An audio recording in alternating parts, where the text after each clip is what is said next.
Alrighty, we're gonna continue the Mercurial timeline or module. Updated the movie poster a little bit. Looks pretty cool. Gave myself a classic looking background. I'm loading it up right now.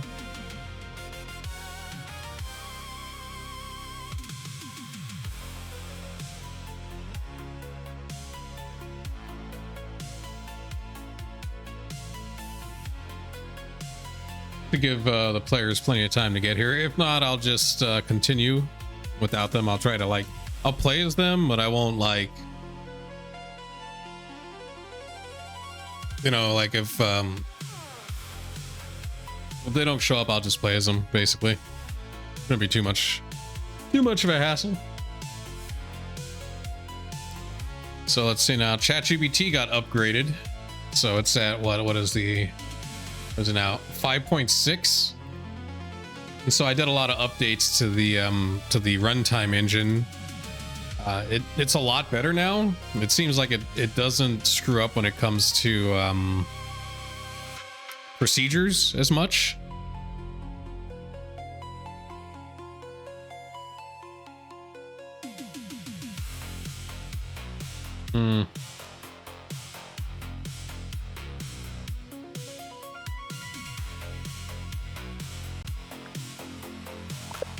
Oh my god, alright. Oh, this sucks. I might have to reload the whole thing. Because I messed up going from my phone to the computer. Okay, let's make sure we're on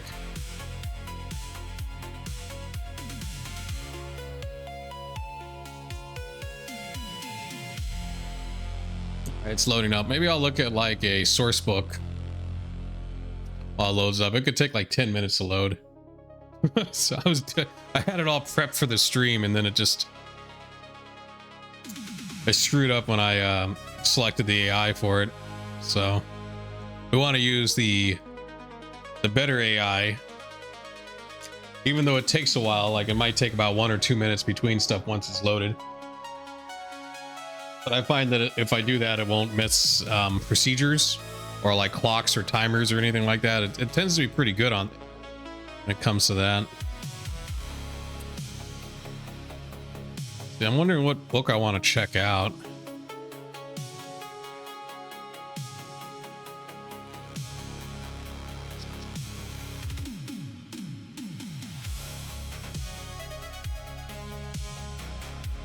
I looked at Companion before.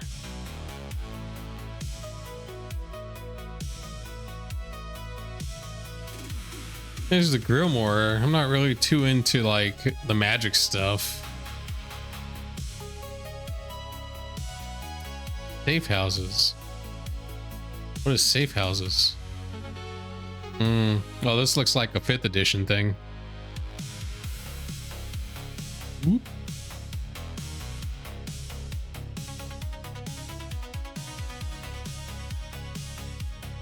The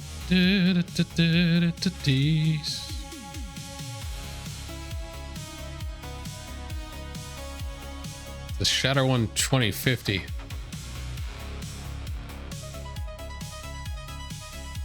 Oh, this is so you can play 2050 in the new, using the new rules, I guess. So you can backport.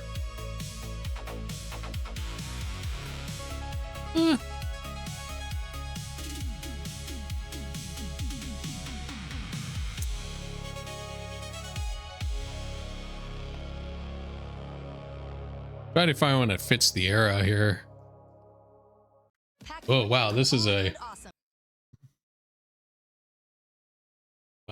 bad scan. I know you can't see any of it right now. I'm trying to find one to do while it's loading up the game. Hopefully it doesn't take too long.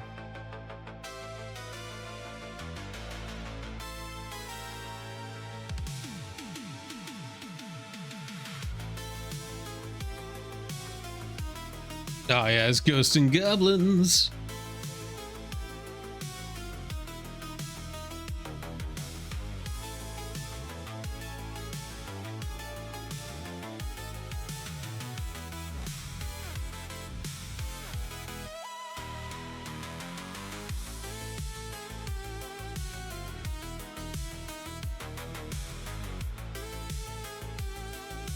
Oh, there's a London source book. Interesting. The Neo-Anarchist Guide to North America.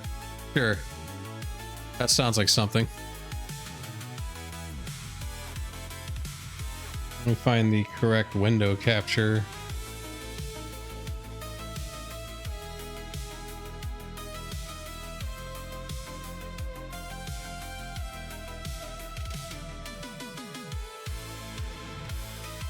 Let's see, is it? Oh, it does show up. Okay, hold on. Move this one down here.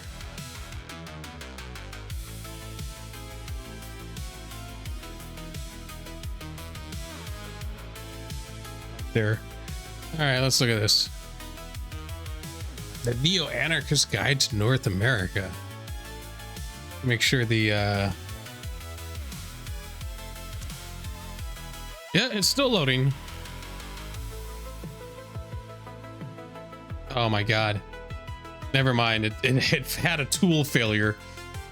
I gotta reload it. Oh wow. Every time. You think things could just work.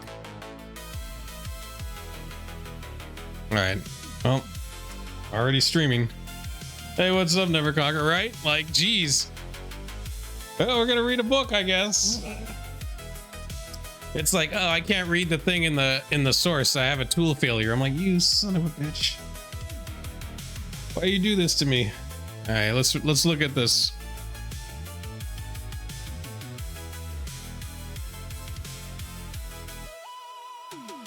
I'll see if I can make this bigger. There we go. Yeah, it doesn't look like it cuts off anything. All right, so let's check it out. Neo-anarchism. Okay. You got some G&G vibes? A good call. It is Ghosts and Goblins. Good old... Let's see. I think it's a Super Ghouls and Ghosts. Actually, that's the synthwave thing that I'm doing here. Let's see if there's anything cool going on in this Neo-Anarchist. Did we figure out we need what we need or chase another lead? I think what's going on is I'm jacked into the internet, and so I got to get unjacked, but I found the address, and more than likely we'll just go there. I was thinking it would be you, me, and Kurt. We leave Real behind. If Tonus shows up, Tonus is going to play a crazy homeless guy or a mystic hobo. He's basically a Jedi, but you know, he's homeless, so that means that he can just show up randomly, so I never have to explain why he shows up. But that's if he shows up. If he doesn't, then it'll just be us, you know. I figured that would work for the campaign.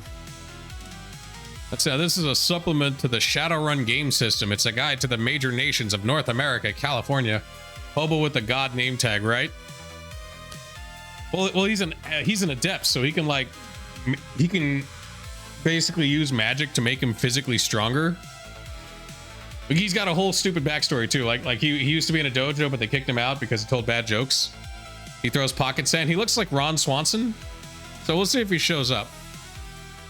Welcome to Shadowland. I've taken all the knowledge to be my province. What the fuck is this? California Free State. Okay, files corrupted. Okay, so we don't know anything about Denver then, huh? Okay, chummers, here's the real news. A bunch of neo-anarchists decided that you sheep out there need some real info about the world you live in, not just the newsstands and vidiots feed you. Wow, God, this is hard to read. We contacted members of the neo-anarchist movement in the various cities included here and asked them to blather a bit about their home turf. That's what they did, but don't forget, that is somebody's opinion. Yeah, she's doing pretty good. She's walking around like, you know, I mean, she went to bed.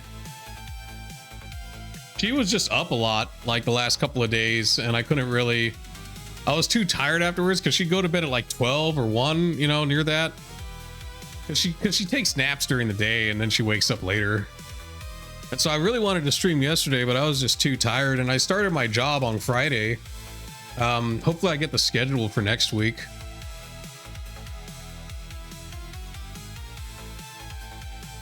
Yeah, I'm just not on schedule right now, but because I'm still in training. But well, what's it called? What I like about the job is that even if I'm on the early shift, it's only 10 a.m. If I'm on the late shift, I show up at 12 a.m.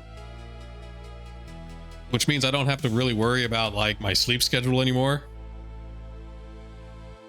And also, like, you know, I was thinking I was working only at like a music store with like trombones and stuff, but now I'm actually, there's guitars and stuff and basses and stuff, but it's not like high-end stuff. It's more like a shop for like kids, you know, because we have lessons there as well. So it's like, it's more for like parents to take their kids to get them their starter instrument, because they have like Squire guitars and stuff, you know, like $300 or $200 guitars, entry level.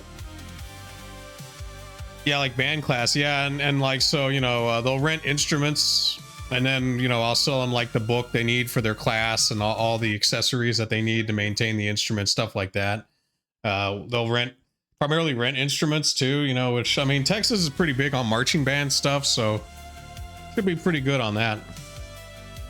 So I guess this book is written by like the Shadow Web people. Basically, I'd read it, but anyone that's like watching the stream probably already read it out loud anyways to themselves. We'll just keep going. Social, economic, and political manifesto for the 50s and beyond. Little bunny frou-frou hopping through the forest, scooping up the field mice and bopping them on the head. Along came the good fairy, and this is what she said. Little bunny frou-frou, I don't want to see you scooping up the field mouse and bopping them on the head. I'll give you 3 chances. If you don't stop, I'll turn you into a goon. Late, what? That's, what? What does that mean? Economics of neo-anarchism. Okay. Oh my god, you have graphs? What? Is this an economics class? I'm not reading this. I'm gonna look at the artwork. Achieving parental optimality. The fucking...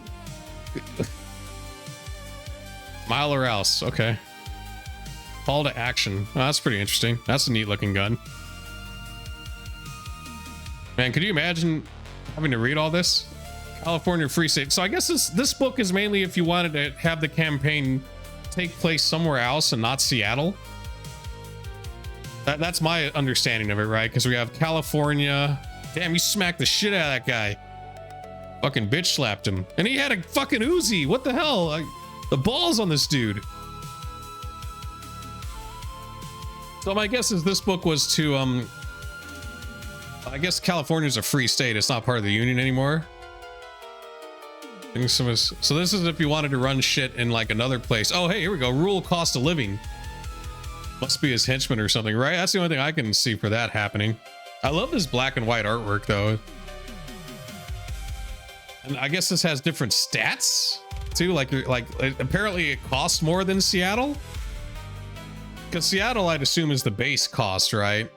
So everything else here is like, oh, that's fucked up. So that means different cities have different economies. Neat. Weapon fines and punishment table. Oh my god, there's also different laws. You can get 7 years in prison for using military weapon. This guy don't care though. He's all shit. This is definitely the 80s. This is the first edition book, so this came out in like 1989 or so. San Francisco. That'd be another place to have it. Geography and climate. Oh, I got that one. That's a cool one. Imperial Marines. The fuck? Right, is the thing loaded yet?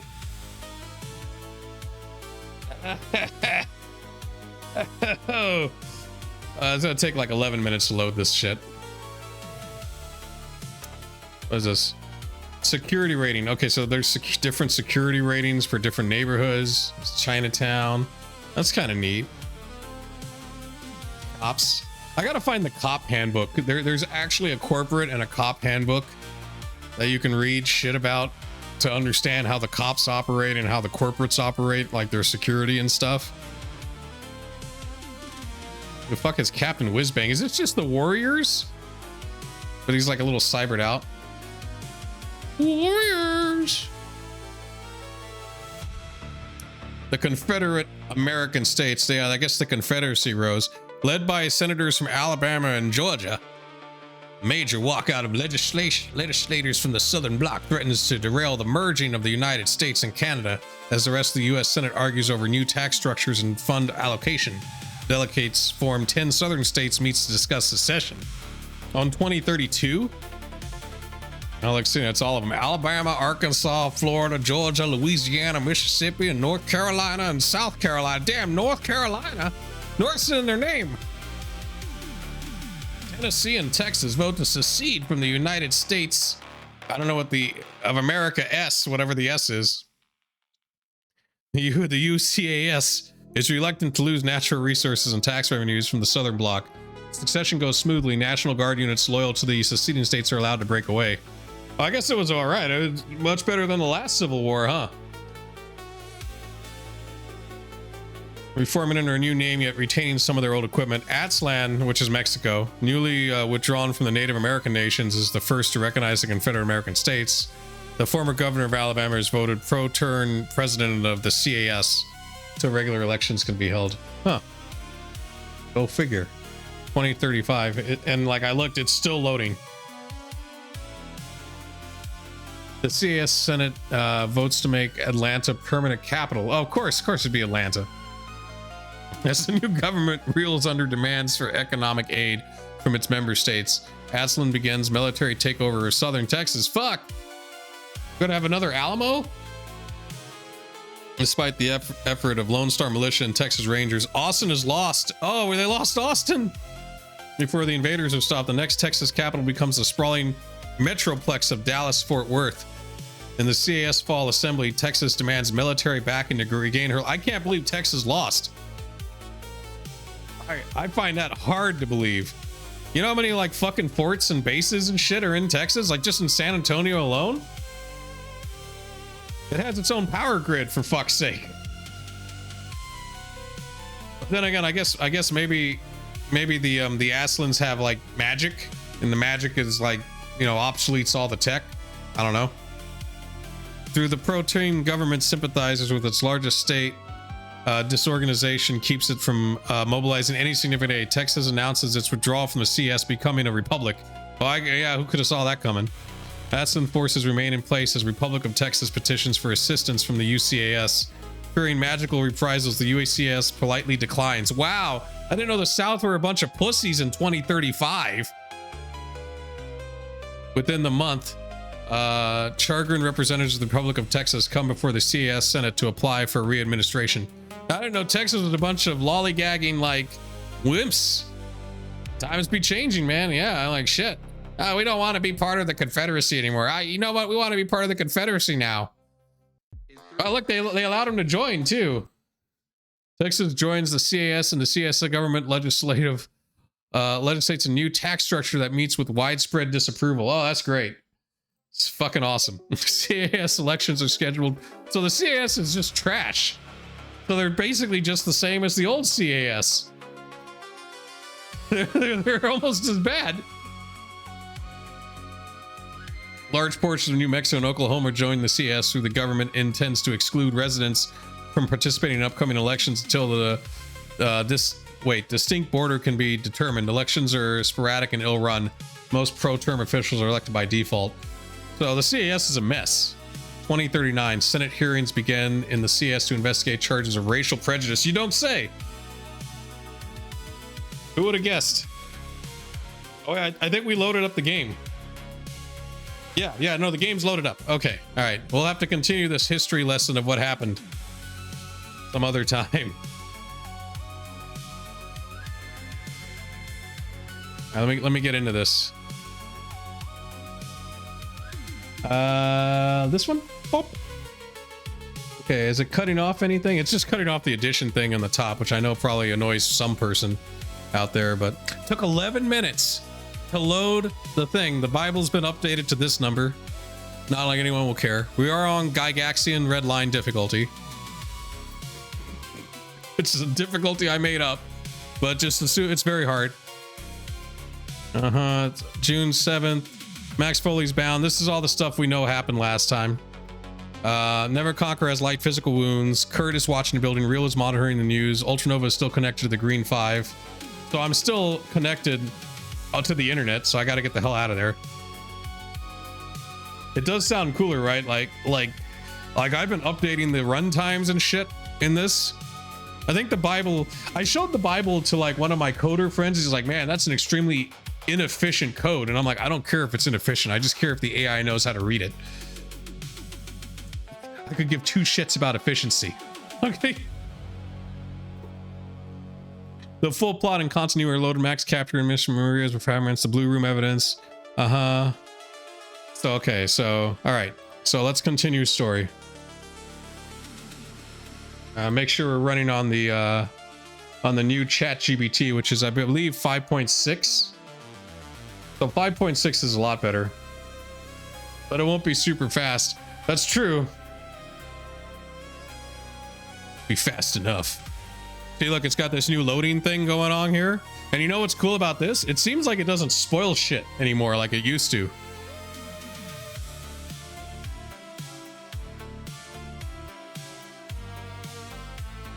Yeah, he's like, oh, it's using JSON files? Your JSON files are extremely inefficient. I'm like, I don't care. I don't give a shit. I'm not going to waste hours like writing it myself. Fuck that.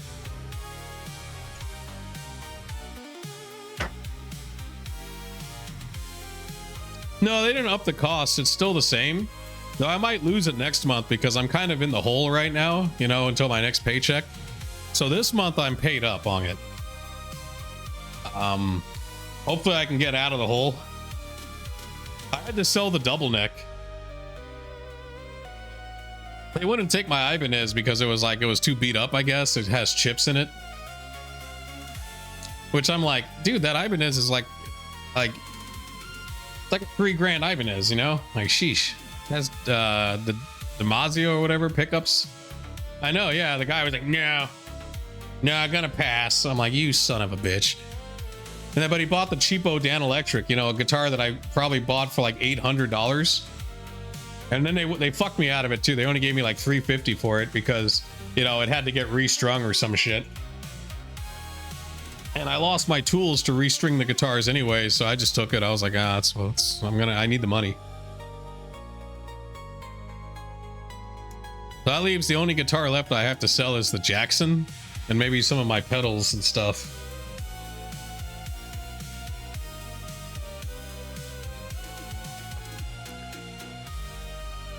But I went to like a lot of guitar stores. I ended up having to sell at Guitar Center because no guitar stores are buying guitars right now.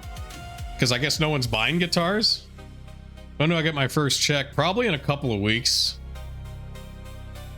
So I might have to do like, I can't do Uber, so I might have to try to do some temp work. Well, it only took 2 minutes. That ain't bad. Okay, so why is it? Okay, I see what's going on. Okay, cool. All right, the municipal archive hangs around Ultranova's like, around Ultranova like an abandoned government complex built by people who hated sunlight. Green terrazzo floors stretch beneath fluorescent tubes. Property records stand in steel filing towers. Environmental reports strip behind wired glass doors. Their page is stained with chemical warnings. Zoning variant says sealed ownership transfers and the names Perfekto, New Horizon, and Taetzel repeating through the different shell companies.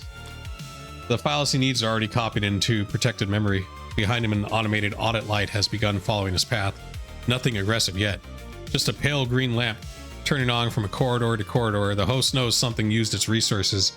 It is not yet decided as something was an intruder. Ultranova closes the records window. The tower collapses into ordered rows. His exit route manifests as an old steel elevator at the end of the corridor. Above it, mechanical numbers rotate backwards towards a public grid. He starts the graceful log-off sequence. Okay, yeah, so I'm getting out of the Matrix, basically. In the meat space, his fingers twitch once against the cyberdeck casing. The warehouse remains dim beyond his closed eyes. Max Foley shifts against a chair and gets a hard... I thought he was going to say get a hard on. Gets his hard hand on his shoulder from Neverconquer. Maria sits wrapped in an old coat near the evidence table, watching over Ultranova's motionless body. Real has the trid turned low. Kurt remains near the loading bay shadows. The elevator doors begin to close. So did I get out? Like I got a security tally of 1, so every time I stay there, that can go up, and I get yeah, that effect on some people.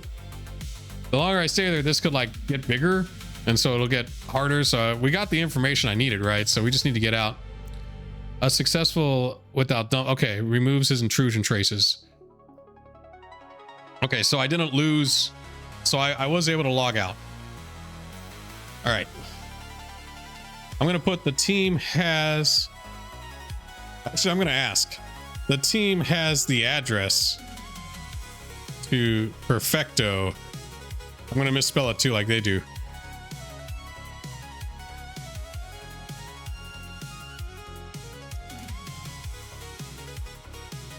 Because if we have the address to Perfekto, we should go there. And I'm thinking the team's gonna be Kurt, Neverconquer, and Ultranova. And we'll leave Real to guard Max and them. We also murdered 3 people getting to Max, or I don't know if we murdered them, but we definitely put them in the ICU at the very least. We might have to make a deal with Max at some point to cover up our crime, you know, like we don't tell something and he doesn't tell something. Either that or we kill him. But that's 4 murders, and that's kind of rough. Also, he's like an important dude. He's kind of a, I wouldn't say a celebrity, but he's a public figure. We'll have to figure that out, like what we're gonna do with that guy. In retrospect, driving up and killing 3 dudes in broad daylight was kind of a stupid thing, but I mean, I'm impatient. Oh yeah, it only took a minute. Yeah, there we go. Once it goes for that big long load, you know, we don't have to do as much. Well, if we think he can be trusted, if not, he gets a dirt nap, right? We'll have to bury him somewhere. All right, Ultranova search gave the team a usable physical address and location data of the Taetzel building in the abandoned Perfekto polymer zone. Max's chip and map notes collaborated. Perfekto itself is legally defunct. All right. So I'm going to put Ultranova, Neverconquer, and Kurt will go in the car. Oh, no, wait, in the van. We have a van now. Oh, shit. You know what I'm also thinking, too? I'm thinking we need to get another safe house, right? But we don't have another safe house. That's the fucking problem. And if we take another safe house, we got to, like, get rid of any evidence we were ever at this safe house. So maybe we should do that first. The problem is we have a hostage. So we can't just go to a like a motel, you know what I mean? Like that's our best bet because we won't have to like go through the front, but you know what? I'll have the characters have this discussion. You get to keep the cot. No, the cot's yours. It's all your. I'm gonna do that. Ultranova, Kurt, Real, and NC discuss a new safe house location and how they will erase the evidence they were in this safe house. We'll do that. Maybe they can figure it out, right?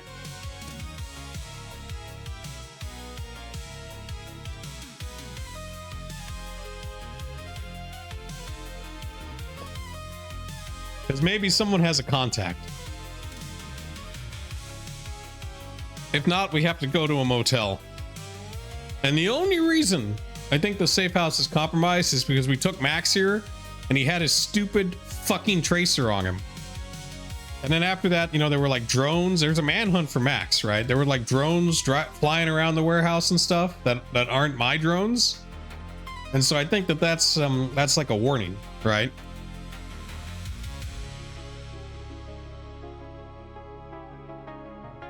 Like the AI has been hinting basically that like pressure is building on the safe house. So I want to get out of there. So I think that should be step 1. And in step 2, we hit the Perfekto place.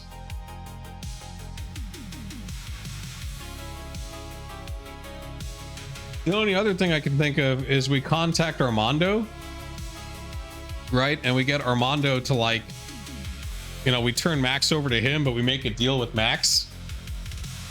Like, hey, you don't call the cop, you don't tell cops anything, and we won't tell the cops about your Yakuza connections. You know, quid pro quo kind of thing. Or we'll tell the cops, or yeah, we'll tell the cops you do have the Yakuza connections, and the Yakuza will kill you.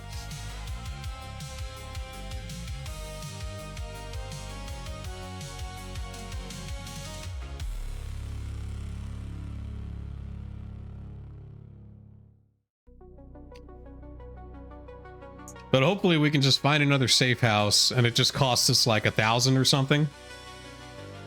And we'll just move there.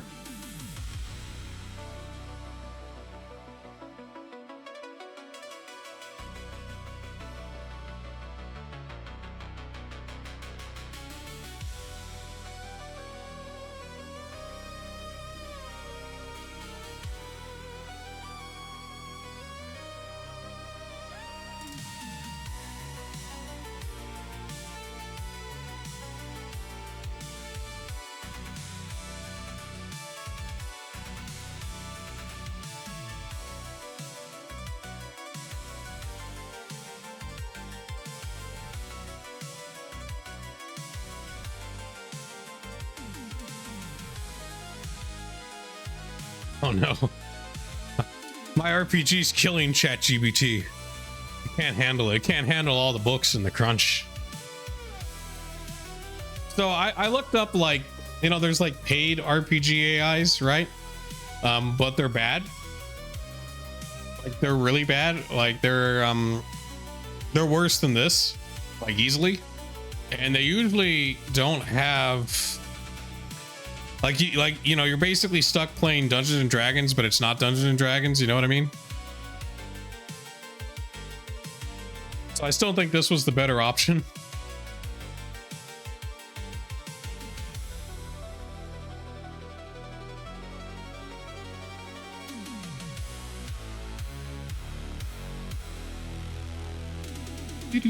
Do.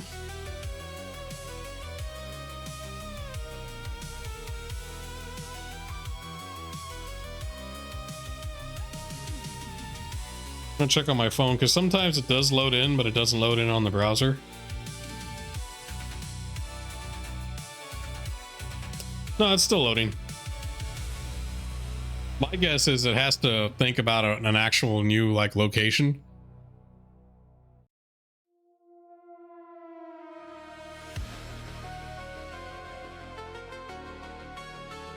Because I think it didn't suspect me going to another safe house or changing the safe house location. So now it's either building one or figuring out how we're gonna get one.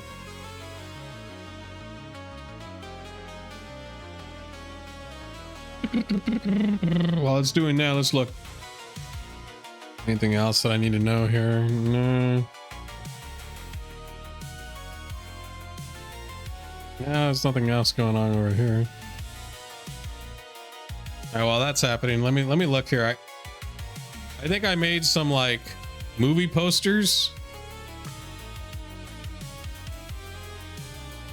and then I was bored one day, so I made a bunch of, like, posters and shit in different styles.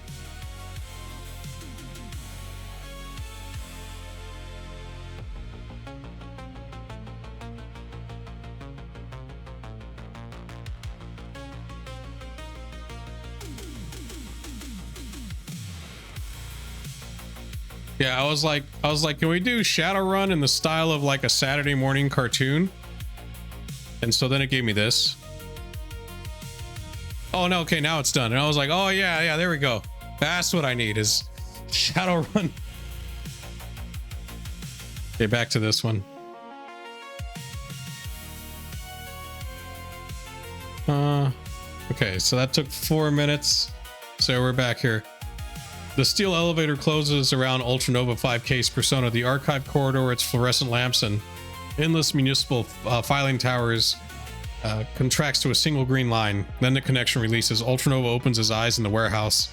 The cyberdeck status lamp settles from a nervous flicker to steady amber. The records are secure in offline memory, and the municipal host has nothing useful left to follow. I mean, I got 5 successes, so that ain't too bad. No shock. Ultranova pulls the cable and rubs the data jack behind his ear. We assume this place is burned. Kurt leaves the northeast personnel door, crosses the warehouse, and places the padlock key on the evidence bench. He has already checked the high windows in the industrial lots behind him. Tracker sat somewhere in this district before I put it on the bus, Kurt says. Maybe nobody was watching it live, maybe they were. Either way, this address is now consumable.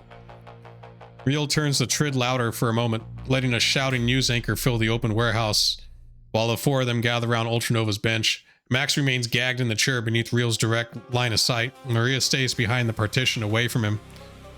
Neverconquer lowers himself onto the edge of the cot. He's always on the cot, man. The wound makes the movement slow, but his voice remains steady. Nobody goes home. Not Ultra, not Kurt, or Real. Not me. Maria's condo is worse than useless. Yeah, why would we ever go there? That'd be really bad. Ultranova glances towards the sealed deck case. My home was never an option. Good, Neverconquer says, because bringing this shit near your family would be criminally stupid, even by our new standards. Wow. When did Neverconquer get all this snarky bullshit? Real looks toward Max. A motel gets us off this floor fast. Kurt shakes his head. Cameras, clerks, adjoining rooms, and paper-thin walls. Fine for sleeping under a false name. Bad for holding a prisoner who has people looking for him. That's not a safe house, Real says. That's the middle of the movie where everybody realizes the motel manager sold them out. Neverconquer points towards the... He must be cranky. He's been on that cot all day. He's got that bed sore. Neverconquer points towards the warehouse floor between them. We have 3 things to move. Maria, Foley, evidence. Treating them as one package makes us easy to follow and easy to kill. Split sites, Kurt says. Clean place for Maria, dirtier box for Foley. That splits the team, Real replies. It also means one mistake doesn't hand them everything, says Neverconquer. That's true. Ultranova removes an optical chip from the deck and places it beside a second blank chip. The records travel offline, 2 encrypted copies. We carry them separately. Nothing gets transmitted from here, and none of Maria or Max's devices get powered up. Kurt starts making areas of the warehouse on the back of the old delivery invoice. Before we leave, we strip everything we brought in. Bedding, food wrappers, restraints, packaging, medical waste, cigarette ends, disposable gloves, anything Max and Maria touch. We sweep the cot, chair, bench, and van bay for hair and fibers. All local storage media comes out of the terminals. Wow, we have to really clean this shit up. Neverconquer touches the bandage beneath his clothing. And blood. Mine first, and check Foley's chair in the van. We don't assume a stain is invisible because the floor is already filthy. So we're going to spend a whole day cleaning? No fire, Ultranova says. Real raises both hands. Wasn't going to say it. You were thinking it. I was thinking controlled industrial tragedy. Whoa. We were going to burn the safe house? We don't need to do that. No, Kurt and Neverconquer say together. Neverconquer continues. Burning the place brings emergency crews, investigators, and camera. We leave an abandoned warehouse behind, not an arson case. Strip it, clean the place we used, remove the electronics, and walk away. Kurt taps the invoice. The van cannot go directly to the new site. Ball-busting Babe gets it back through a neutral handoff where they dispose of it. Let's see now. My bike takes a different route. Whatever carries Maria needs to be clean. Whatever carries Foley cannot be the same vehicle. Real looks over the rough plan. So the immediate choices are no paper motor lodge for a few hours. A Baron lockup. Baron's lockup bought through somebody who does not know the whole crew, or 2 separate locations. 2 locations is safer, Kurt says. 1 location keeps more guns together. Neverconquer looks at Ultranova, and we still have to decide whether Foley stays useful enough to justify guarding him. Until then, he does not share Maria's roof unless there is no other option. Ultranova looks at the encrypted chips to Max Foley, then toward Maria's partition. The plan has reached the point where logistics become commitments. Neverconquer asks the question plainly. Do we keep everyone under one roof or split Maria and Foley? I think...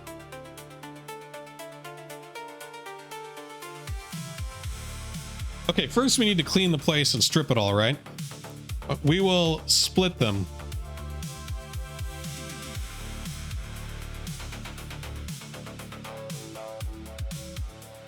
So Real will take Max to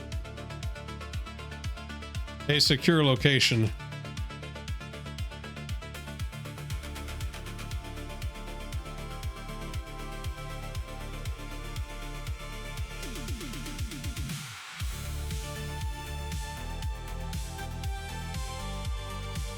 I'm gonna do before Max leaves. We get a signed statement that he's letting Maria off the contract and she keeps all her shit. And a video statement.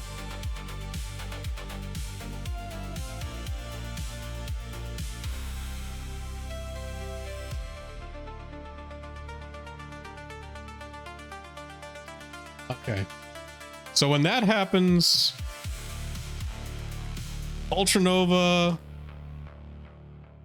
NC, and Kurt and Maria will clean up the warehouse. I'm gonna put Real will take Kurt's bike.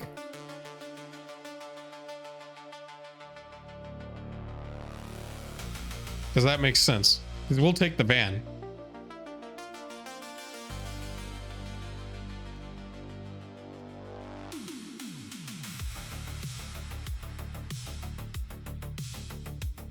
I think we might just take Maria with us.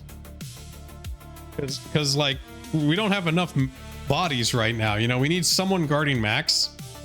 And we definitely need at least 3 of us going to that one location. And so I think Maria should come with us. Also, she might know the location better.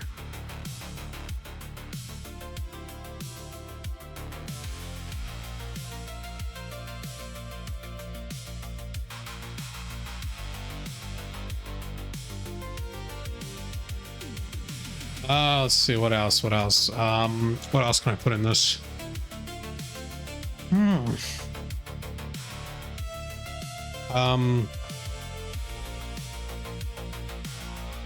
I think we'll take one day to do all this.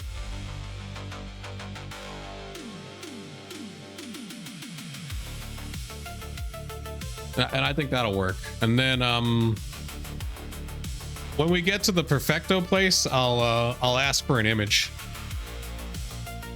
Because the image thing's working right now.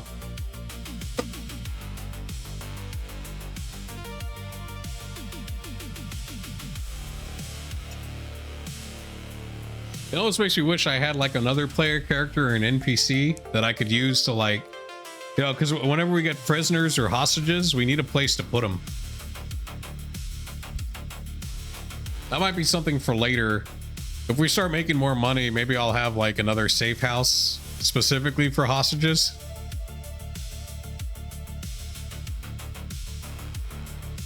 I didn't think that far into it. Okay.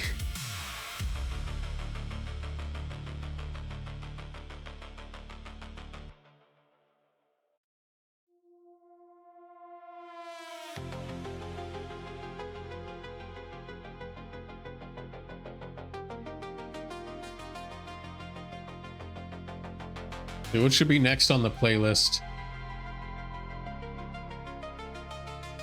There's a Duke Nukem 3D one. Might do that one next because we're almost done with the ghouls and ghosts. Got about 10 minutes left on it.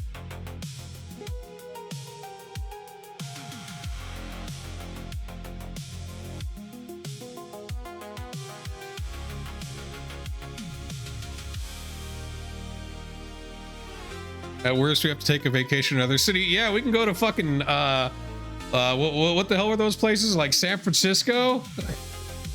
We can go to Denver. We go to Texas, which I guess Austin's now like part of the Mexican Union or Aztec land or whatever. Assland. It's too easy to make fun of like Shadowrun. Like I wonder if it's like, do they know? There's a character called Fast Jack in Shadowrun, and I'm like, really? We gotta jack in to the Matrix and jack off of the Matrix. It's like, come on, you guys had to know.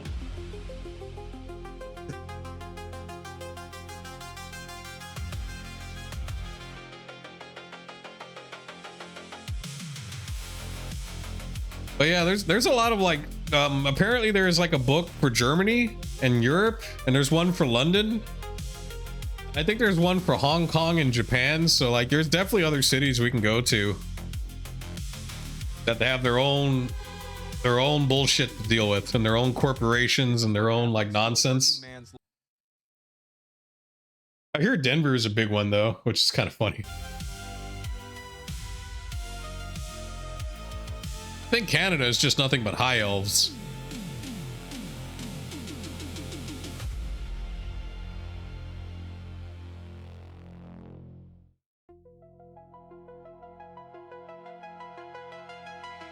This one a little bit bigger. There we go. Because I got nothing else to do, I might as well make this look pretty. Yeah.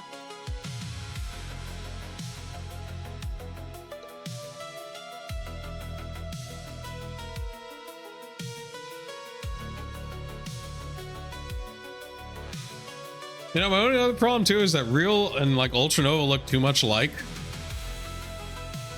Like, would it have killed him to make him look slightly different?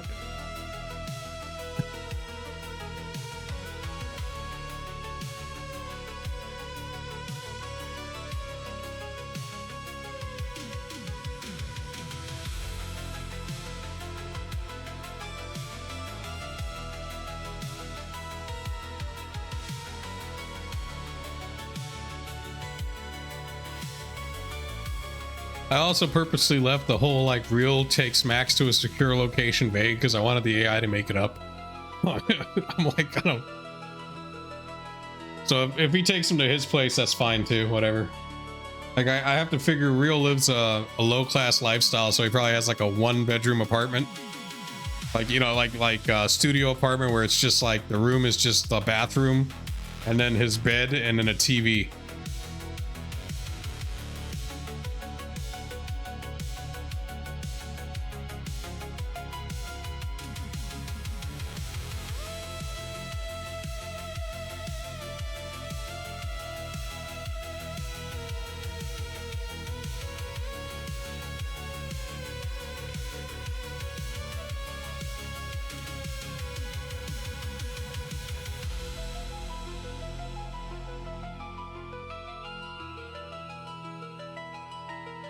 I'm gonna put on the Duke Nukem music now. Oh, hell yeah.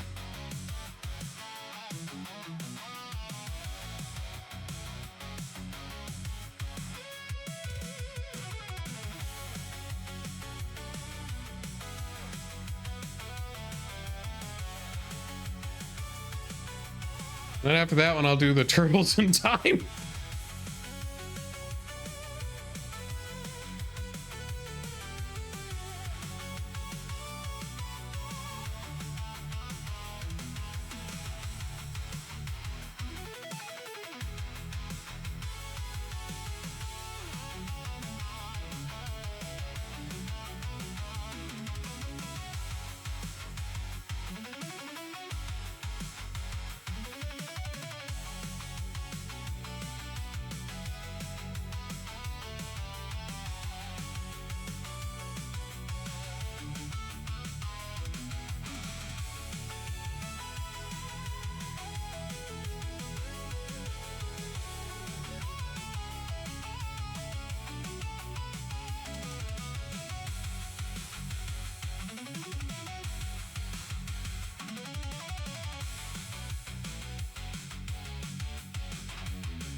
Oh, back to the anarchist thing while this goes on, huh? All right, back to this. Oh shit, I gotta make it smaller now. Does that also make the other one smaller? Let me look. No, it shouldn't make any of them. What happens? I want to know what happens to the...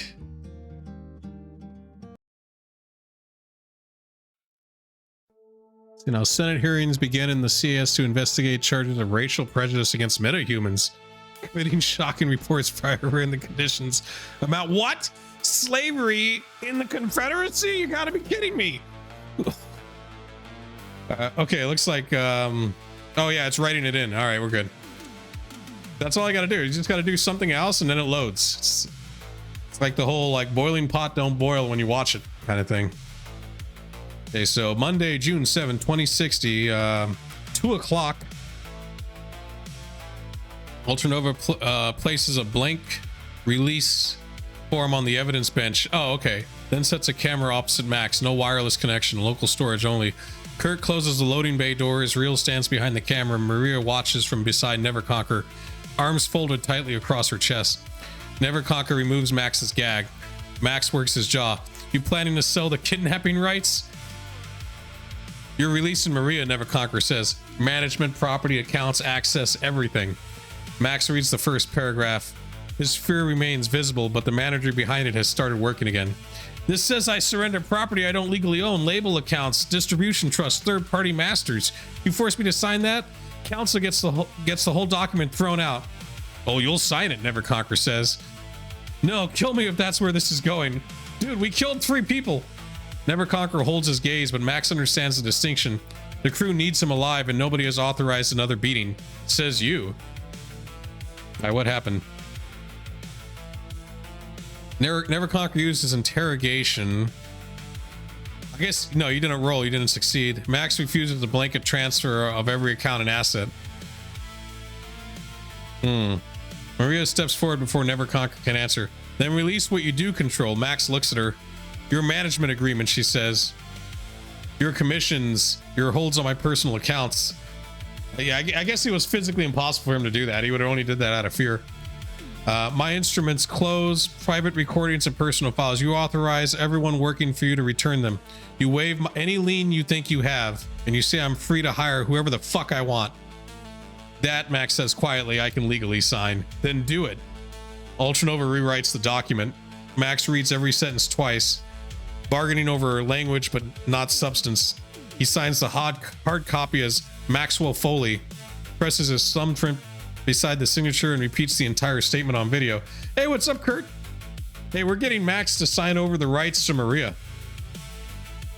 I hereby terminate any personal management or agency authority I possess over Maria Mercurial. Maria Mercurial is a free agent. I waive any management claim, hold or lien against her personal property, instruments, private correspondence, personal recordings, and accounts under my direct control. I authorize my employees and agents to return those assets and access credentials to her and her designated representatives. So we're going to split the party. We're going to have Real take Max, right? And then we're going to find another safe house because this safe house is it's compromised. So that's the plan. It's going to be you, Neverconquer, and me. We're going to take Maria with us, and we're going to go to the Perfekto place. We're going to get a cheap motel first, though, to plan it, but that's what more likely is going to happen. So, you know, Real's an NPC anyways. That kind of gets him, you know, gets him out of here, but it also takes care of Max. He adds the date, time, and verbal authorization code used by his management office. Maria takes the original hard copy. Ultranova creates 2 cryptographically hashed offline copies of the video and statement. One remains with the crew. Real takes the other. So we are using leverage against Max, so if he changes his mind, he faces big consequences. I think the other thing too is at some point we need to make a deal with Max, basically, that he doesn't tell people we killed those 3 dudes. You know what I mean? Though he doesn't really know our real names, he just knows our code names and shit. So I mean, but he knows our faces. So the options with him are we either kill him and that's a 4th body and a public body, or he keeps his mouth shut and we keep our mouth shut. You know what I mean? We don't just expose the fact that he's connected with the Yakuza. That could be a thing we could do. But right now I'm kind of like sidelining him and Real. We're cleaning the warehouse out too. We're gonna clean the warehouse out of all evidence and we're gonna get the hell out of there because we don't want anyone to follow us. All right. See, limits. Max cannot transfer label. Yeah. Okay, so that's just that. Before Max leaves the warehouse, Real searches him again. Max travels in the van, not on the back of Kurt's motorcycle. What? His hands are secured in front beneath an oversized coat. His ankle is restrained loosely enough to walk. and a blackout hood covers his head during transport. We deserve a bonus from him. That's, yeah, we could do that too. He can negotiate his life, but the dude owes money. Kurt rides the motorcycle as escort. Okay. For the next 3 hours, the warehouse stops being a home. Maria bags every item she recognizes as hers. Ultranova removes storage media, wipes the local terminals, and pulls the temporary camera system. Kurt strips bedding, food containers, restraints, packaging, and disposable medical material.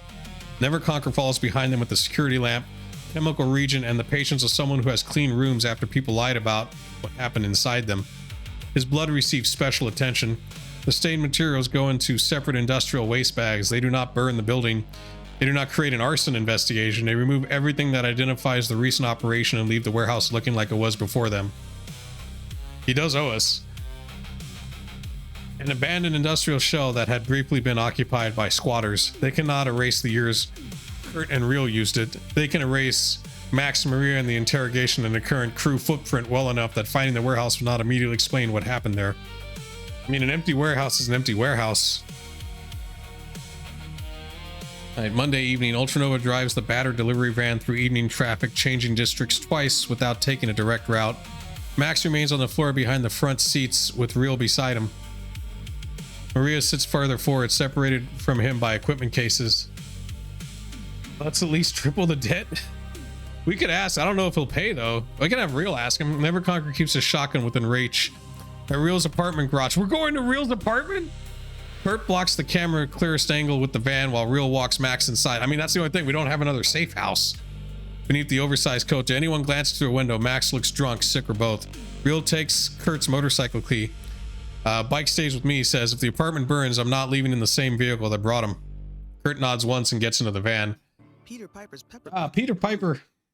Inside the apartment, Real locks Max into an interior room with water, a mattress, reinforced restraints, and a noise trap across the door. Max electronics remain with Ultranova. He has no transmitter, pocket secretary, or cred stick. Okay. My people will find me, Max says. Real pulls a chair into the hall outside the door. Then you'll have to find my building before you convince me to open it.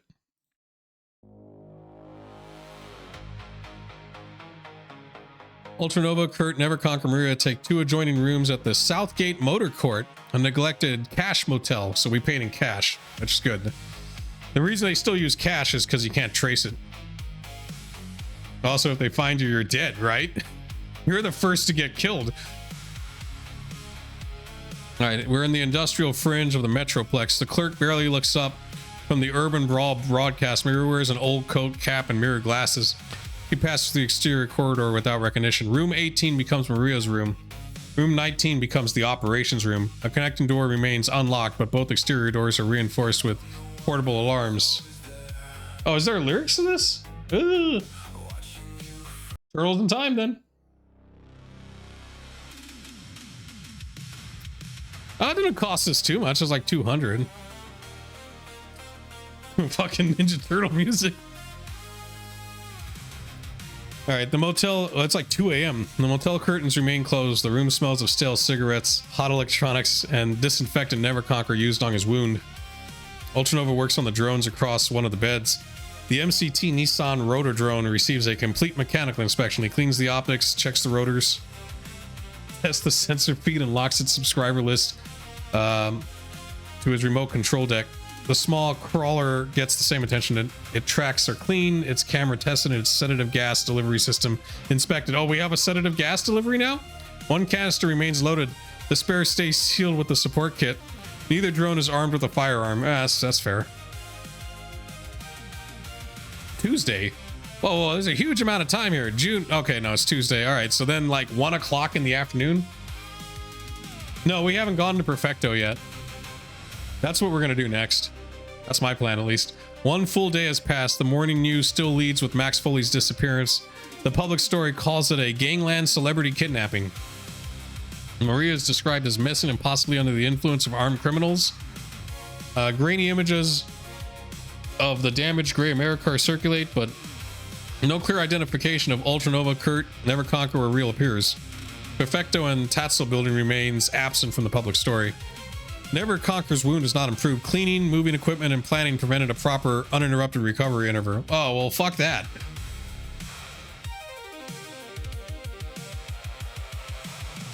Ultranova projects the Taetzel records across the motel wall. The front entrance is exposed. The south side contains a service gate loading access. As part of the agreement, Max needs to... You know what? We'll have Real do that.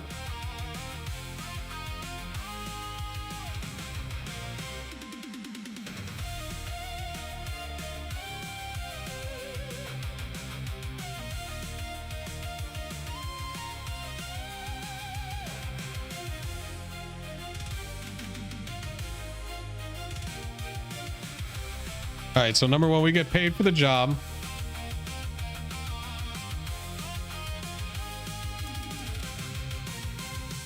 I don't know if we're going to deliver him to Armando. That might be something we'll do if he doesn't agree.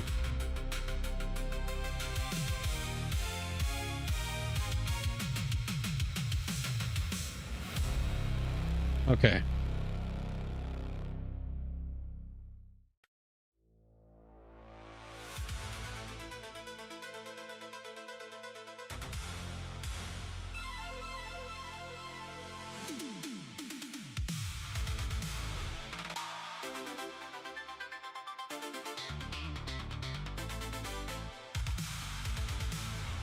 Paid with massive bonuses. All right, let's see.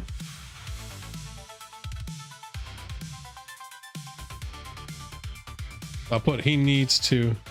So we'll have that go on.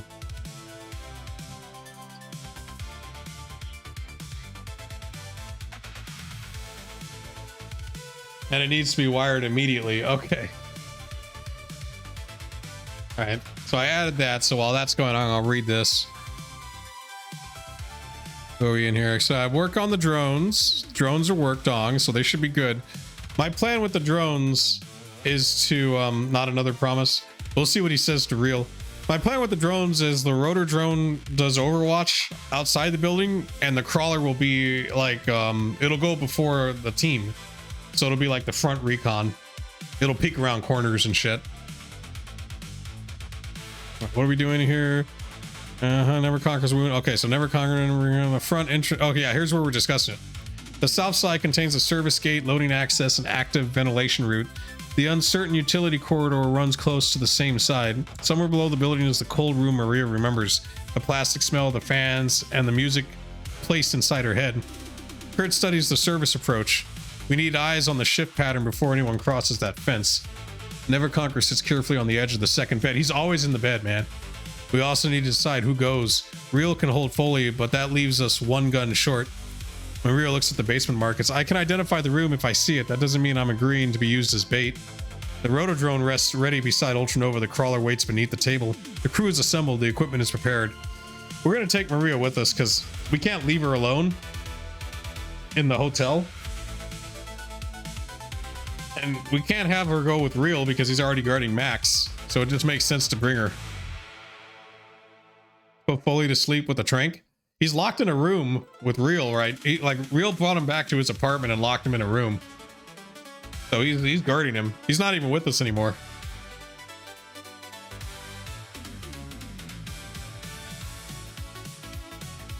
That's why we took the hotel.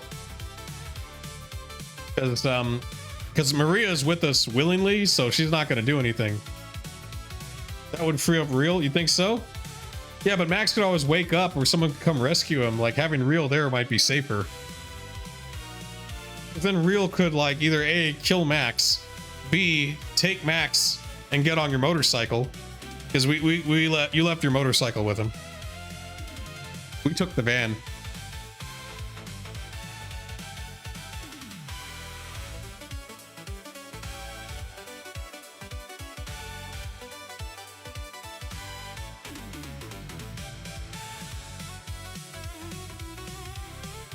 But I guess, like, so that was the hotel scene. So now we're going to cut to Real. Real's going to have like a one-on-one.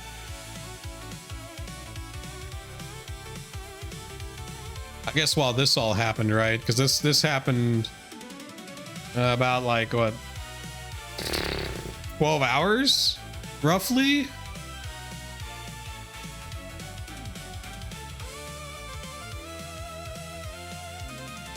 Man, I hope splitting the party and doing these timelines don't mess it up. I'm sure it'll figure it out. The AI will at least... It hasn't fucked up too bad. When I first started doing this, oh god, it would mess up so much. But I've added so many weird run times to it and stuff that it should actually just, you know, be able to handle it like a champ.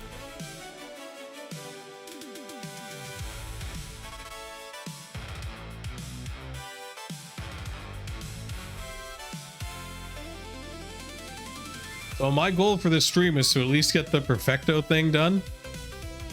Right, I think I can pull it off though.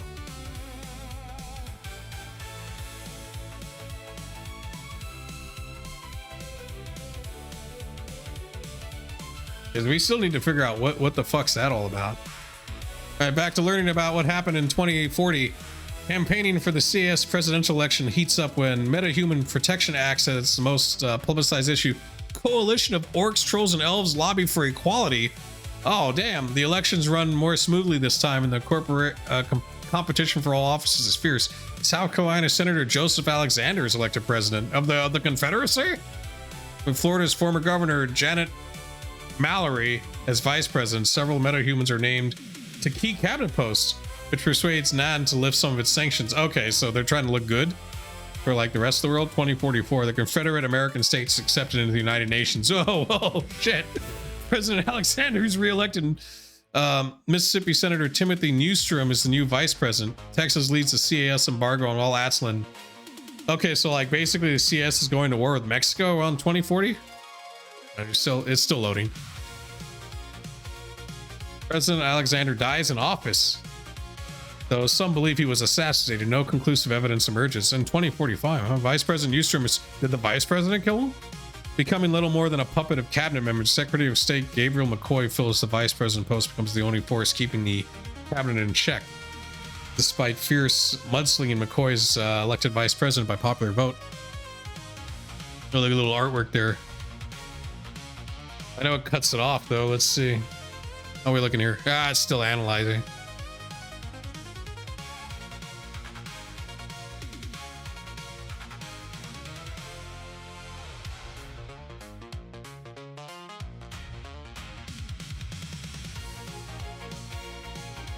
Oop, there we go. 2048, Edna Wallace, former governor of Louisiana, is elected president of the CAS.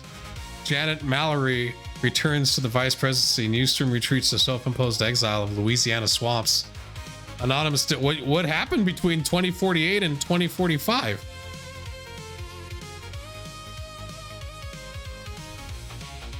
Huh. This is 2048. None of the adventures have happened yet. Around 2050 is when Shadowrun takes place, like first edition. All right, is this loaded yet? Nope. Retreats self-imposed exiled. Scandal rocks the CAS cabinet. Secretary of State Douglas Bennett is discovered dead with his elven mistress. What? Innuendos of Poly Club involvement fill the press. Headlines scream government cover-up as President Wallace approves a gag order on police and federal investigators assigned to the case. National Guard units are called to escort the suspect from the courthouse following the arraignment. Okay, yeah, we're done.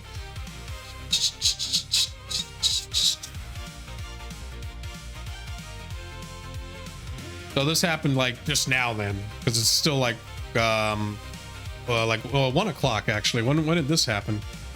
Same time. Okay. Actually, yeah, a little bit later, about 15 minutes later.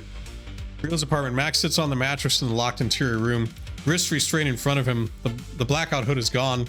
A glass of water rests on the floor near his shoes. Real pulls the hallway chair inside and closes the door behind him. He places an optical chip on the table, but leaves the camera switched off. This is the part where the producer finds out the stuntmen have invoices.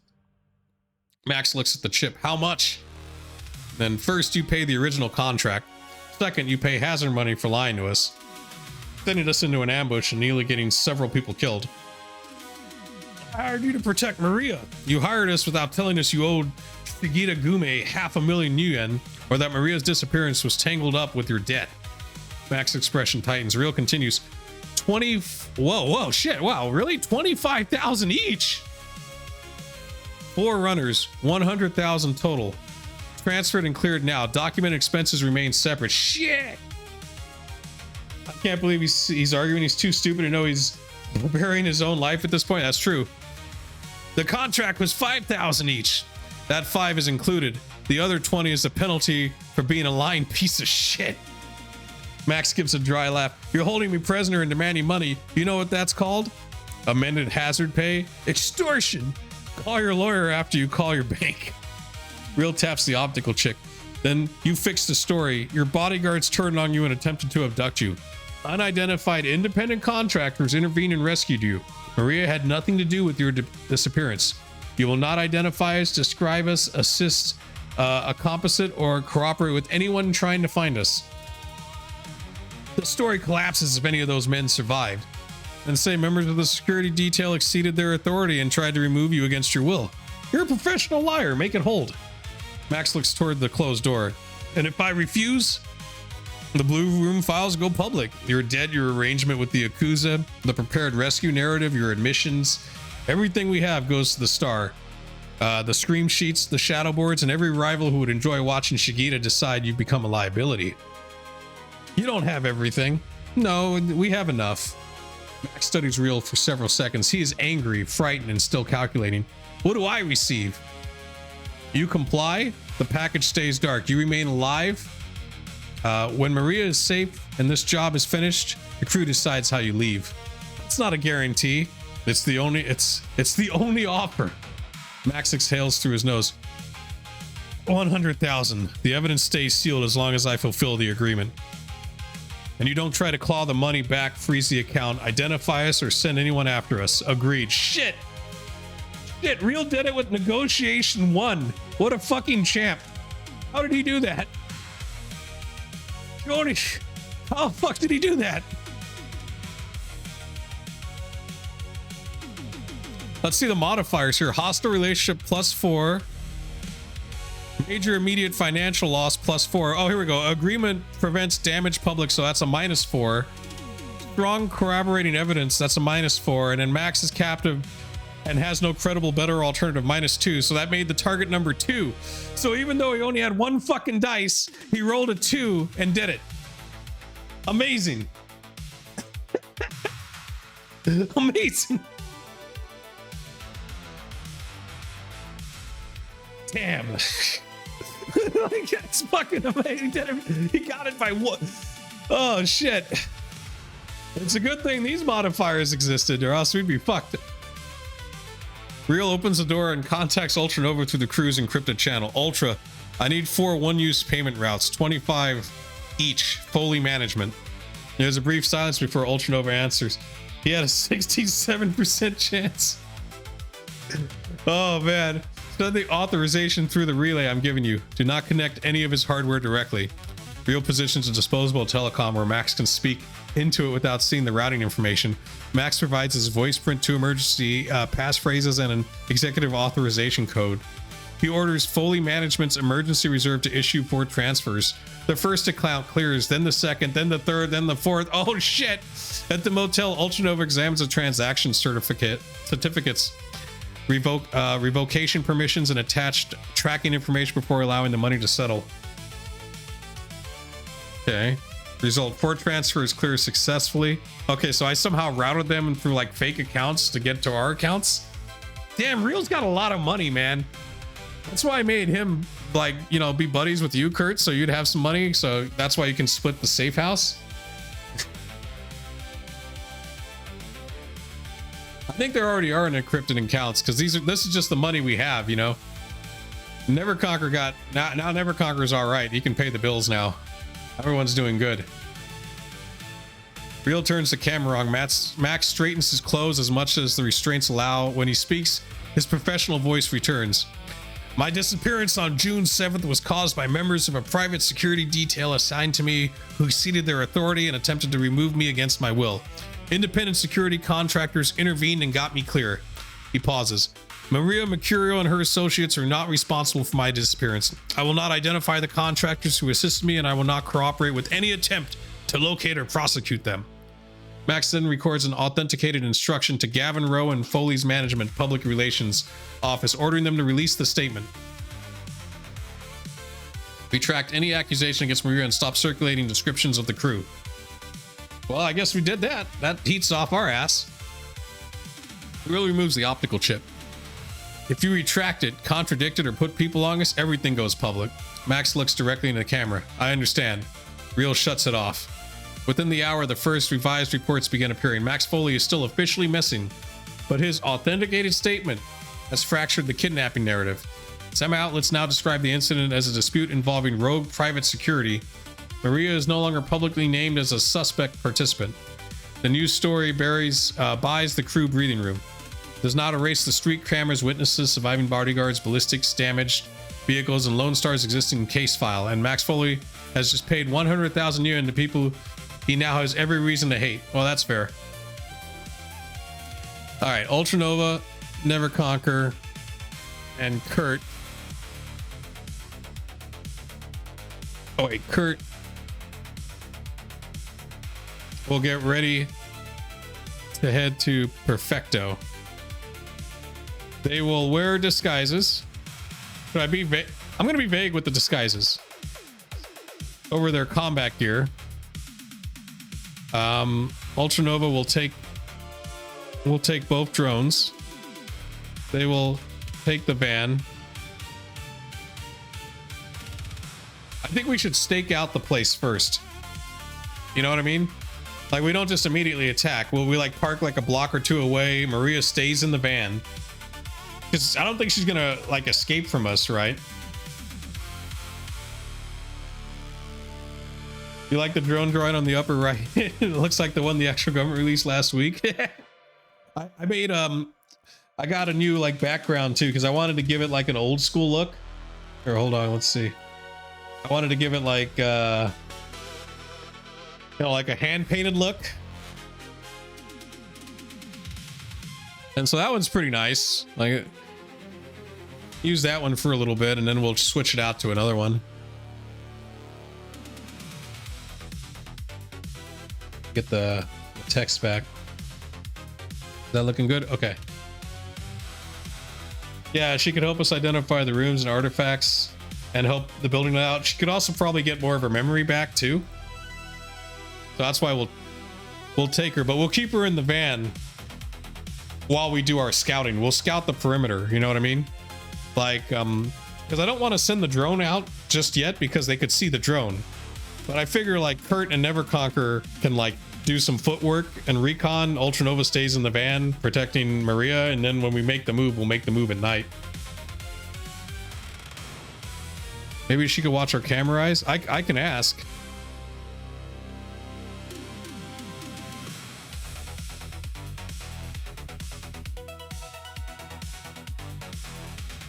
I don't know if the van has monitors. I think it's just like a normal van. So I guess we could set that up.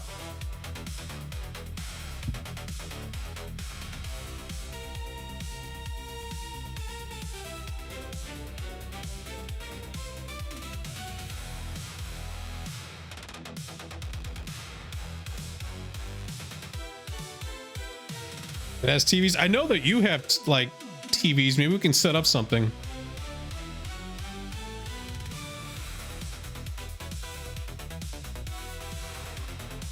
Though the screens they have aren't flat screens. They're like, you know, the old school like PVMs.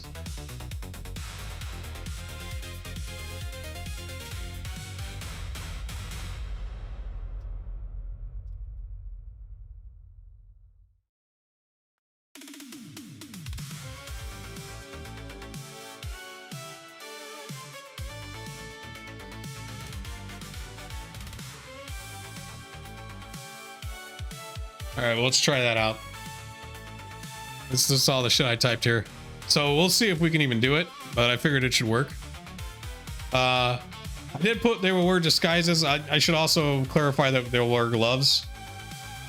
I don't think they have holographic screens because from what I gather with Shadowrun, or at least the 90s Shadowrun, you know, it's like retro future or analog future. So, you know, because you know how we have no laser weapons. There's no like plasma or blasters or anything like that, or laser swords. It's still bullets. It's still like, you know.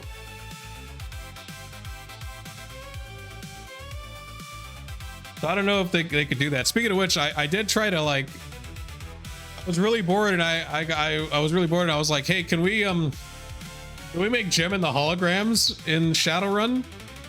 And I was like, recommend missions mined from Gem and the Holograms. And you know what's funny? Because the AI will take anything I say seriously and won't take it as a joke. It'll fucking do it. It'll do it. And so we have Gem and the Holograms in Shadowrun. I haven't added them. This was just me fucking around. I like how she's got an orc drummer. You know what I mean? Let's see. There we go. There's that one. She's got the orc drummer and shit. And then I was like, so can we mine the episodes? And it was like, yeah, sure. Here we can make a meta plot called the Hologram War. A Seattle Entertainment Corp discovers that an old indie label charity house or defunct media studio has access to pre-crash hologram SimSense identity tech. It creates public personas and fake sightings. Oh my! And it's like, then it told me each episode and each character, like Synergy, she's a prototype hologram SimSets matrix persona engine and can fake a star, create a decoy, hide a runner, or frame someone on live trid. And then it went through episodes that could be mined. And so it created a whole like plot, a campaign arc, Glitter and Blood, a flashy public music contest hides a hostile takeover an indie label. The runners are hired to protect a platformer, but the real target is the label's royalty, ledger, and charity trust. So I could mine this shit for something to show up in the sandbox. And I was like, oh fuck. Because that's been the problem, right? Is finding out cool plots. And I was like, no, I can mine 80s cartoons. Fuck it. Like I can just do that. Well, I got this movie poster that I have like Lance Hendrickson in Shadowrun. Let me see if I can find that one. That one's pretty funny too. Oh yeah. This one's awesome. Here, check it out. Look at that. Like Donald Sutherland as the hacker. And then Vance Hendrickson. And then Daryl Hannah. In the shadows, everybody pays. A world of chrome magic and betrayal. Well, I mean, that'd be pretty cool. I'd watch it.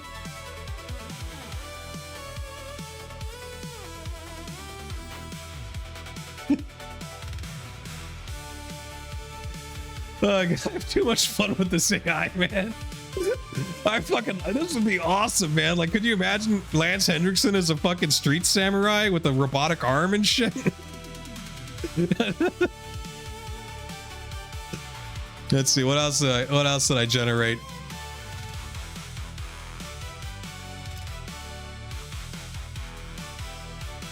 So yeah, I'm gonna mine like Tech War and like Gem and various like TV shows and stuff to give us a bunch of plots that we can just randomly find in the stream lane.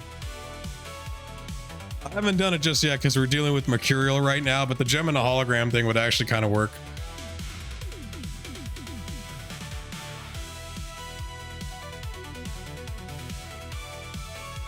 Yeah, because like because Gem and the Holograms has like the whole movie or the music stuff. I can also do Bubblegum Crisis. That one would fit very well too. That would,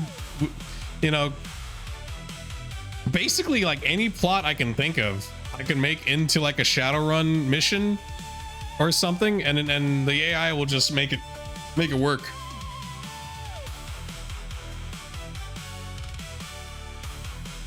Let's see if I can find my Dungeons and Dragons stuff. Like it'll take it and it'll take the idea for the episode and it'll just convert it, and it'll just be like, well, instead of like, this, it's this dark cyber fantasy. I'm like, oh shit, okay. Oh, okay, no, the thing's done loading. Let's see. And that solves a lot of the problems with the sandbox. We'll actually get a bunch of missions that will have a plot. Okay, so the motel room becomes a staging area. Ultranova lays out the equipment across both beds. Armor goes on first, followed by clothes meant to conceal it rather than advertise it. Stained utility coveralls, contractor rain shells, work gloves. Okay, so we got gloves. Cheap caps and disposable respirators. His armor jacket disappears beneath loose gray coveralls. The Ruger Super Warhawk gets 2 fresh rounds and returns to its concealed holster. Both drones are powered, checked, and packed into battered equipment cases that look like obsolete industrial machinery. Kurt wears his patched armor jacket beneath a weathered maintenance coat. His revolver is topped off and hidden at the small of his back. The katana travels inside a long, surveying equipment case. Neverconquer's security range shell covers his armor. The heavy pistol and baton remain concealed. His shotgun stays in the van rather than compromising the reconnaissance. Even after a day, the wound pulls when he raises his left arm. Think we should buy drugs? Think we should get like stims? Stims might stop the wound. Or not, or at least the effects of the wound for like temporarily. I could retcon that in. Maria covers her chrome beneath oversized work clothes, gloves, a cap, and mirrored industrial glasses. Her Browning remains inside the van, within reach but out of sight. She has a fucking Browning? I guess she's got a small pistol, and we just never really talked to her about it. Holy shit, she might actually be a combat NPC. We might be able to use her a little bit. Yeah, med stims? Oh yeah, definitely, yeah. So we'll get some stims. Ultranova 5 recovers 2 of the temporary surveillance cameras stripped from the warehouse. Ah, yeah, so we did have some of that. And clips one to Kurt's chest harness and the other to Neverconquer's shoulder. They are not true cyber eye recordings, but they provide a close approximation of what each man is facing. So we can't just wire our cyber eyes to it. I think that might be an upgrade. When you upgrade your cyber eyes, you'll probably have like a week or 2 of downtime, about a week or so, because you have to get the eyes, then you have to get the surgery, then you have to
Hello? Okay, there we go. I got my microphone working again. That was weird. It like stopped working. I had to unplug it back in. All right, see, I don't know when it cut off because I got a little warning on my computer that a USB device was connected. I didn't know, but I guess my microphone just glitching out. Okay, what was I reading here? Maria covers her chrome beneath. Okay, so we did that. The remote control deck becomes the primary monitor. The Cyberdeck's flat display becomes a second screen. Both camera feeds, audio channels, and drone telemetry are recorded to isolated memory. Ultranova routes the same feed through Kurt and Neverconquer's data jack into their Cyber Eye image links. Wait, whoa, why can't we do that? Why can't we just fucking do our Cyber Eyes into that? Small windows appear at the edge of their vision. Team position, signal quality, and other scouts' cameras. Yeah, I'm gonna ask that. Hey, why can't we just link the Cyber Eyes to the monitors and each other's visions?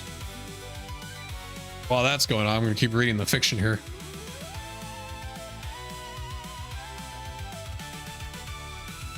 Okay, so shit. Oh man, there's a lot of fiction. Maria sits behind the front seats where she can watch both displays. Can you see through their eyes? She asks. Not literally, Ultranova says. Neither of them has an Opticam. Oh, that's why. I like how I asked that, and it's fucking explained right here.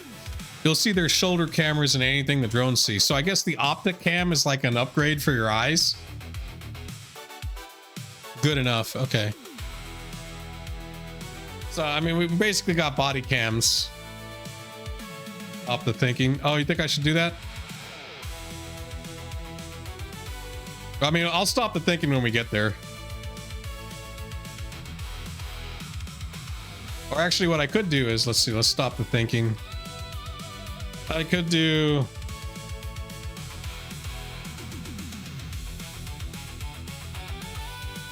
Bible with...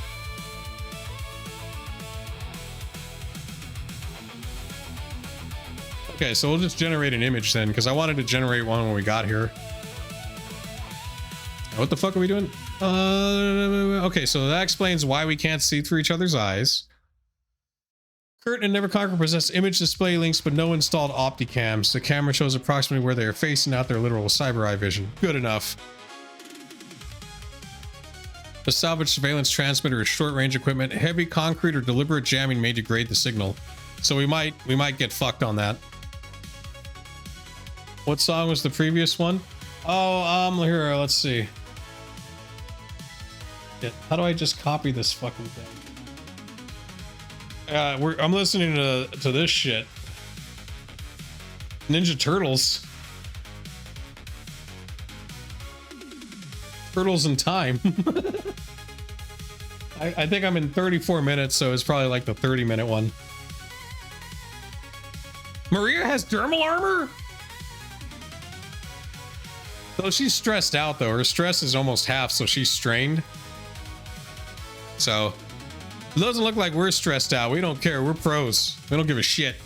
So I can see how Maria's stressed out. She was almost killed. You know, her whole career is fucking weirded out, and she might have fake memories or something. So I'd be pretty freaked out.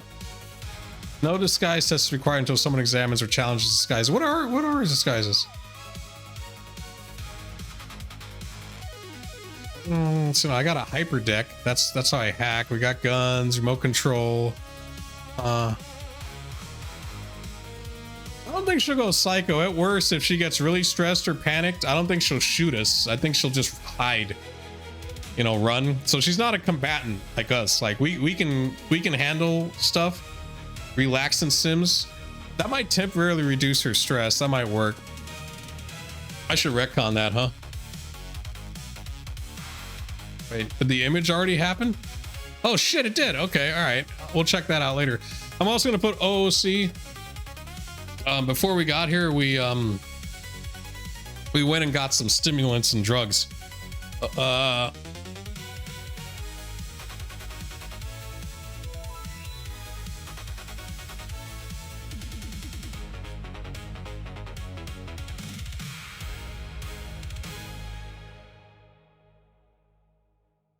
She should already have her own drugs. You would think, right? Neverconquer should have a stimulant, right? He should have fuck, what the hell is it called? You know, like the one where you get you know, it's like a shot or whatever, like an adrenal or something, adrenaline. What's gonna make it vague? Some kind of drug that cancels out his wound, like a focus stim or relaxant.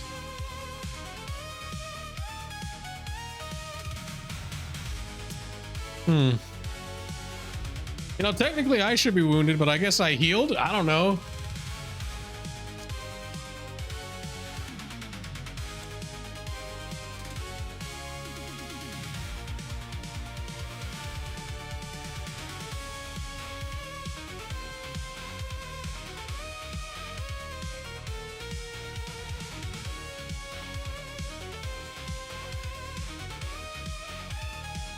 Both relaxant and focus like Salank or Soviet.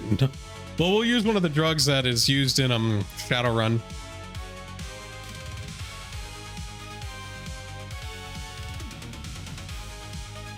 We'll keep it. Okay, so while it's going to that one. The Soviets gave no crappies their shit to their what? Pickling? Alright, okay, so we made it here. We made it here in about, oh, fuck, I have to do math. Oh, shit, I'm so tired. Like 3 o'clock? Scientists, okay. Makes more sense. I know autocorrect pisses me off, especially when I play these RPGs on my phone. I once said, like, I once asked the AI, like, what can you do to upgrade the RPG? And it changed RPG to dog. And it's like, it gave me all these fucking things on how it could make the dogs in the game better. It's like, oh, different breeds with different stats. Like, I don't give a fuck about that, man. Like, dog relationship to owners. Like, that's... All right, the battered delivery van enters the barrens beneath a ceiling of dirty cloud. New Horizon signs stand behind half demolition tenants and fenced construction lots. Most promise apartment blocks, light industry and cleaner future. Behind them are chemical weeds, abandoned offices, and streets that have not seen municipal repair in years. So basically an abandoned industrial zone. Ultranova passes the Taetzel building without slowing. It rises 28 stories from the slum, a lower fortress of stained concrete supporting 8 upper floors of mirrored armor glass. It's 28 stories, but now it's 8 floors? I don't know. A raised helipad and communication dish break the roofline.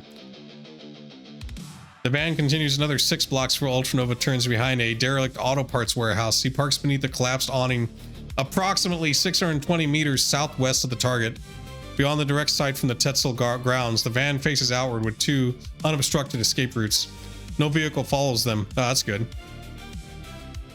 Kurt and Neverconquer leave the van through the rear doors. They move as a pair of subcontractors surveying abandoned utility lines. Oh, that's why you have that subcontractor, that fucking like case. Kurt carries a long equipment case and battered clipboard. Neverconquer carries the fiber optic inspection tool and occasionally stops to mark non-existent measurements. Ultranova watches them through the shoulder camera. Maria leans towards the screen. The closer camera catches the Taetzel building through gaps between ruined structures. Most of the tower is dark. There are signs of electrical life on the ground floor and behind the mirrored glass near the top, but 26 floors between look abandoned. So it's okay, so we don't have to worry about all 26 floors, thank God. I was hoping like, oh, please don't make this be a mega dungeon. Kurt and Neverconquer spend 45 minutes walking 3 sides of the property without approaching the gates. The grounds are surrounded by a 3-meter chain link fence. Kurt pauses near an overgrown drainage channel, apparently adjusting his boot. His camera turns toward a series of small housings attached to near the fence supports. Pressure pickups, he says quietly. Climb it, cut it, or lean hard enough, somebody gets a signal. Okay, so there's a pressure alarm on the fence. We can't just cut it. Wait, what's it say here? Source: the fence sensors require intelligence or electronics 4 to spot. Okay, so that makes sense because he had intelligence 5 versus TN 4, so he rolled a 6 and a 5. Neverconquer watches the people instead of the hardware. 2 men patrol inside the fence. Their clothes are deliberately ordinary, but their spacing and awareness are professional. Each completes one circuit of the grounds in approximately 15 minutes. They carry concealed compact weapons and regularly check both gates. The main entrance lies on the southern side of the grounds. The rear gate leads towards a loading dock on the eastern face. The rear approach has more physical concealment, broken walls, abandoned machinery, and drainage infrastructure, but it is still inside the sensor perimeter. Neverconquer's camera briefly centers on the roofline. Raised helipad, communication dish, ground floor, and top floor alive. Rest of the tower looks dead. So it's just the ground and the top, huh? Maria stares at the monitor. Do you recognize it? Ultranova asked. She shakes her head softly. No, but somebody spent real money keeping that corpse breathing. Kurt and Neverconquer cross the street separately on their return route. Neither patrolman visibly reacts. No gate opens, no alarm sounds. The scouts do not touch the fence or enter the ground. Okay, so this is kind of what we're doing, right? So Kurt and Neverconquer are like on the south of the building. We got a patrol guard going that way, another one going that way. I don't know what G and D is. What is that? Secured gate and then rear loading dock. Okay. And then there's like ruined structures, ruined lots, drainage. So the van's farther away. Drones powered and ready inside van. Neither has been launched. Got it. This doesn't really give us much. It's like we know there's like a fence around a building. Inside the van, Kurt closes the rear door and lays a survey case on the floor. The rear approach gives us cover, he says, but the fence is live and those two aren't rent-a-cops taking a smoke break. Neverconquer lowers himself into the passenger seat. The walk has reopened the pain beneath his bandage, but there is no fresh bleeding. Front door is a shooting gallery. Rear gate is better, but we still don't know what watches the roof or what's inside. We could really use a ninja right now, right? What if we had a stealth suit or something? Maria keeps her eyes on the frozen image of the mirrored upper floors. I think we'll attack at night. It's always a good idea to attack at night. Ultranova has both drones ready. The Rotodrone can attempt a distant aerial survey of the roof and upper stories. The crawler can be deployed to the drainage and rear loading approaches, but either launch risks creating a detectable electronic or physical signature.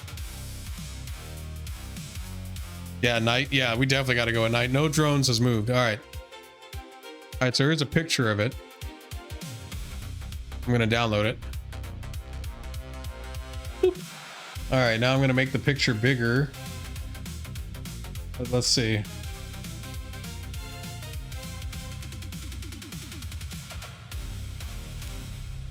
All right, so that's the picture it gave me, right?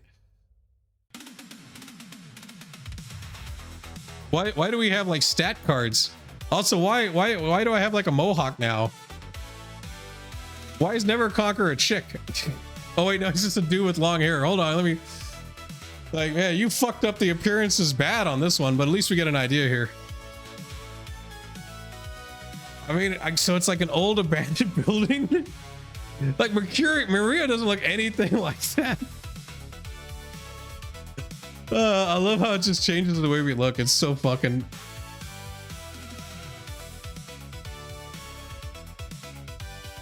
All right, well, either way, that gives us a little bit of an idea.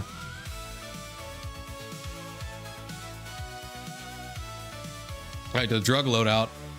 Established the team acquired these from Mercy Span's off-book pharmacy before leaving for Perfekto. So, oh, I'm currently unwounded. He entered Mercurial fully recovered after the previous 21-day downtime. He has no wound modifier, does not need anything to cancel. He was shot. What are you talking about?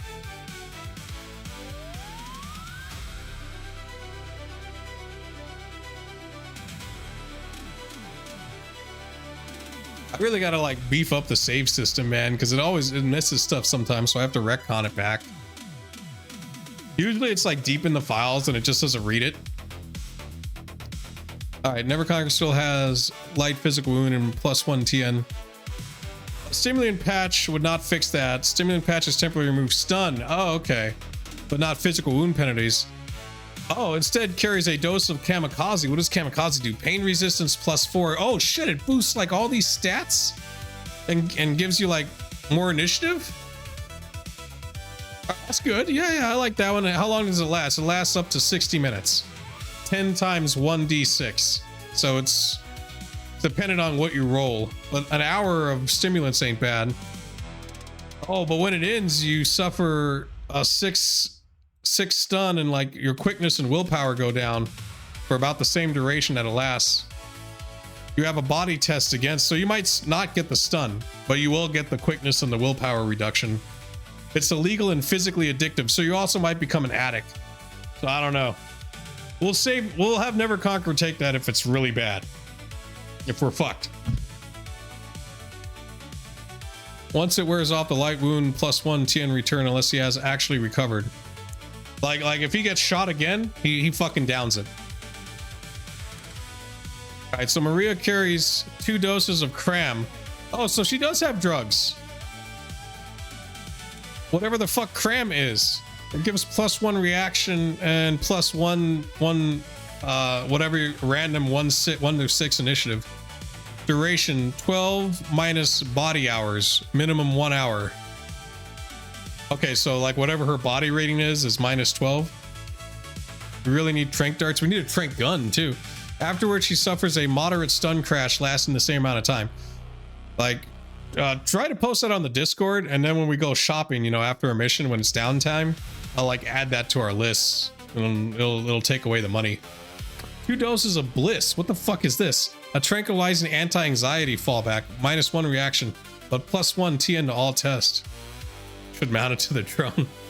Well, we could do that one too. Pain resistance 3. Physically and mentally addictive. Okay.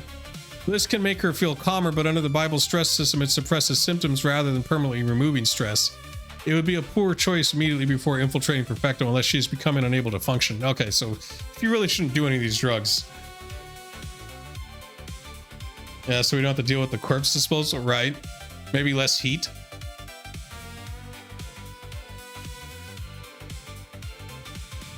Yeah, you see, like you're right. Ultranova was shot during the firefight with the crew, Captain Max. I made a continuity error by confusing no current with after treatment with he was never wounded. I suffered a gunshot. I received a... Oh, okay. That's why I'm not wounded anymore. I did field care. Because I was like, shouldn't I be wounded? I got shot. But it's just bruising and pain, no mechanical wound there, so I don't suffer the +1. Okay, so it didn't forget I got shot. It's just that I'm not currently wounded enough. I'm gonna also put we have some trauma packs.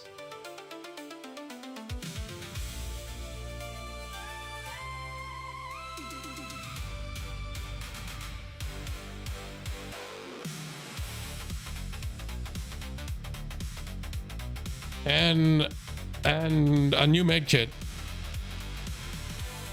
Yeah, okay. So yeah, so the other thing we'll do is we'll stake it out. We'll see who comes and goes, right? Until about 2 in the morning. And then we'll try to infiltrate. I think Maria's safe enough to stay in the van. I don't think we need to bring her. We got the cameras and we got communications with her, right? Via some kind of communication thing. Unless we get jammed inside, but I don't think we're gonna get jammed.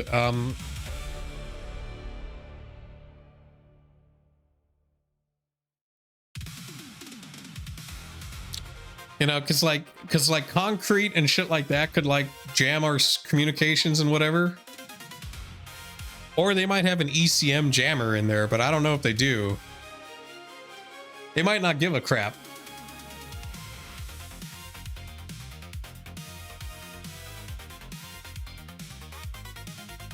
If we get actively jammed, we gotta back out. Right, okay, so if it's not like the environment that's jamming us, like it's rain or some shit, like they have some kind of jamming equipment, then we'll get out of there. That makes sense.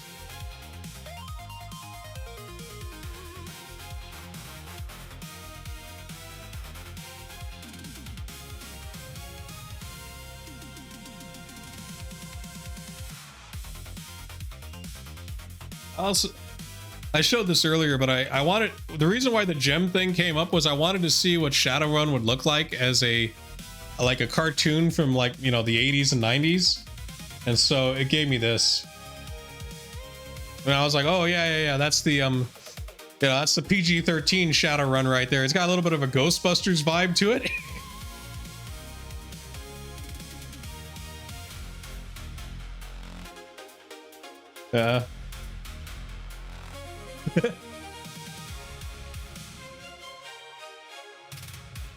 Because Toy Animation like did those cartoons, right? So I was like, oh, what would it look like if it was like Gem and the Holograms? And it just gave me Gem and the Holograms. I'm like, no, what if it looked like if it was done by Toy? Okay, before leaving the motel, the team also purchased a fresh med kit and 4 trauma patches, 1 for each person. Wow, that's a lot of money, man. How much is a trauma patch? 500 each? That's okay. We made like 25,000 off that one asshole, so we're good. All right, the old med kit used during Neverconquer's treatment is partially depleted, but remains in the van as a backup. The new kit is fully stocked. Okay, so we still have the other kit as well. Cost us about 2 grand. I guess I paid for it. Trauma patch is a last-ditch stabilization device, not a healing or pain relief. It is placed over the heart after someone reaches deadly physical. So this is our, like, if one of us is near death, we'll use it, and then we'll get the fuck out of there. Because there's no, like healing, like, super fast healing, except unless it's, like, magic.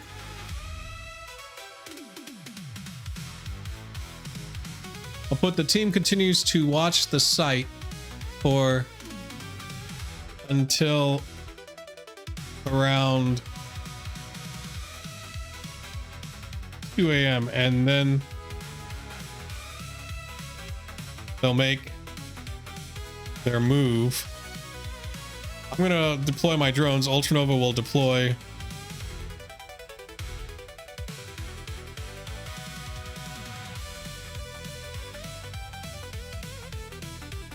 how should we approach them though? Like, because we got to worry about that pressure fence. Do we just go through the gate? Look at this map here. This really highly detailed, super. Okay, so what is G again? G is secured gate. Okay, so we got a gate. I assume that's all around. We got 2 guards patrolling, though. Hopefully there'll be less at night. We got this that looks like a penis. But it's, what is this? Secured gate and rear loading dock. Should unlock or hack the gate. How do we, you know what, I can ask.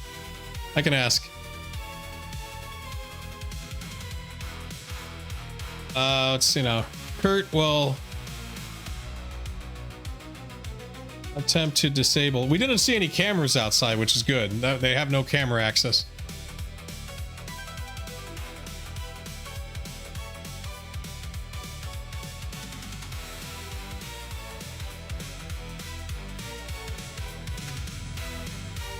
So Maria will stay in the van.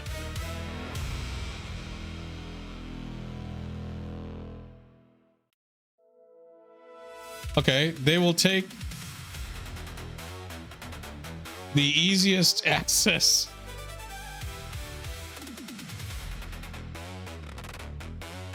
Given their skills and situation. So we'll just kind of auto it, huh? Oh, it knows. It knows I'm a bad speller.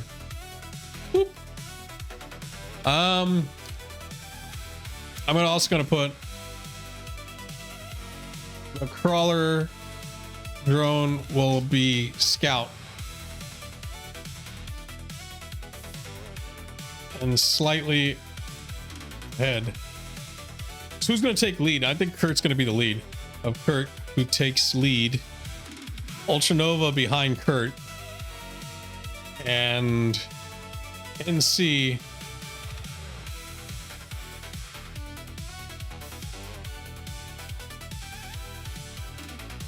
scout and lookout.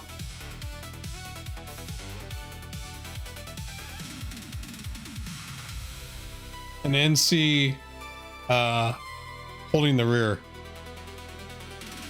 All right, I think that should be our formation roughly. So odds are it'll probably stop us at the fence, and then we'll see what we'll just go along from there.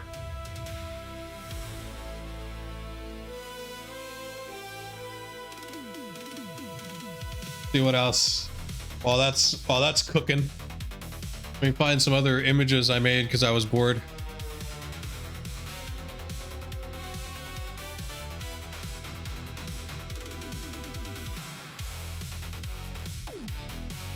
Oh, I had to do a picture of my Dungeons and Dragons in the style of the Dungeons and Dragons cartoon.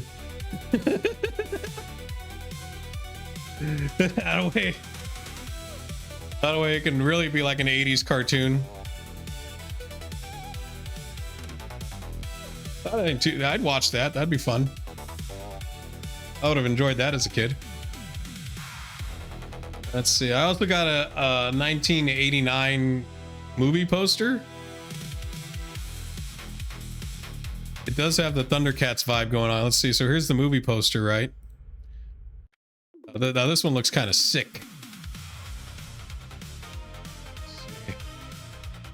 Yeah. In a world of ruin, only Steel will survive. So not bad. You got your evil wizard dude. You know, you got John Rice Davies, because why wouldn't you have him? And, you know, that's pretty cool. Swords of Greyhawk. Let's see who's in this? Michael Drewer, Karen Blackwood, Peter Haskell, and John Rice Davies. All right, let's see. I got some Earth Dawn stuff too.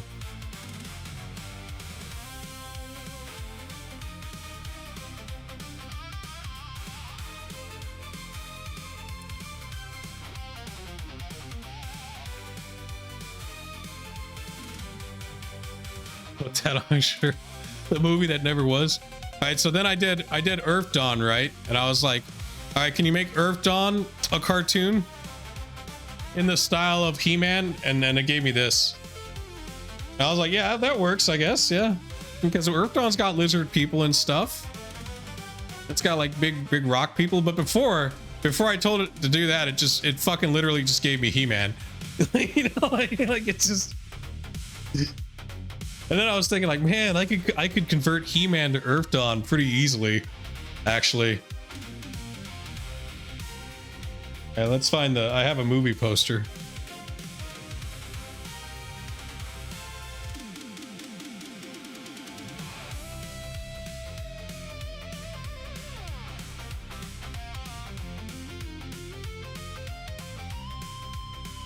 All right, here's the movie poster for Earth Dawn.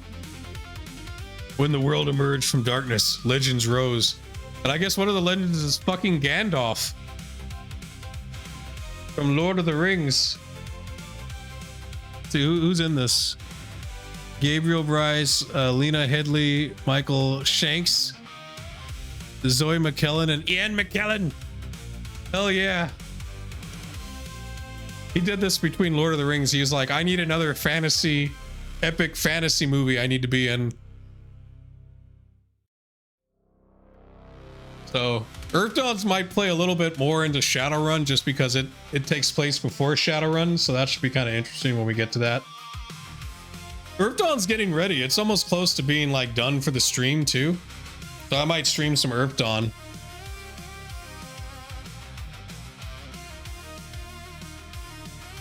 Dungeons and Dragons is pretty much done though. I also like what's it called? I have a Dungeons and Dragons. Oh shit, what is it called? I have all the worlds in D&D 2nd edition now, so like we could do a Spelljammer, which is Dungeons and Dragons in space. Beyond the Stars, Legends Set Sail. We could do a Spelljammer campaign. It's not sci-fi, okay? It's fantasy in space. So it's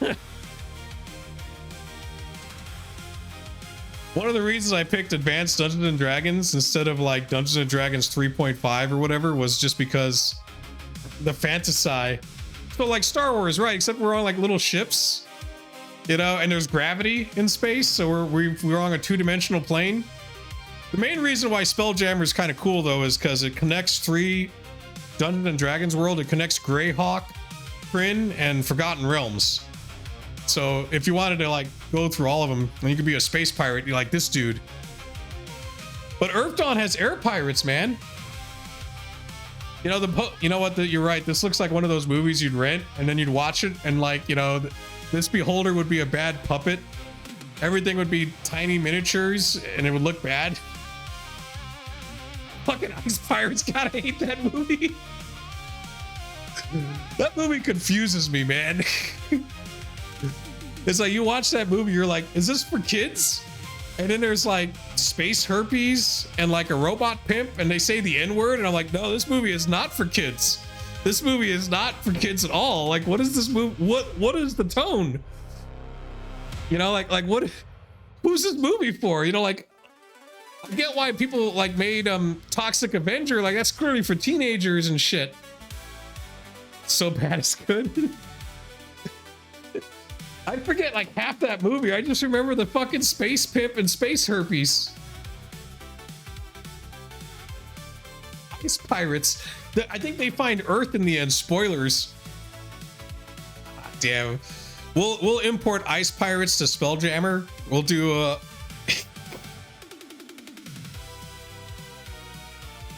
yeah, D&D has a lot of worlds. It has a Victorian world where it's like Cthulhu-esque or like Lovecraftian, where it's like, you know, we can play as like Victorian era adventurers solving horror murders and fighting Dracula or some shit. It's got like Dark Sun. There's a fuckload of content for Advanced Dungeons and Dragons. That was the main reason I did it, was because I wanted one that like gave me the most amount of shit. And AD&D, like it has like it even has like an RTS. It has something, I forgot what the fuck it's called, but it's like birth sign or whatever. But basically in that one you play a lord and you have armies and shit, so it has like mass army rules and stuff. Crazy stuff. Yeah, D&D, you're right. D&D is hard. Characters die super easy. So that's why odds are if we did D&D, I'd probably just start us at level 3. You know, because I feel like level 1, you have like 8 hit points and you're dead. Either that, or we do like, we make 3 characters each. You know what I mean? Like we do it old school. You make like 3 level 1 characters and they're all from like, you know, the Guild of Neverconquer and the Guild of KurtCoolBeans or whatever. And then as soon as one of them dies, we just bring in the other one.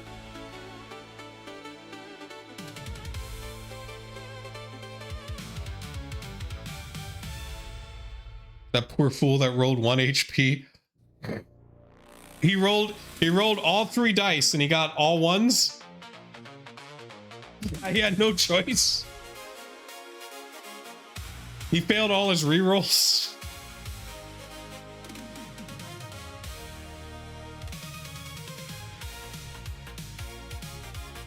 I was taking a good time. Let's see.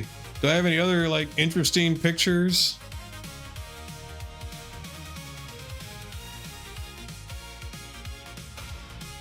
Yeah. So the Victorian era one is called, look, I asked it what books I need to get the Gothic Earth, Gazetteer and all that, but we already have like the spine of it to run the Mask of the Red Death or whatever. 1994 Advanced Dungeons & Dragons 2nd Edition Ravenloft campaign expansion set on Gothic Earth. Oh, so it's an expansion to Ravenloft? So apparently I already have Gothic Earth and Red Jack and all that, so I just need to get some more books. Preferably these books, and then we could do that one. Oh, you can't see what I'm looking at. There you go. Yeah. Now you can see. Okay. But yeah, so I got the core books in there. I just need to get Gothic Earth, Gazetteer, and Guide to Transylvania, a couple of other ones, some adventures. And so that one could be, another thing we could do. That'd be kind of fun. We can also do Dragonlance. That's where you ride dragons. Forgotten Realms. Oh, it's 2nd edition. It's not just 2nd edition, it's 2nd edition with all the rules. Like every optional rule. And all the kits and shit. So like, you know how like they had the player's handbook? They also had like, you know, the fighter's handbook. And in that one there was like kits and like extended rules and stuff. And so it's using all that shit.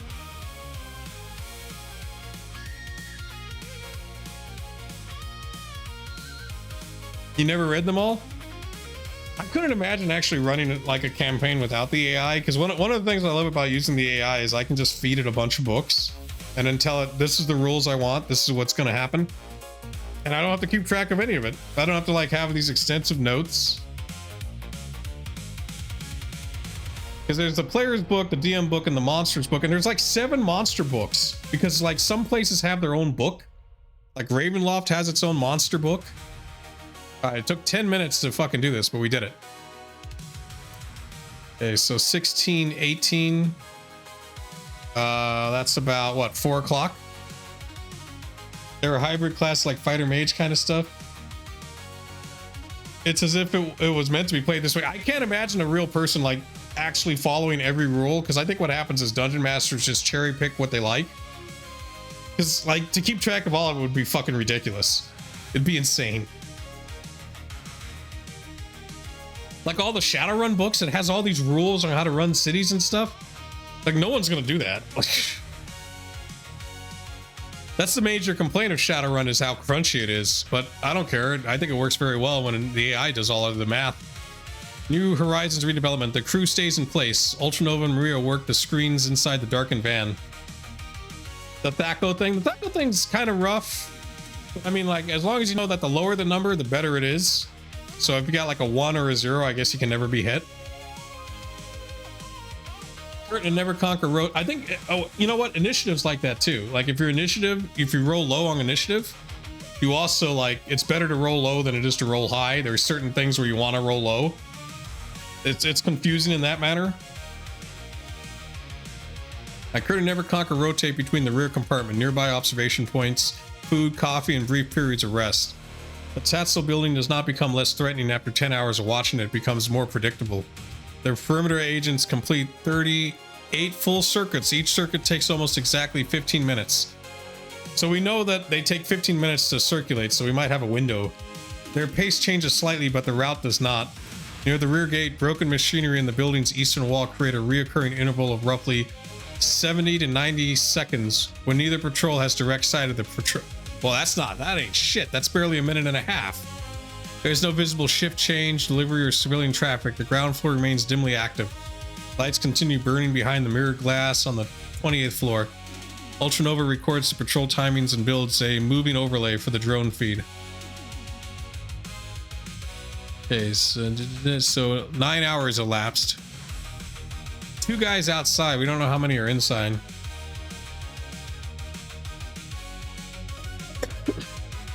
We have to disable it, then hide, and then infiltrate. I was thinking maybe I could use the drone, but we already told it to do this. The thin Seattle drizzle has begun. Oh, so now it rains. At 2 in the morning, Maria moves into the driver's seat. The engine remains off, but the keys are ready. The surveillance screens show Kurt's shoulder camera, Neverconquer's camera, and both drone channels. Ultranova carries the remote control deck beneath his coat.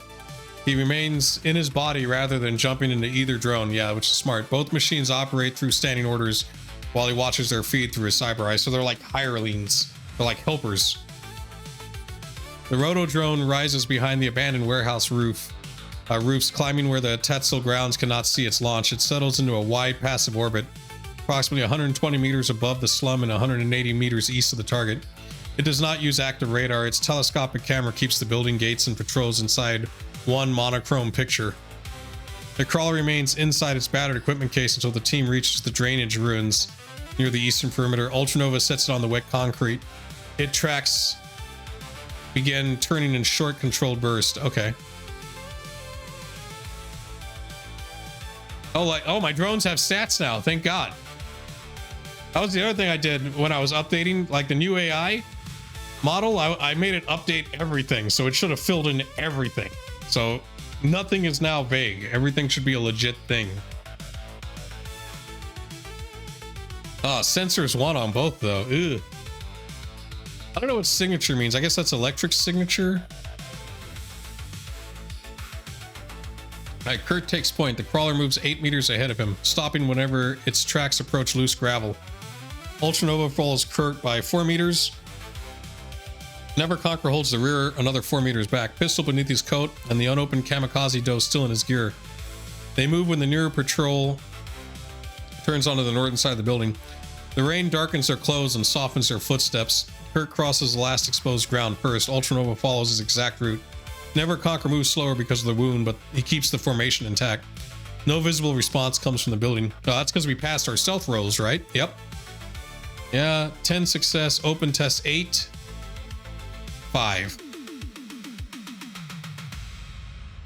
What does this mean? Open test result. Again, are we I guess they're not gonna, it doesn't show us the enemy rolls to observe us. Because that's, yeah, observer test remain hidden. So we don't know. So we don't even know if we succeeded or not. Okay, that's cool. That's fine. That's realistic. Eastern rear gate. About 8 minutes later, Kurt kneels beside the gate post. A sealed metal housing sits behind the chain link support. He opens it with a narrow tool, exposing old industrial wiring, splicing a newer pressure monitoring electronics. Ultranova's area overlay shows the patrol continuing away from them. Kurt clips a meter across the circuit, waits for the pulse, then bridges the return line. He presses his weight against the gate. The sensor reading does not change. He opens the latch and pulls the rear gate inward, far enough for the crawler to pass. Ultranova and Neverconquer slip through behind him. Kurt closes the gate again, leaving the bypass connected. I'm assuming Kurt went over too, right? Official perimeter sensor. Okay, so we succeeded against that. Kurt's electronics 3 versus TN 6. No tool penalty. We have basic tools. 210 inside the perimeter. The crawler rolls forward along the eastern wall. 12 meters north is the recessed loading dock approach. Directly ahead is a steel personal door with a commercial access plate beside it. The storm drain ends against reinforced concrete. It does not provide an open route beneath the building, so we can't go downstairs. The crawler stops less than a meter from the personal door. Ultranova increases the audio gain and filters out the rain. Beneath the water striking the metal awning, he hears 2 distinct voices on the other side of the door. One is close, the second is several meters farther inside. A portable radio clicks between them. Neither voice sounds relaxed. Okay, so these guards might be a little stressed out too. They might be tired. It's 2 in the morning. That might be to our advantage. The rotodrone's patrol overlay turns amber. One perimeter agent has rounded the northern corner. At his established pace, he will regain sight of the eastern grounds in approximately 2 minutes and 40 seconds. Okay, so this is the more detailed map. Now, let's see. What is D? Rear personnel door. So there's this rear service door and a loading dock. And we're kind of on the right here. And my drone's by the door. Kurt's up here. I'm down there. That's the gate. It doesn't really show me where the patrol guy is coming from. I guess our options are to either go through the door or go through the loading dock. Door is probably the cleanest one to do. I could probably hack the door. Either that or Kurt lockpicks it. Want to try the rear door? Kurt crouches beside the access plate. 2 people inside. I can work the door, but I'll be starting at the lock when that patrol comes around. Neverconquer watches the gate behind them. We hit this door now, move into the loading dock recess, or let the patrol pass and reset. Standing here makes the choice for us.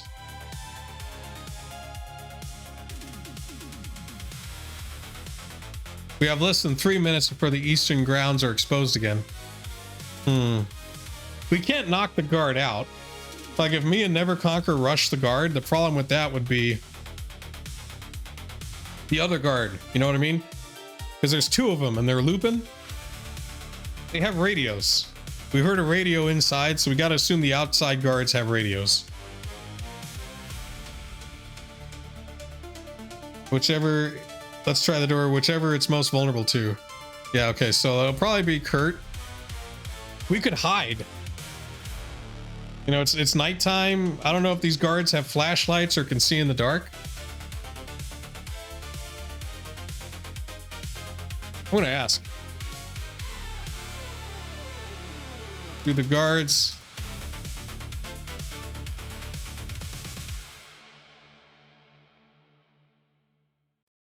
What are the chances of hiding? Let's see what the AI says.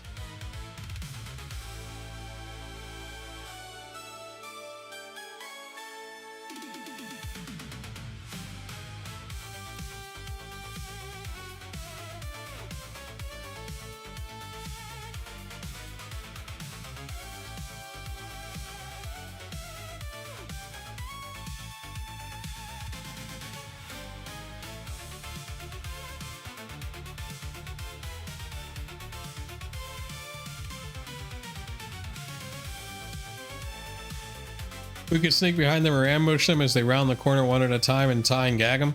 We could. That's a double risk though, because we'd have to hope that each time we did it, they don't like shoot a gun or use a radio. I mean, the patrol changes what, like every hour or so too? Like that gives us at least an hour of time if we pulled it off right. There's 3 of us. There's 1 of them. They're not together. Like we could pull that off.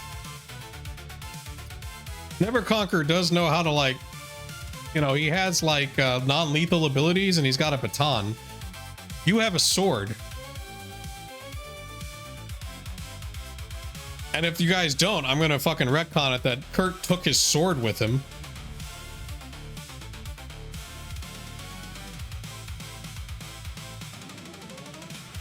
So, I mean, that's at least silent, right?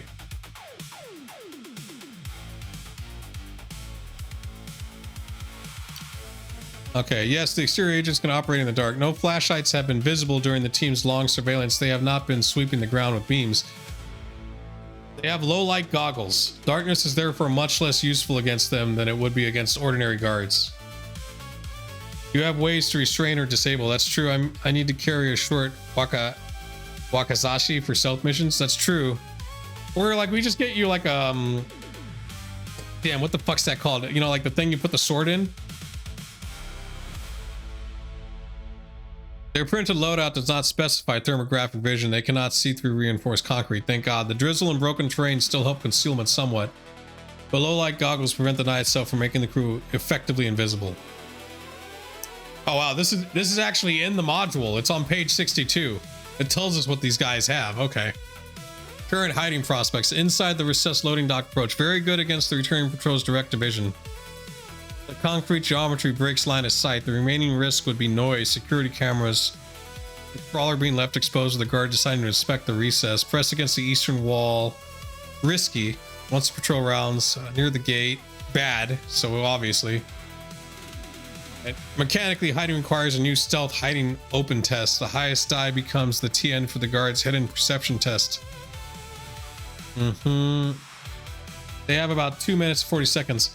So you want to hide and then ambush this guy?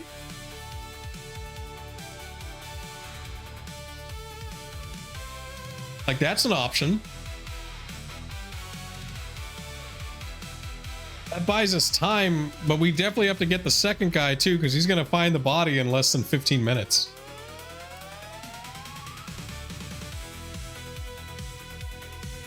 I'm going to ask another question.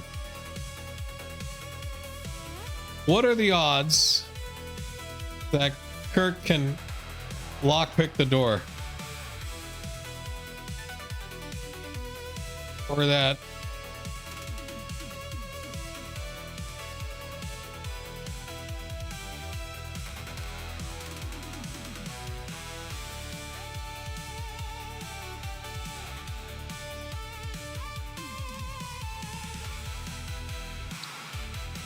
that's what I was thinking too, but the other thing I was thinking was, wouldn't the door have an alarm? We have 2 minutes to lockpick the door before this guy shows up. Almost like 3 minutes, 2.5 minutes. I don't know how long it would take for you to lockpick that door. Yeah, we have to hack and unlock it, so basically I have to start hacking it while you unlock it, and then Neverconquer covers us. So if that guard, you know, Neverconquer hides and covers us, if the guy comes around the corner and we're not done, Neverconquer jumps him. That's the only thing I could think of, right? Like,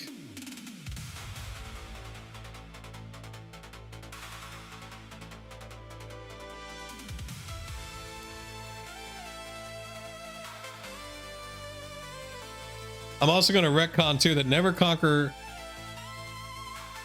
has a shotgun, right? And now you have your sword.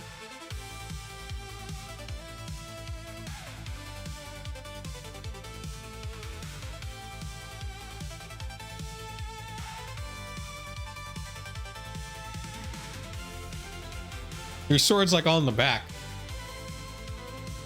Neverconquer wrist locks him and KOs him into the ground. They want to go unarmed on him? Like, that could work too.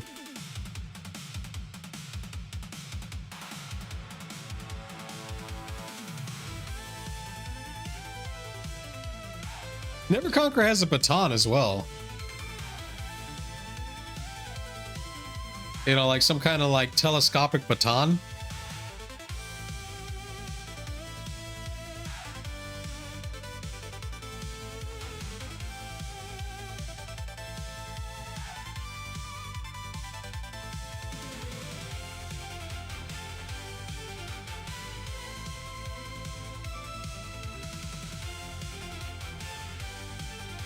You could use Neverconquer's baton to knock his radio off his vest.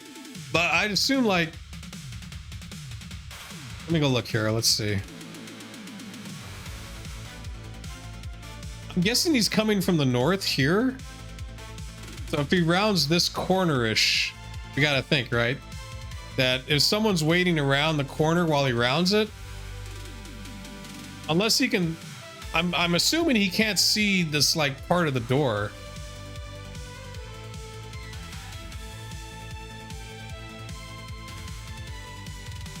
As soon as he gets close to the loading dock.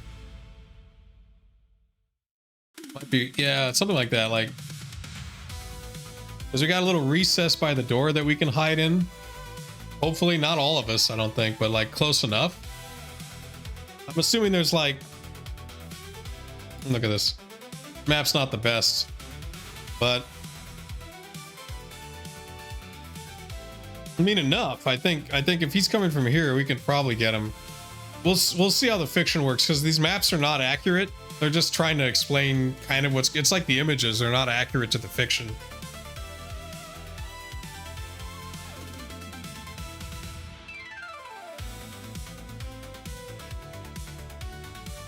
Yeah, it's really trying to think this shit through, huh?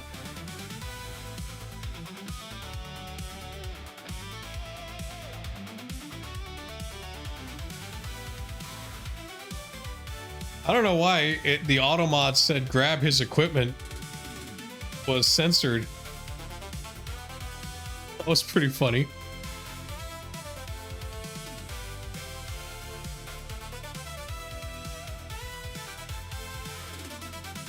I mean, Aikido is supposed to be for disarming people with swords, but it can break and tear joints, including the neck.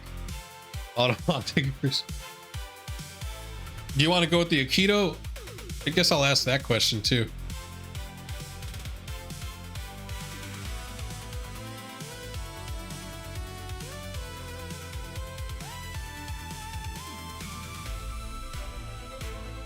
But then we got to worry about him screaming, though. You know, like, because he could scream and then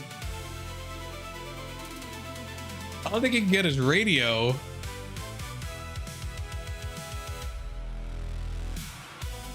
I'm gonna ask here, if NC attacks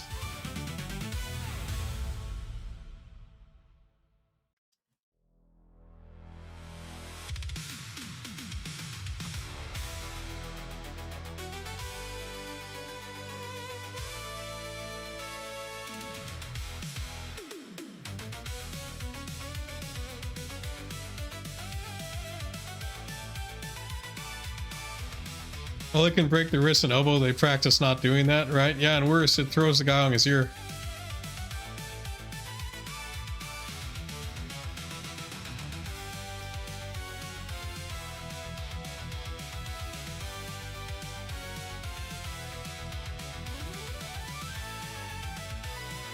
When started, they practiced it, right?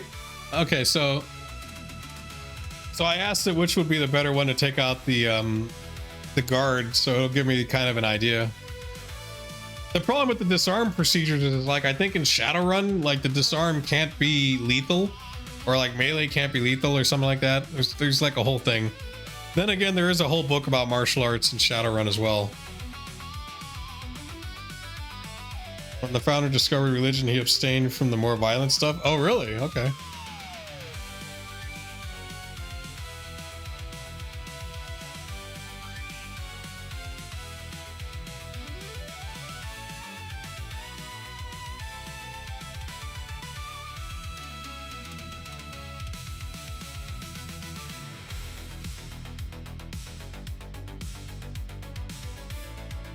Let's see, what should the next music be?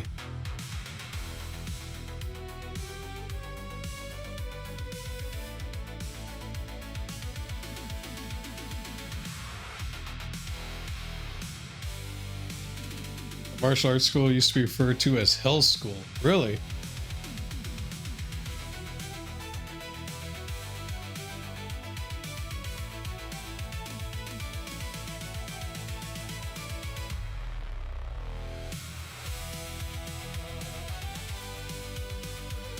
I think the next batch of music, they have Michael Jackson's Moonwalker on the Genesis. Epic synth wave. That might be something, right? Here, let me listen to this.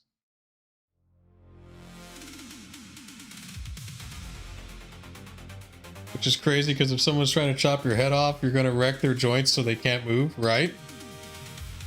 So they probably didn't. It was used by samurai, so they probably did not all be super peaceful and fighting for their lives. So it's probably more like used, especially when they couldn't use their swords.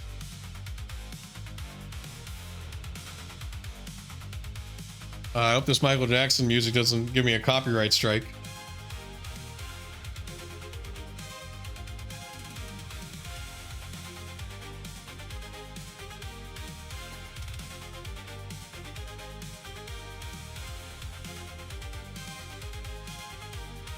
It was the grappling portion of samurai combat. It was started to disarm someone with the sword. That makes sense because like there would be a scenario where you probably wouldn't have your sword, like you were ambushed. You know, like maybe you were just in a tea house or like, you know, taking a bath or some shit.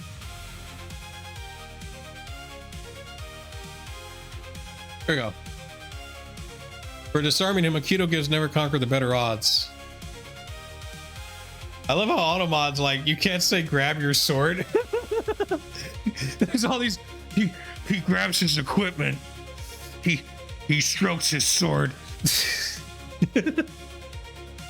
Alright, for disarming him, Aikido gives Neverconquer the better odds. For immediately disabling him, the stun baton is better. Disarm. Neverconquer Aikido 7. Aikido loses 1 die when Neverconquer initiates the melee, leaving 6 die. His light wounds add +1 unless he takes the kamikaze. He knows close combat, which can cancel the reach advantage of the guard's rifle. The reduced damage power does not matter during a disarm attempt. The baton would use Club 5, so Aikido still has 1 more attack die. A disarm causes no damage. Neverconquer must win the opposed melee test with at least 1 net success. Disabling with the stun baton. So, should I ask this other question then?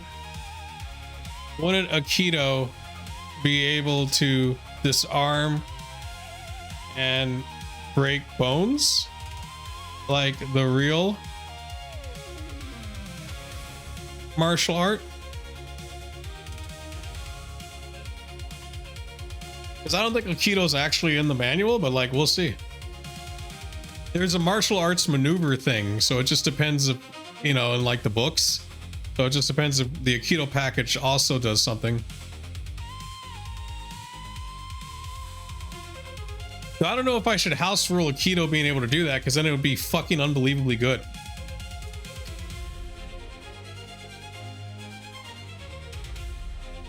Designed to dislocate joints and tear ligaments. Right, and it's also designed to knock down. I mean, we could allow it. We could allow that it gives a knockdown and like causes damage while disarming. Like how an armbar can destroy your arm, right? Tearing will make him scream. Probably best to hurl him onto the ground to KO him, or like hit him with the baton. He has goggles. I don't think he has a helmet. Nobody screams when getting thrown, right? Well, let's see what the GM says here, okay? Like, let's see what they're... Because I'm challenging the rules a little bit. Alright, so... The baton has a lower skill rating, but a successful strike delivers 6S stun. And the electrical shock effect. Oh, it's a stun baton. I thought it was just a normal baton. So he's got the fucking baton from Demolition Man. 1 good hit has a realistic chance of dropping or severely impairing the patrolman. Aikido could instead use subduing combat, but that is harder to complete in one exchange. Neverconquer must accumulate enough successes to match the opponent's quickness before the guard is fully immobilized. What's your boggle? Aikido reduced the... Okay, so like, so melee combat gets more powerful the more you engage in it? So like after 2 or 3 engagement, it gets stronger? Aikido reduced the usual subduing penalty from +2 to +1, but is still less reliable than an instant takedown. Want his rifle out of his hands, Aikido disarm. Want him unconscious or able to fight quickly, stun baton. Want the strongest ons overall? Yeah, Neverconquer takes the kamikaze. Current light wound. Ugh. These odds.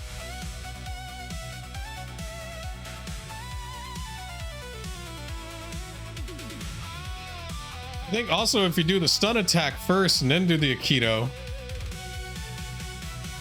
Right. In real life, Aikido includes joint locks, throws, weapon redirection, and techniques that can injure or break joints if applied without restraint. In Shadowrun 3, the capability is split across several abstract mechanics. Disarming. Anyone may attempt disarming combat option, and Neverconquer can use his Aikido skill for it. Aikido itself does not grant a special disarm bonus, but his high rating makes it effective. That makes sense. Joint control. Aikido reduces the subduing combat penalty from +2 to +1. Once Neverconquer has subdued someone, he can maintain the lock, force them prone, or use later complex action to cause stun damage. Throws. Aikido gives +1 die with the throw maneuver. Throws inflict damage and can cause additional injury if the target hits concrete, machinery, stairs, and so forth. Breaking bones. Shadowrun does not have a standard Aikido or dedicated break arm button. A deliberate joint break would be represented through a controlled grapple followed by damage, a called shot, physical damage overflow, and Game Master abjugated consequence from serious or deadly. Yeah, so like you open with the stun and then a throw. Alright, Neverconquer could realistically redirect, disarm the rifle, establish an arm or wrist lock, immobilize the guard or force him down, deliberately break the arm if the team chooses to escalate from restraint to maiming. The last step would not be automatic from winning the disarm roll. It would require control of the guard and another consequential action, so that's like 2 actions. Aikido is probably Neverconquer's best method if the goal is disarm, control, and silent restraint. The stun baton remains better for trying to knock him unconscious immediately. Yeah, I believe they have 2 guards at the stump. Okay. Alright, so Ultranova and Kurt will work the door.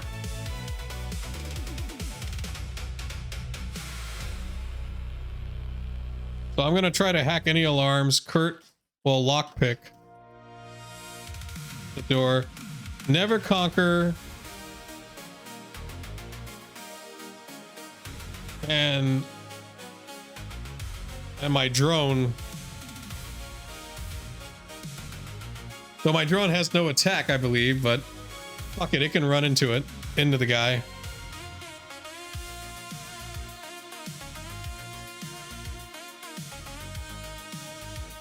If the guard shows up before Ultranova and Kurt are done, Neverconquer will use his baton with I don't know, like 5 combat pool. We'll just do all the combat pool. I will intervene if Neverconquer fails to disable the guard. Okay.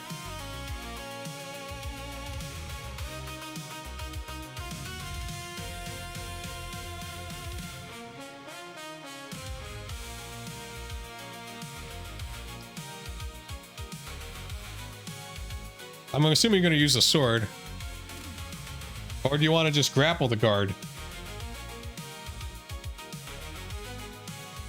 Drone can be used to distract the second guard if he's coming too close. I was gonna have the drone just run at the dude's feet, see if it could like distract him.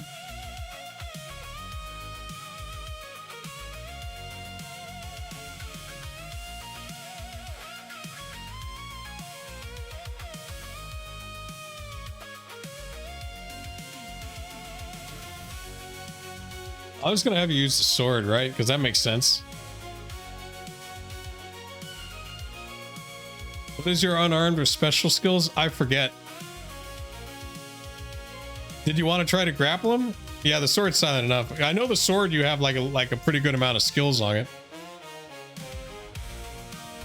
I'll give you 5 combat pool too. I don't know if we can actually use combat pool when we ambush people, but I'm gonna try it. I don't think we can, but you know, it's worth a shot. All right, here we go.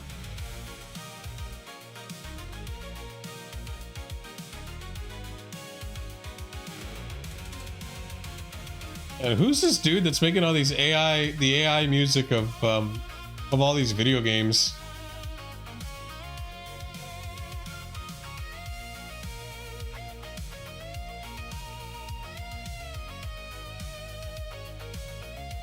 Oh, look, there's Mega Man in the style of Doom. I'm curious. I want to listen to this. Oh shit, that's a commercial.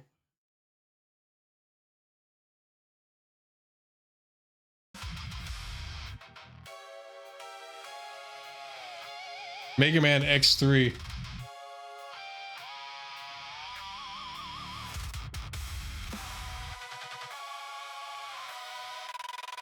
Oh damn, okay.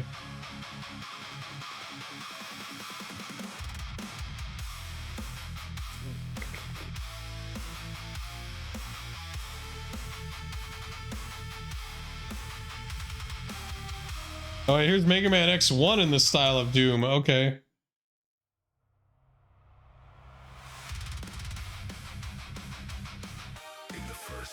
Oh my god, there's lyrics.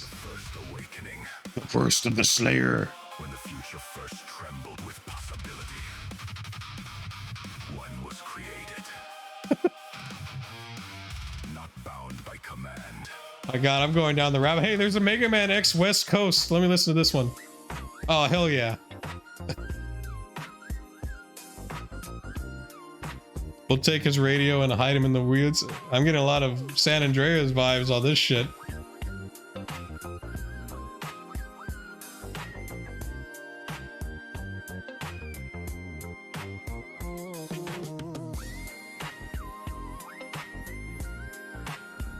Too chill though, we're about to beat someone to death.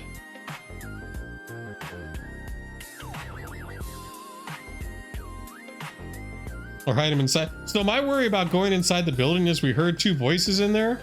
Are we just gonna walk in on 2 guys? If we do, what's the plan? Do we just go loud? Do we go guns out, dicks out, shoot them? Do we try to still be stealthy? Like do we go melee?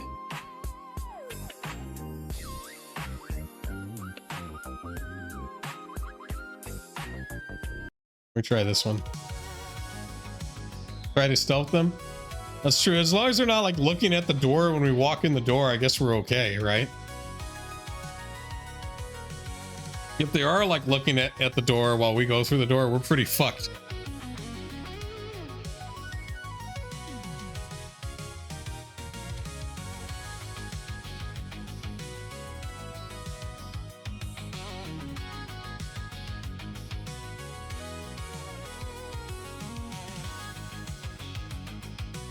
Now, next turn, I'm going to tell it to do all the prep because I don't think it did the prep because, like, you see this one, it said inspected, process Mercurial text and modules. Like, come on. You should have did that while it was loading. You knew we were going to come here. Since we're disguised, we can threaten them and interrogate them. Take them with us if they turn on the alarm.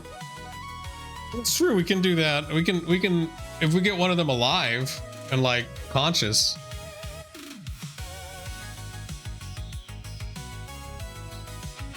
Blindfolded?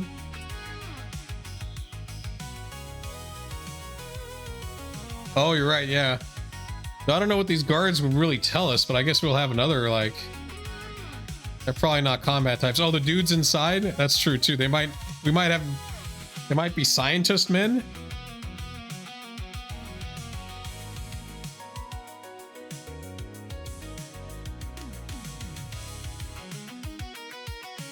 The inside guys will talk. Yeah, because if we find scientists, men, because I'm assuming it was hinted that like there's the top floor and there's the bottom floor, right? Now, realistically, I'd put all the shit on the bottom floor, but Odds are, knowing that this was a pre-made module, that it was written by somebody, I'm guessing the shit we need is on the top floor. Make feeding a crowd Like the whatever the hell that's on this site that is being covered up.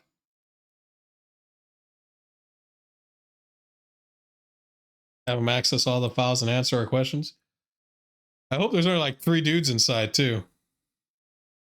Should have planned better. I think there's really not much we could have did though, because it's like there's only 3 of us. You know, like maybe I try to hack the system, but like I don't think the system was even public. Better equipment. Could we have afford better equipment though? Kurt works beneath the access plate with his shoulders hunched. I mean, I guess now that we got paid that 25, we could have got better like security equipment and such. Kurt works beneath the access plate with his shoulders hunched against the rain. The commercial reader has concealed mechanical override beneath its weather shield. His pick slides through the cylinder, touches resistance, backs away, and finds the correct stack.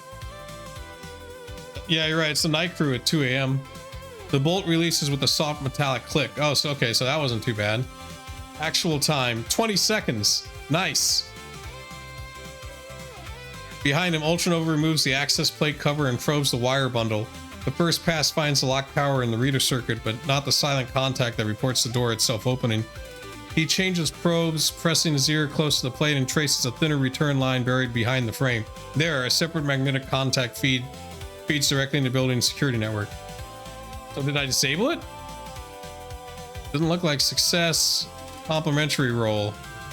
Why do I have a complimentary roll?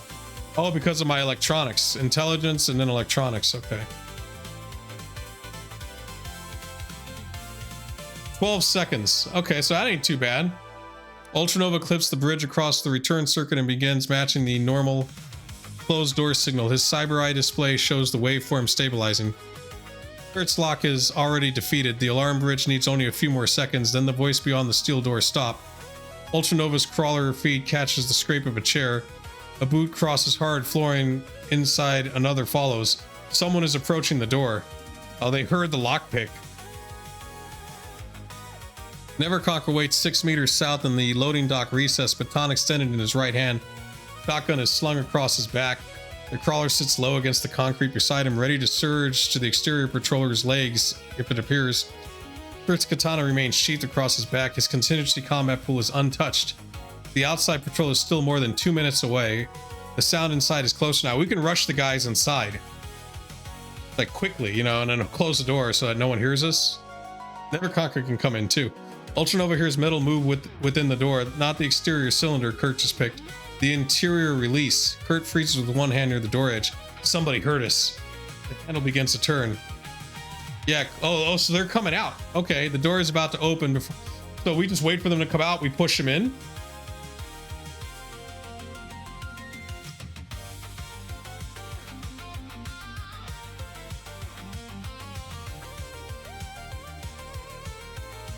Like, you get out your sword. Kurt will rush them.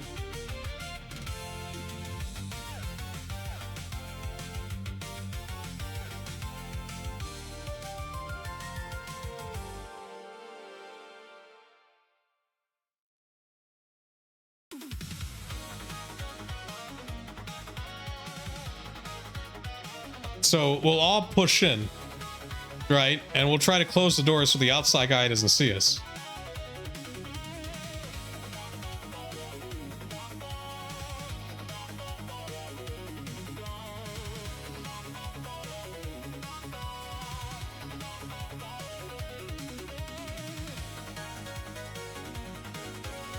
So are we going to try to go lethal or non-lethal on these guys? You want to go non-lethal?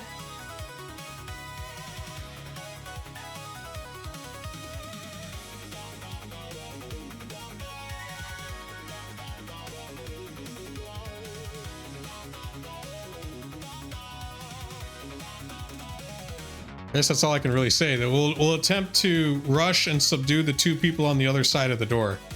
The whole team will just kind of rush in. We got like 2 minutes to do it. Plenty of time.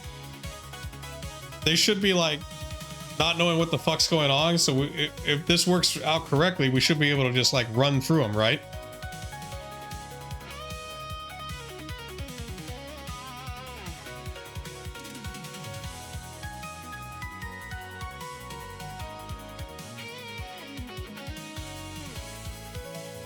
It was like at least 2 dudes on the door. So, okay, so we'll do that.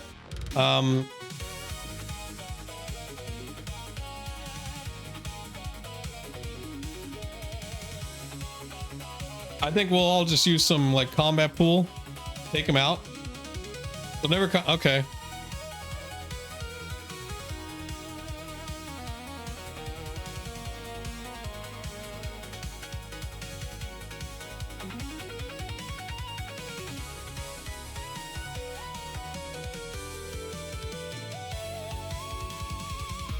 I'm just gonna make us all use 4 combat pool.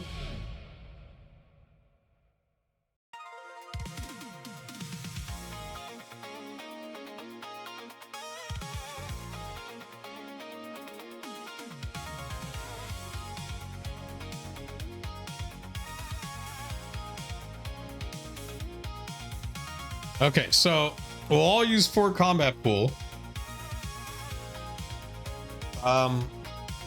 Kurt will slash with 4 combat pool with the sword.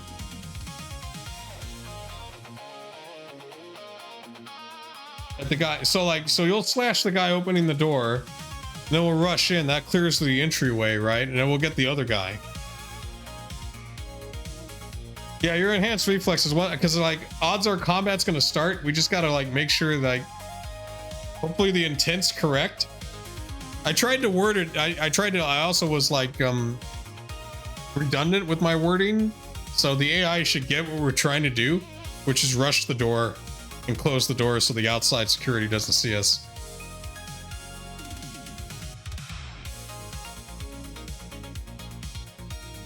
All right, I'm gonna go. Here we go. Can't think of anything else we can really do.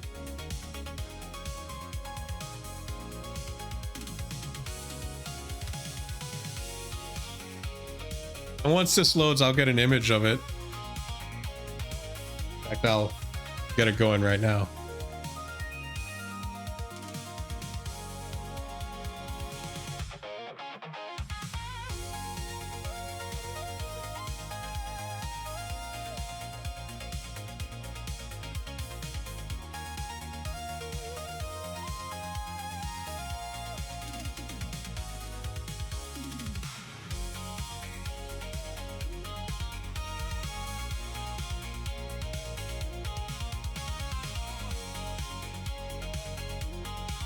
Alright, so it's going to be a surprise melee entry with exact initiative, door alarm timing, declare combat pool, positions damage, and a push to get the team inside before the exterior patrol returns. So it does understand what we're trying to do. We're trying to like get in there fast, hopefully neutralize 2 people. Excedrin. I'll neutralize 2 people. If they're neutralized, then we don't have to worry about the outside guards. Hopefully there's nobody else inside. It's a big ass building too, so it's like, because I'm getting the vibe that it is like this kind of I mean, if you look at the picture down there, like, yeah, like it's kind of a it kind of has like a lot of oh, it's like 8 floors or something, so it's kind of it's a big little building.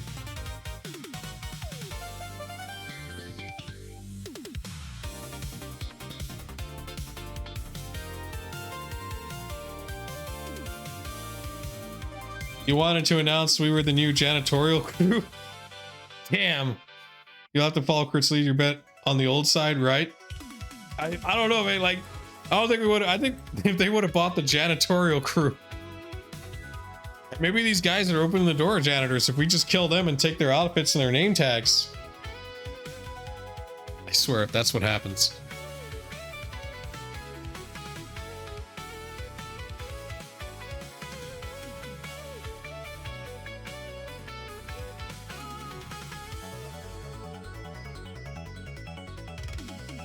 It's to stun them in for humor.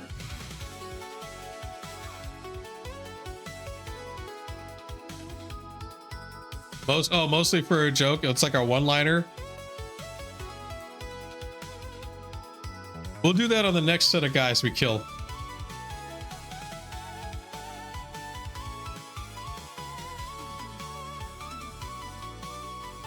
They don't put up resistance. We should use them to get through the building. You won $2 on the scrap. Oh yeah, we got this. Hey man, real rolled one fucking die. He had like what, like one negotiation skill. And he netted us 25k. I mean, we can do this. The rolls are with us tonight, man.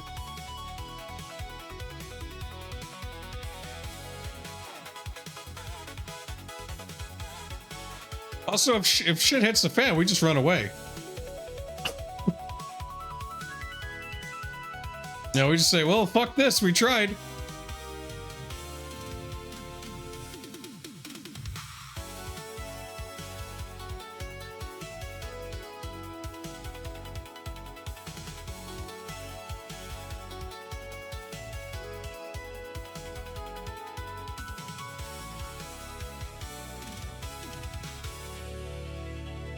Try the other building later. What we could do is, if this fails, we can... There might be another way to figure out what's going on, you know what I mean? Unless this is written so badly that it railroads us that we have to go to this place. Because ideally, if I was designing a module like an adventure, I would have multiple ways for the characters to figure out things. Like I wouldn't design like a plot per se, like, you know, like, hey, you do this, and this, you know, like a line.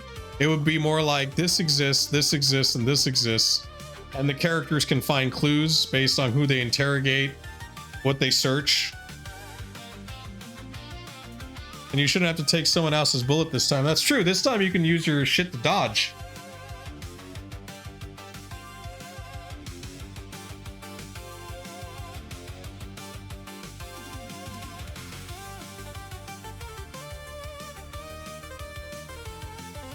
The Storm Eagle, nice.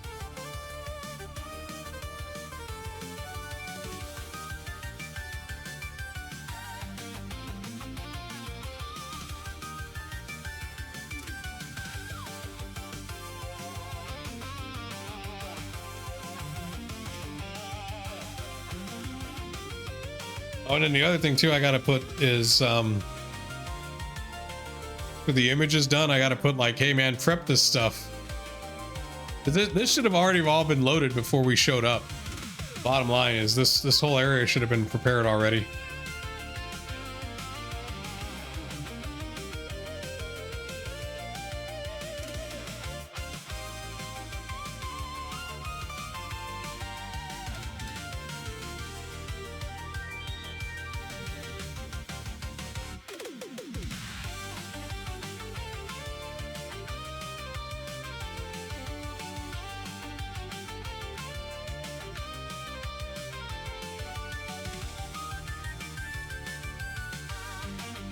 I'm assuming you shocked somebody.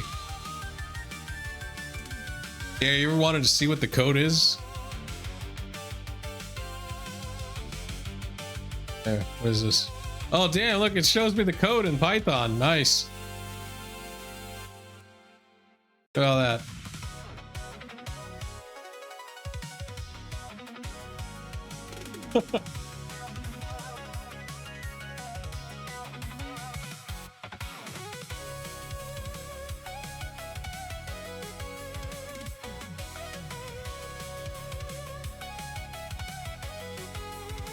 A lot of shit happened in this interaction. Can't wait to read it.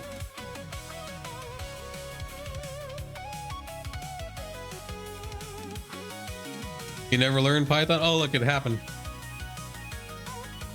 I gotta wait for it all to like the fiction to do. Okay, so the rear entrance, the handle completes its turn.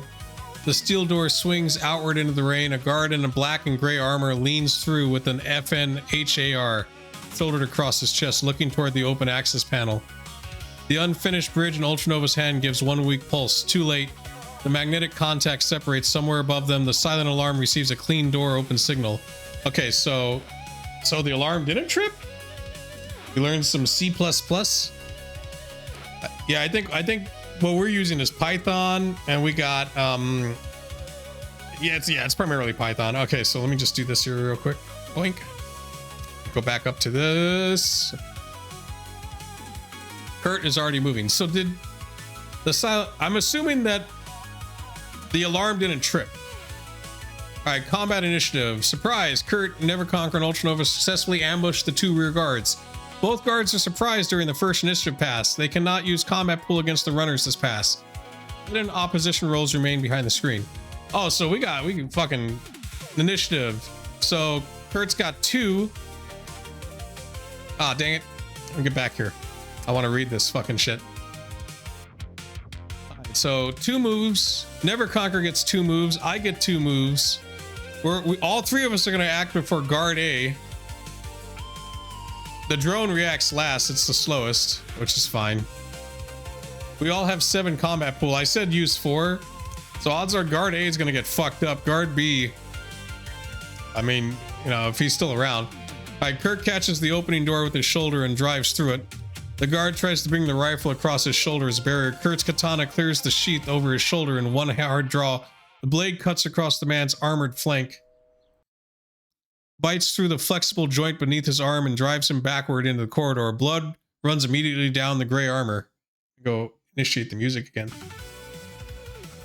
The guard stays upright, but only barely. His rifle remains in his hands, trapped crosswise between Kurt and his chest. So let's see now. We did that 4, so that's 11 dice.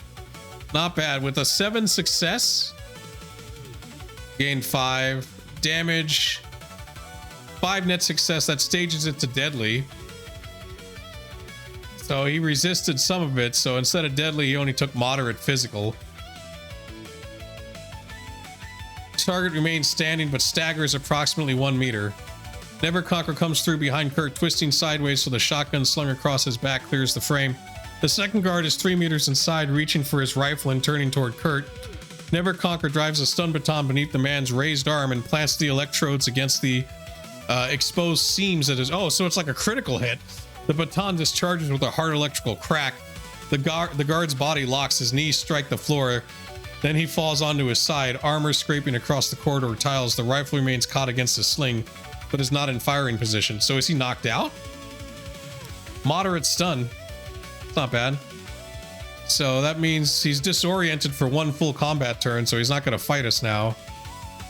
He has a +2 on all of his rolls. +2. Oh, wow. So +4. He's got a +4 on all of his rolls. Guard fails to remain standing. Guard is prone, so he's on the ground. That also means he's easier to hit. We get a better chance of hurting him. Ultranova abandons the unfinished alarm bridge and pushes in after Neverconquer. He drops onto the stun guard, trying to trap one arm and turn the man face down before he can recover. The heavy armor is rigid, wet, and difficult to grip. Ultranova gets his weight over the guard but cannot establish a proper controlling hold. Yeah, I'm not very good at hand-to-hand. The guard remains prone and badly disoriented, but he is not yet restrained. Okay, so I failed to restrain him. The 2 guards lose their first action in the sudden crush through the doorway. The crawler rolls over the threshold behind Ultranova and stops beside the wall. The exterior door remains open. Shit, we gotta close that door. Then the corridor changes. The red indicator illuminates above the rear entrance. The security camera turns directly toward the runners. Beside it, a recessed steel panel splits apart and an automated shotgun begins descending from its housing. Oh, fuck. The weapon is not fired yet, but its mount is rotating toward the corridor. The alarm bypass is lost. The security system knows that the rear door opened, and the camera now has the team in view. I don't know if I can just go hack the camera real fast, right? Okay, so we're inside. This is a lot of stuff going on here, huh? Guards prone. Yeah. What is VNS? Camera and activating servo gun. No, I didn't mean like the Bible is in the Bible in the fucking... I meant the Bible in the fucking...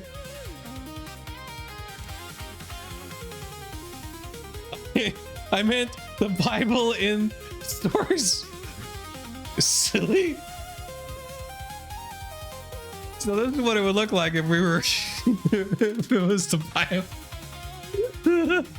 Like, why would I fucking...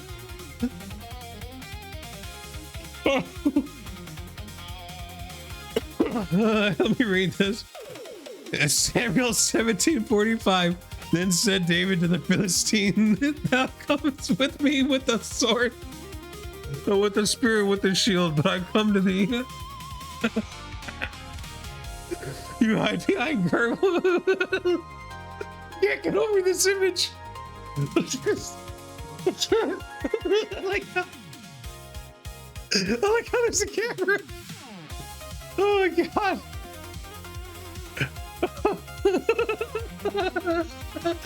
Drone. I like the little gun. I like this. I like this gun. I like Neverconquer's baton. Sandstone walls in the carrot. Well, I mean, if this is where the gun is, it's not gonna be able to shoot us. We can just hide by the wall. Big whoop-de-doo.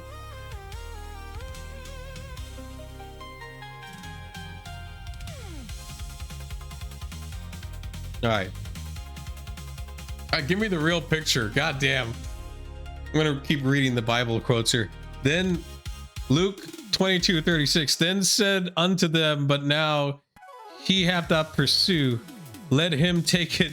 And likewise, tactical note, rear entrance breached. Two watchers subdued, alarm sounded. Oh my god.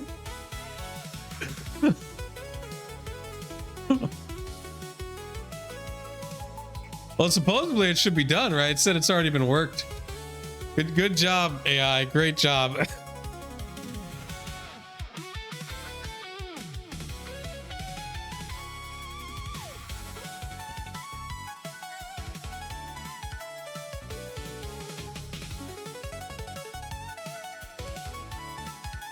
Yeah, I'm just gonna fucking make sure it has all the prep work done for this.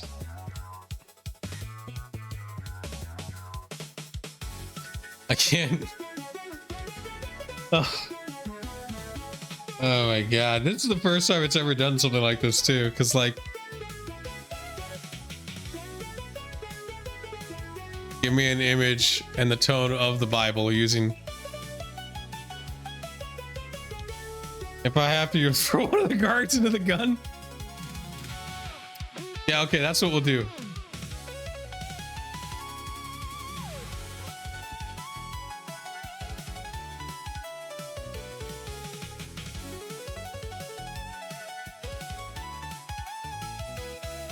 Okay, so I'm prepping this so like this will take a little while, but hopefully after this the turns will be a lot faster.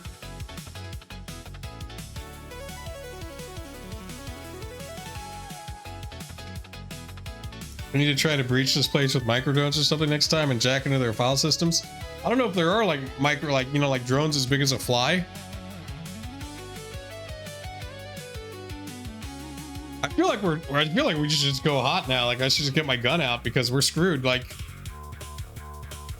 this has turned into a you know, we just got to go in, get the files we need, and get out now. My assumption is it's on the top floor because why else would they tell us about the top floor?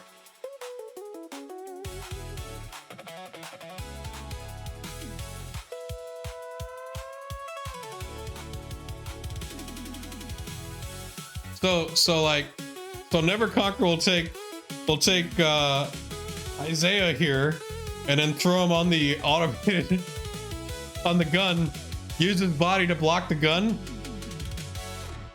and then Harbor Freight tools are working hard. And then Kurt as Jesus will have to rush the main stable. But shouldn't we escape instead? Do you want to try that? We can't hit this place again though afterwards. Like this is it. It's either all or nothing. We got two guys on the bottom. You're right though.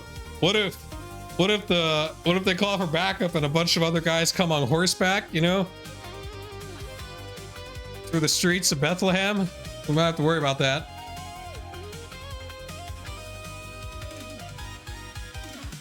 Let's stay if he needs to go.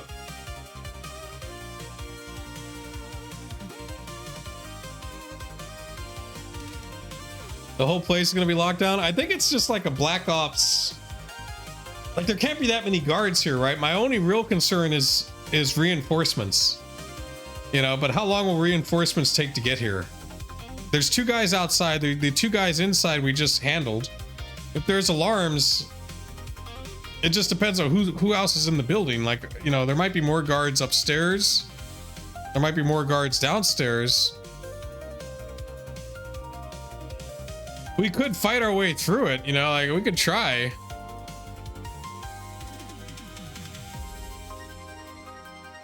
You think we're dead? That's fair. It's true. We don't know. We also don't know what I don't know how much this place is prepped. Like in the actual like Mercurial module. So who knows what the guy that wrote this, how many guards he put in here.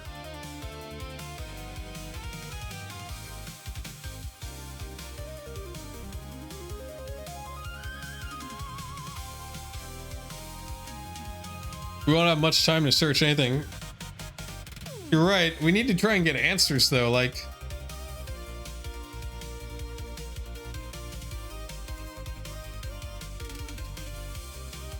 you think the camera's linked to the gun? You think I can hack the camera and disable the gun that way? Let me read the fiction here. You want to kidnap the guard? Then we gotta like take him. There's like 2 guards outside. I guess we can use the guard as a meat shield.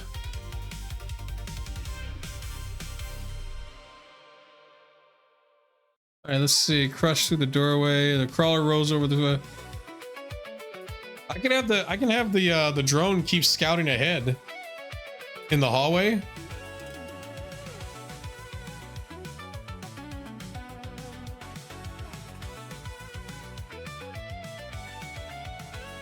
Here's what's going on here. So guard A, moderate physical wound. He's still holding his gun. Kurt's fighting him. Neverconquer and me are taking on rear guard B, who's prone, so he's basically done. I think Neverconquer can finish him off, like he can restrain him or something, so that leaves me free to do something. Exterior door remains open. Silent door alarm triggered. I mean, I can close the door. The servo gun hasn't activated yet. It's cycling, so it might be some time for it. Servo gun enters the next combat turn at initiative 20 if opera. Fuck! That's super fucking fast! So we still have 1 turn before this thing becomes fully operational, but we could actually be faster than it next round as well. External patrol doesn't know what's going on yet. We're still silent. They haven't been alerted, so the alarm might be local.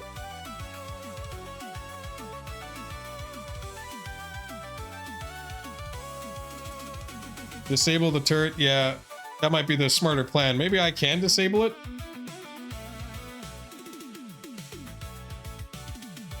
All right, so I prepped it. Okay, cool. I'm gonna ask a question. Can Ultra Nova disable the turret?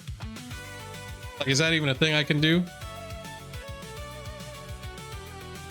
Whose turn is it next anyways? Oh, it's Kurt's turn next. I'm last.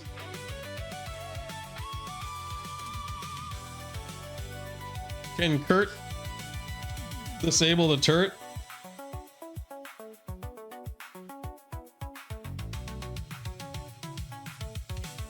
Yes, Kurt may be able to disable it physically. I'm checking the exact servo gun housing. So what, you're just gonna hit it with a sword?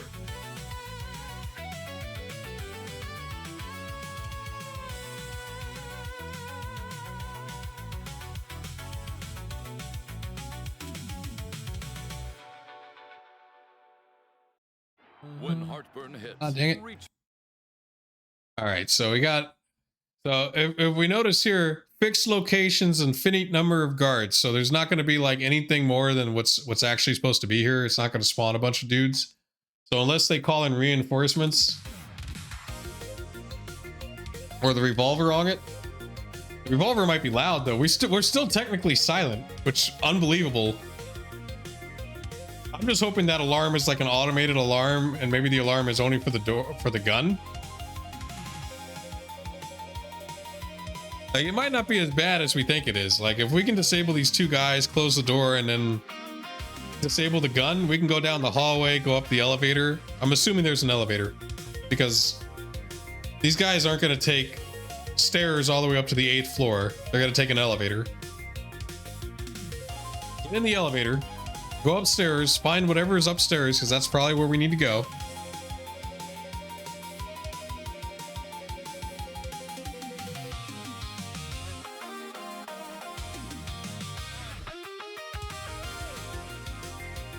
Oh look, it's doing it. It's calculating probabilities for the pistol and the katana. What does this say? Oh, more Python. Nice. Yes, Kurt can disable it before it fires, and his revolver is much more reliable than his sword. It is a fixed servo gun with body 4, ballistic armor 3, +2 from partial cover. Serious damage enough to render the reinforced weapon mechanism non-functional. Yeah, but that if he does this, he's gonna go loud and everyone's gonna hear us. So it looks like it's definitely feasible. 95%. Kurt can make it immediately with the sword, but the concealed housing makes the angle difficult. Kurt has electronic speed too. He could potentially open the housing and disconnect power controls, but not before the weapon activates at initiative 20. So hacking is the worst thing. The gun's the best thing. What do you ask about Ultranova?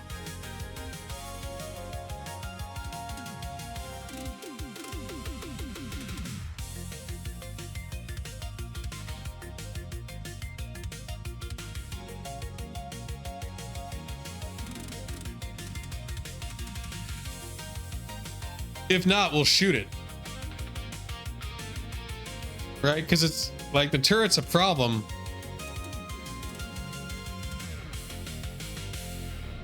Like we could have Kurt close the door and slash the dude that he's fighting, right? And then Ultranova shoots it. Because I mean, like my gun does the same damage as your gun.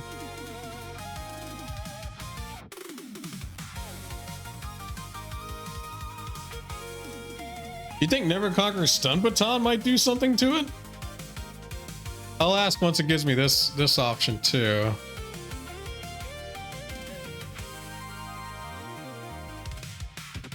Wait, can I hack it and make it an ally? That'd be even better.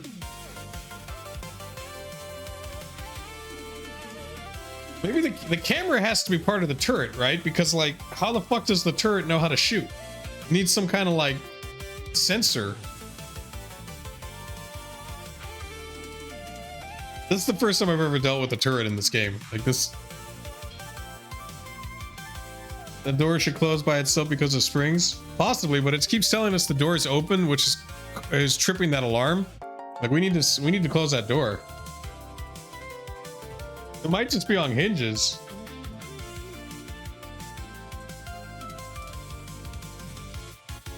All right, so I can take it over or deactivate it.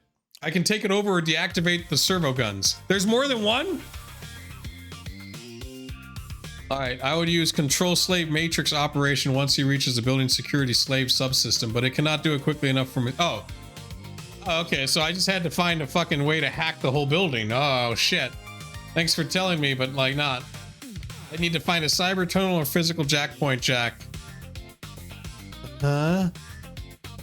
Well, wait. I'm gonna ask two questions. Can Ultranova use electronics via hardware, and can NC use the stun baton on it?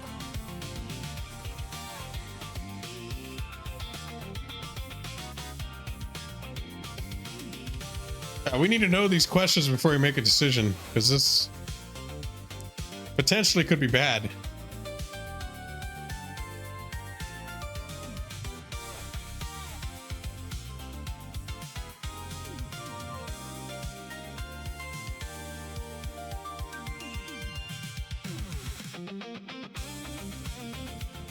Also, from the way the text sounded, it sounded like it wasn't in the wall.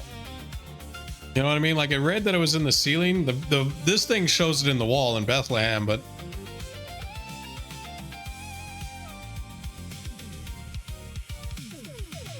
towards it. Besides it, a recessed steel panel splits apart in an automated. I guess, yeah, I guess it is on the wall. The security camera turns directly toward the runners. Beside it, a recessed steel panel splits apart and an automated shotgun begins descending from its housing. Maybe the wording's just wrong. Maybe it's on the wall and then the shotgun, like, you know, like lowered from the wall. The descending thing makes it sound like it came from the ceiling. I don't know. We know for a fact that this is not what happened. I'm pretty sure.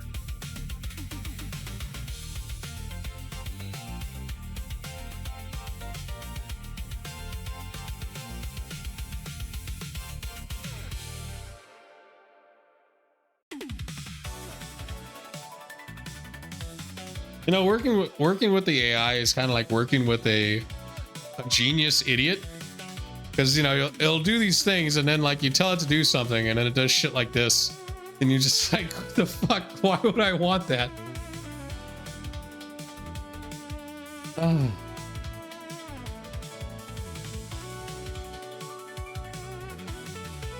It's like it does amazing things and it does something so stupid like that. It's just crazy. An idiot savant. Yeah, basically. Yeah, it's just, that's the first time it ever did that too. I've used that wording before and it never made the fucking Bible come to life. Oh yeah, you should have. All right, hardware disabled. The server gun is ascending from an open housing and is close enough for Ultranova to reach during his Initiative 3 phase. This require, oh, so the GM has to come up with the test, huh? Target number 6. Well, I have electronics 4. 1 success.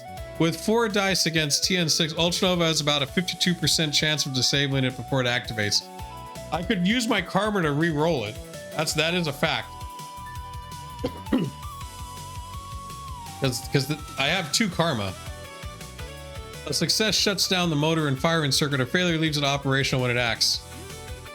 Alright, so the stun baton. The electric does not automatically short out the servo gun.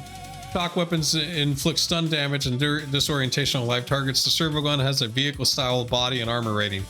Okay, so it can't be stunned. Ultranova could use the baton to physically jam it between the weapon and housing, smash its exposed optics and wiring, use it as a lever. So wait, he can use it to help me? But then both Ultranova and Neverconquer won't do anything that round but try to take out the turret. That leaves Kurt dealing with the 2 guys. One guy's on the ground. Best coordinated hardware. Neverconquer jams the descending mount during Initiative 4. Ultranova cuts its power during Initiative 3. Kurt still acts. Alright. That might be what we'll do. We'll have like Neverconquer and Ultranova go after the turret. And then Kurt, I guess you can just swing away at the guard that's still standing, right? You still want to throw one guy at the turret? If the turret starts opening fire, we will pick up the guys and use them as meat shields and run down the hallway. How about that?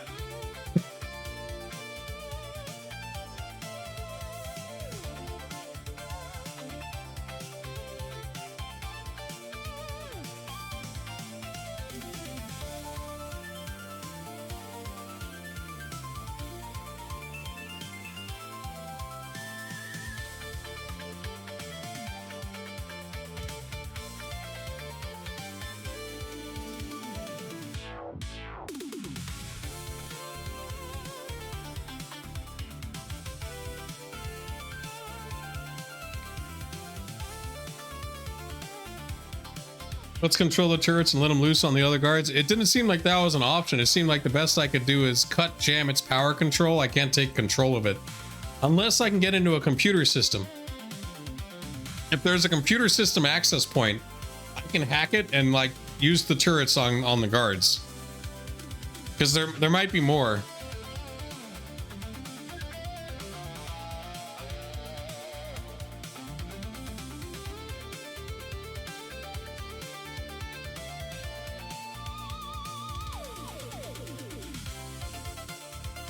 There we go. Yeah, we'll jack in later. Exactly, yeah. I think closing the door would be a simple action.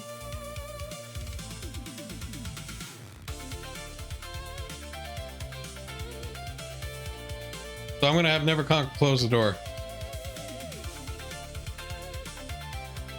I'm assuming it's a simple action. I don't think it's a complex action, so he might be able to do that and still help Ultranova disable the turret. If Ultranova fails, I'm going to use my karma. And I'll re-roll. I'll re-roll. I got 2 chances to re-roll, so. Ask if it's a simple action. I'm going to assume it's a simple action. I already made it go because it takes forever for this thing to answer. I don't want to wait 2 minutes for it to go yes or no. I mean, it says that Neverconquer is closing the rear door and jamming the servo gun, so I'm assuming it's a simple action.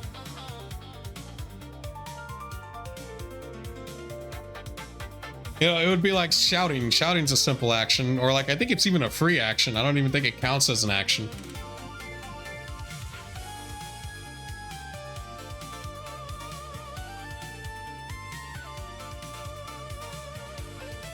How long did the last one take? Only 2 minutes. It should take about like a minute or 2 minutes between this.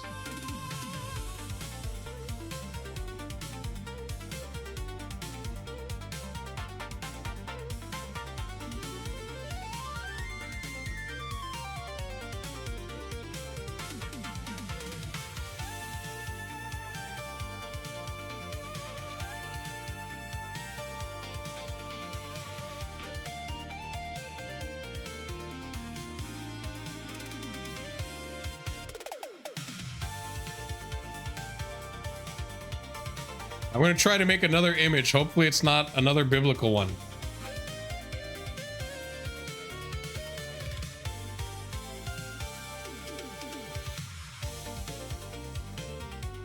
I know, man. If only Tonus was here, we could use his hobo strength. He could meat shield his way.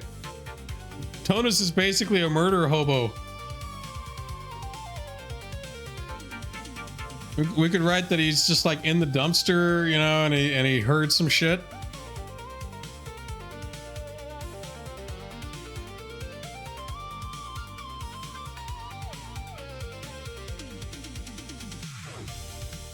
Yeah, he's like, he was dumpster diving nearby and he just hates authority so much. He doesn't know us or anything. That's how I'm going to write it too. The first time we meet Tonus, he's not going to know who we are. And we're just going to just be like, well, this dude works for free.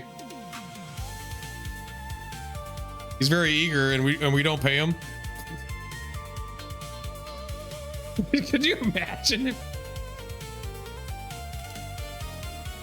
and if, you know, if he somehow survives?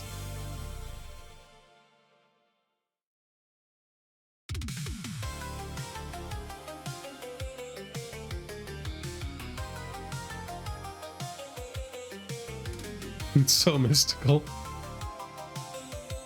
He can just come in and pocket sand everyone. Maybe tell a joke until they shoot him.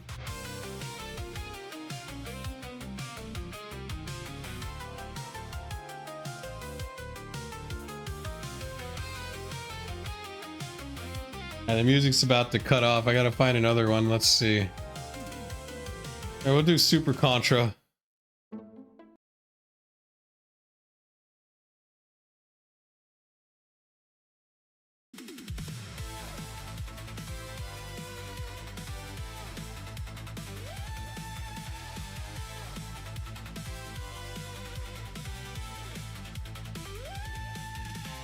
I just need to look at this. Holy crap.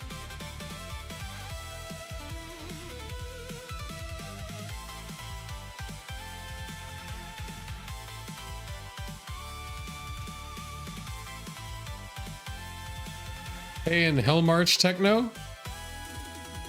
You mean like from Command and Conquer?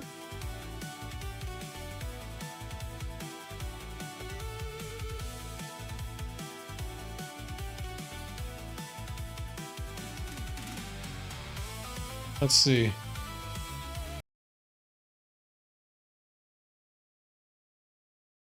I gotta find a synthwave version of it, you know, like an AI version of it, because then I'll get copyright struck. And so what sucks about that is like YouTube might like mute the whole thing.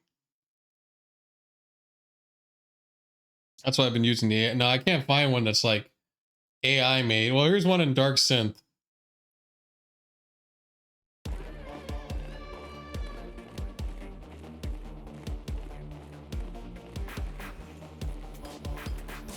All right, there we go. All right. Okay, so that happened. Let me just.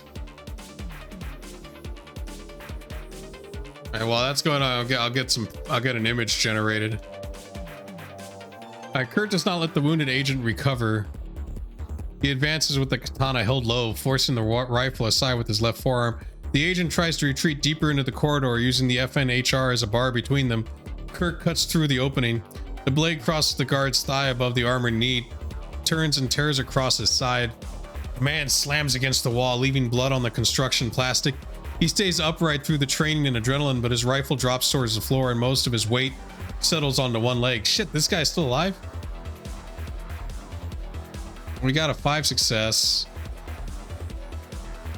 Net stage success. He's still at moderate physical? That armor, man. Neverconquer moves next. That dude, he's got some heavy armor on, man. Like, we might have to shoot him. He grabs the inside handle and pulls the rear door shut. The rain loading yard and returning exterior patrol disappear behind solid steel. The latch catches. The descending servo gun is almost fully exposed now. Neverconquer turns his baton sideways and tries to drive it between the rotating shotgun cradle and the edge of its armored housing. Their servo motor is stronger than it looks. The baton skids across the metal, throwing sparks, but fails to catch. Neverconquer pulls it clear before the mechanism can trap his hand. Oh shit. So that didn't stop it.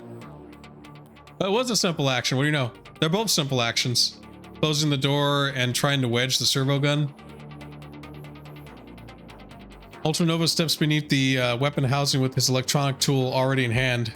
Servo gun's camera iris contracts above him. Oh, okay. Its internal feed motor chambers a shell while the mount turns against its stops.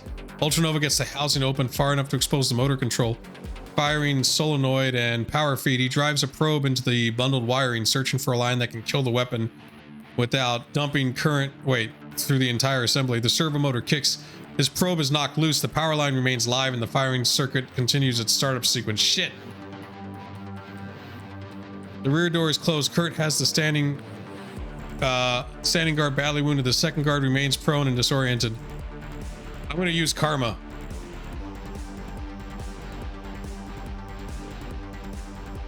Yeah.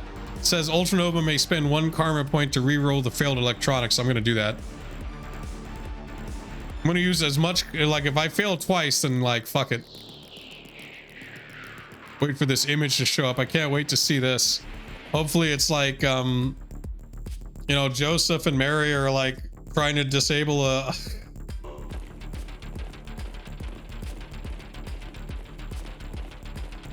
Maybe the 3 wise men show up.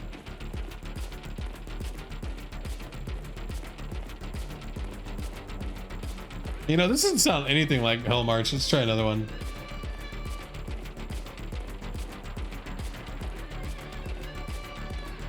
Going out for a smoke? All right. You want to smite Judas?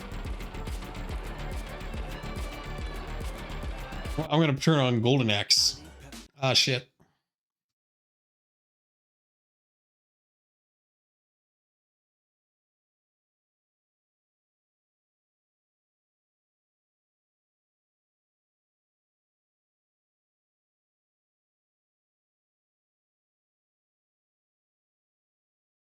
Kind of like ass, right?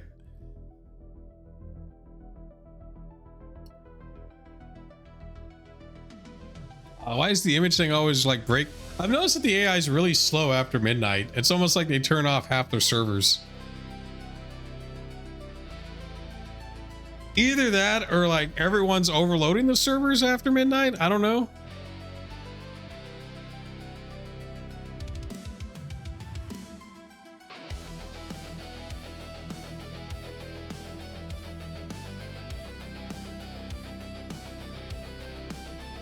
Give it a little bit more because I want to update the image on the right.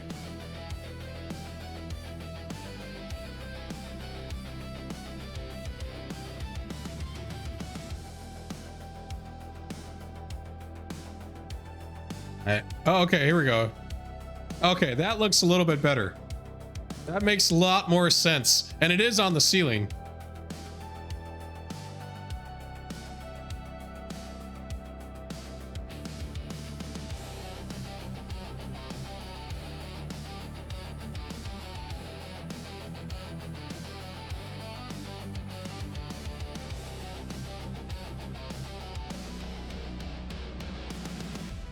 Let me make it a little bit bigger here. So that ain't too bad. We got a little bit of violence there. Somehow, I think Kurt's hand has gone inside the dude's mouth. Or I guess it's behind the dude. And it looks like I'm trying to like hack this thing.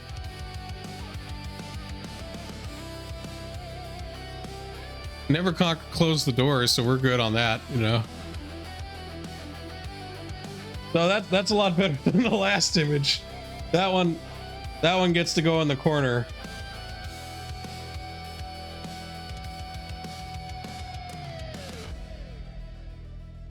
All right, I'm gonna just use karma right now to smash his optics. Well, I guess he is armored, like if this image is to be believed.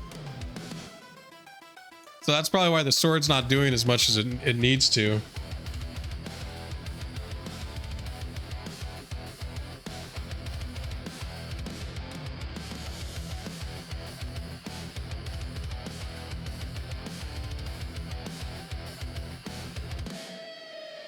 Oh, you meant the turrets? The turret? Instead of wedging, right? You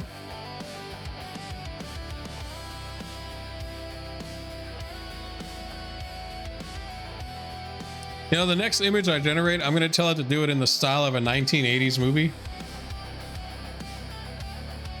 It's a little too clean here, you know?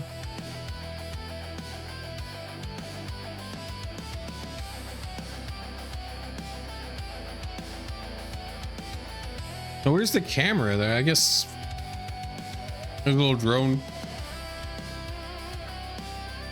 Is this the same gun that's in the Bible picture? Let me look.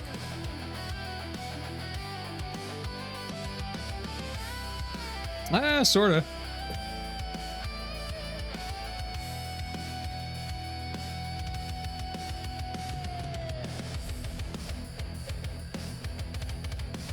Oh, okay, that was quick. Ultranova refuses to let the failed probe be the final answer. He twists beneath the descending weapon, catches the loose control bundle with his left hand, and drives the probe into a different junction. The servo gun's targeting motor whines as its barrel settles towards him. Fuck! The probe touches live current. The white spark snaps across Ultranova's gloves. He tears the firing solenoid line free and grounds the traverse controller against the housing. The servo gun jerks hard to one side. Its green targeting lamp flickers. The feed mechanism grinds to a stop, and the weapon hangs dead from its deployment rail. Okay, good. Before it can fire, the camera above it remains pointed into the corridor. The red alarm light continues to burn. Okay, so that should be the next thing I do, is get rid of that, huh? God damn it. Wait, whose turn is it now? Did we roll initiative?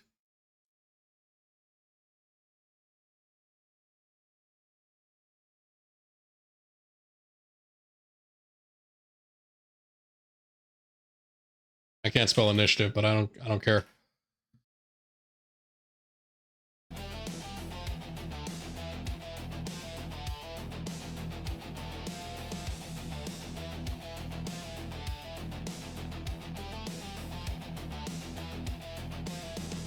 Does Neverconquer have a turn left because of his simple actions?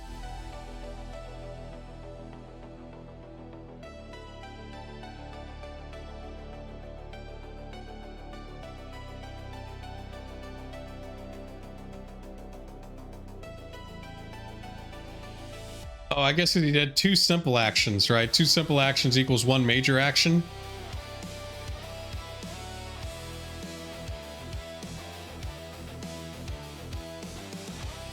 Because like shooting a semi-auto gun, I think is a simple action. So you can shoot a semi-auto gun twice in one round. The second shot will have recoil. But we have magnums, so we can't do that. We can't shoot twice. Let's see. Oh yeah, roll initiative.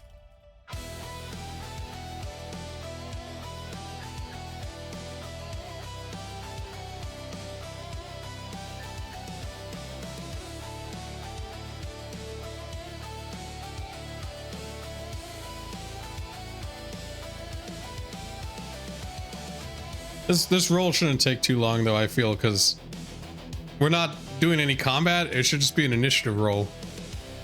Unless the AI acts first, so then it'll play out its characters, but I doubt that.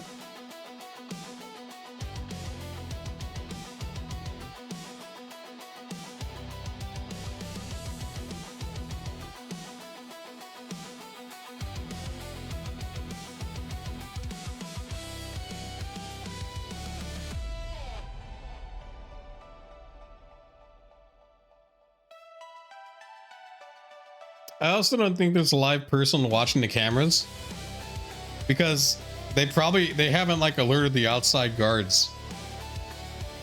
I think that the alarm is only tripped, but there's no one like, there's no like command center or like, you know, like security desk, because you got to figure at this point they would have called the outside guys to come in.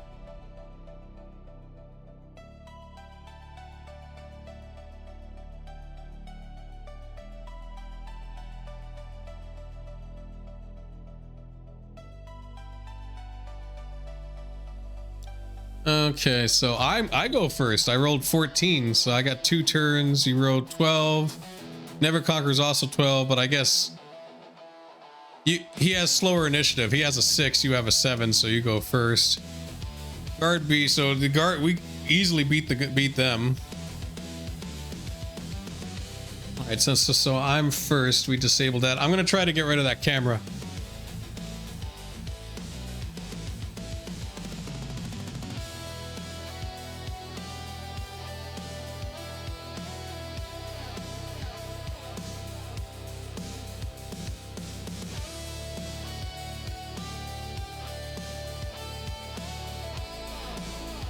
Now maybe they do have a live guard, but maybe he's just like asleep or not doing his job, so getting rid of the camera is a good idea right now.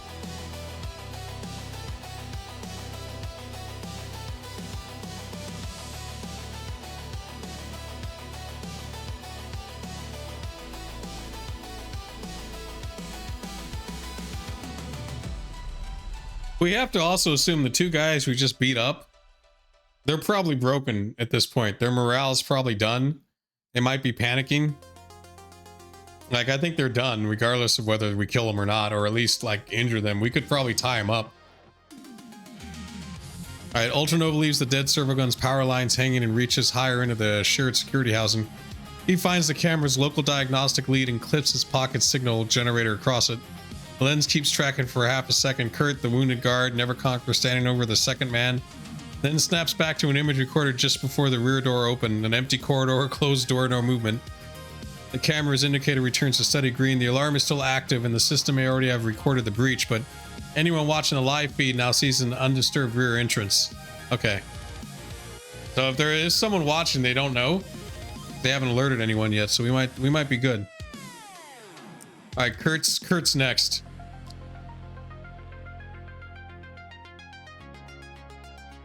I feel like you should just, you know, use your whole combat pool and try to kill the guy you're trying to fight that's standing. That'd be what I think. Because the guy on the floor, he's not a problem, right? He's pretty much, he has to, number one, he has to get up. Neverconquer can beat him up or something, right? Or like restrain him. Neverconquer has restraints.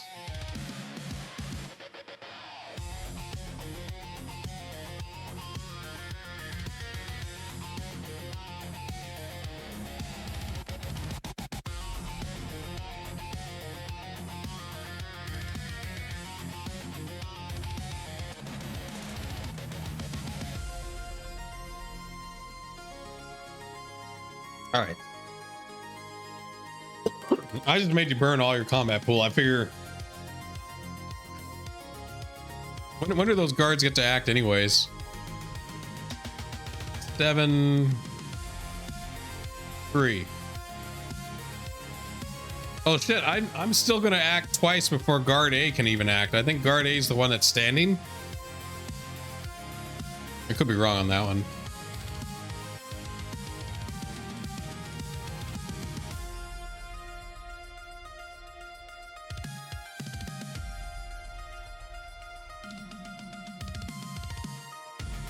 How come I feel like this is like that meme in American Dad when he goes and beats up that security guard? While this is happening, the security guard's just having this vision like, oh, come on, Dad. Why don't you come watch me at the game? No, I gotta go to work, son. Oh, okay. Well, you'll see me tonight, right? Oh, yeah, I'll be home before morning. Okay. He just gets brutally killed in the fucking hallway. Oh, my God.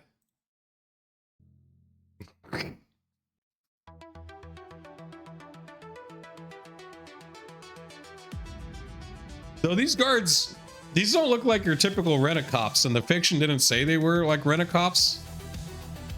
They got like rifles, they got low night vision goggles, and they got you know, like heavy armor. So these guys are kind of like, they're well-trained killers. I don't think they're normal dudes, so I don't feel that bad. They're very well equipped. They're definitely guarding something important. And then, I mean, this place had a camera and a defense drone or defense gun, which is a good thing I have the crawler drone. I'll send that out before us, you know, as we move, check corners. Kurt steps inside the guard's rifle line before the wounded man can bring the weapon back up. The katana rises from low guard and cuts diagonally across the agent's armored torso. The edge fails to penetrate the hardest plates, but tears through another flexible seam and drives the man sideways into the hall. Damn, we really got to get your sword upgraded, man. We put a die-coat or die-coat coating on it. That'll make it sharper. Before we leave, we should copy all files and then delete their server. If we got the time. That's even if I can hack anything. All right, his FN Har strikes the floor, caught by its sling. He drops to one knee, one hand pressed against the wall, blood running beneath his armor. He is still conscious, but barely. Damn, he's like barely alive. What guard is this? Is this guard A?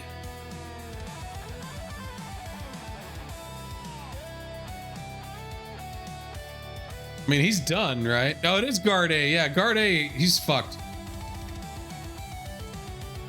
So one of the big upgrades you can get is die coating. It's like a coating that goes with the sword. It gives it a +1 damage, or makes it like do more damage. All right, it's Neverconquer's turn. What is the status of these two guards?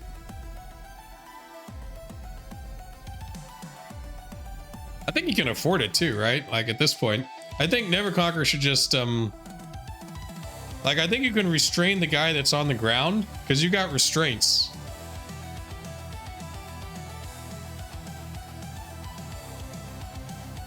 Like, if we don't want to kill these two dudes, though, it's already too late. There's blood on the walls. You know, we've like slashed them up and stuff, though we've somehow remained quiet.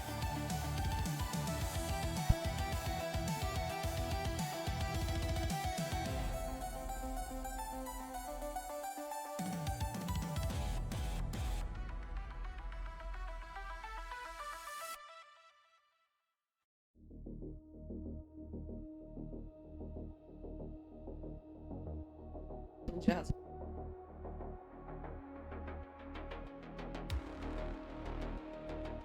Okay, so you want to restrain them, but they'll die. Take away their radio comms. Okay, yeah, that's true too. We need to do that. My wife just walked in. Yeah. Yeah, she's going to bed. Okay. That's true. We'll use her if we need healing. Let's see. You can rip and tear. You want to rip and tear them? Rip and tear. That's not. You go full fucking like Doom Slayer on their ass. Yeah, my wife's actually my character's wife in game. Neverconquer used her to heal. But she's going to bed though. We didn't bring her. We could have used a mage on this. But she was playing Breath of the Wild in the other room. You just want to kill him?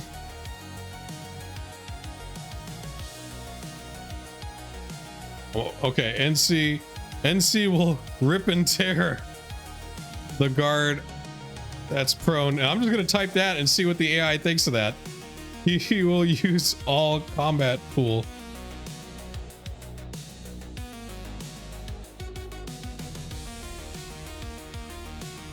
Let's see what. Look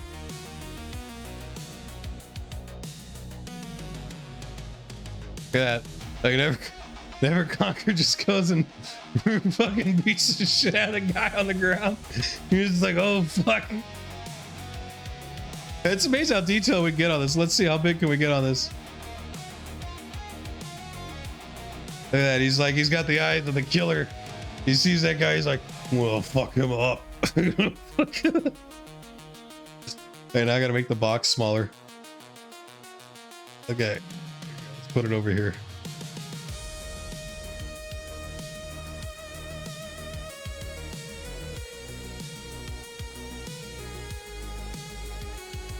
Okay, I guess he uses the baton. That's how the AI did rip and tear. Slap the turret with your dick.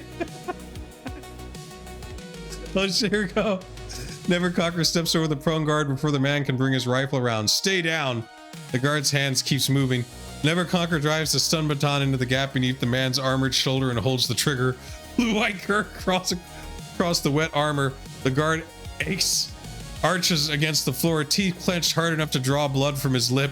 When Neverconquer pulls the baton away, the rifle slips from the guard's hand. He remains conscious barely, one shaking palm raised in surrender. Oh, he's done. He says, I'm done. The crawler's phase is next. Okay, I'm gonna have the crawler.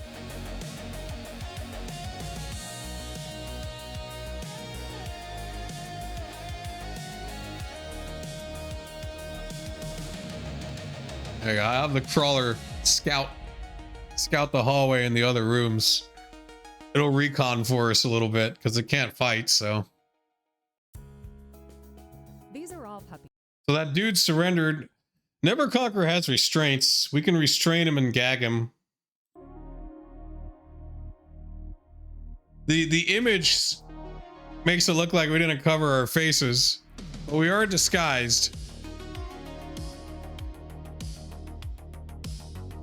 So I guess we're just disguised on our clothes, even though Neverconquer looks like he has the Metal Gear outfit on. All right, the crawlers roll past the prone guard, tracks whispering over the tile. Its camera dips beneath the hanging rifle sling. Its camera dips beneath the hanging rifle sling, clears Kurt and the wounded standing agent, then accelerates into the loading corridor. Ultranova watches through the feed while the little machine hugs the wall and pauses at each opening. Time to stop. That's kind of what we're doing. Man, we survived this. The rear corridor widens into a striped service area. Plastic sheeting hangs from unfinished partitions. One doorway opens into a storage room stacked with chemical drum and steel crates. Another reinforced door remains closed beneath a faded security placard. Maybe that's where we'll go next. Farther ahead, the corridor turns toward the building's interior, elevators and stairwell. The crawler stops at the corner. Its microphone catches hurried boots somewhere beyond the turn, followed by a clipped radio transmission. More people are moving inside the building. Oh shit, so there's more people coming. So we'll have the guns ready on them. We're gonna have to just go loud. All right, I act on initiative 4. Can you make the map, the ASCII map, more like NetHack and Ultima?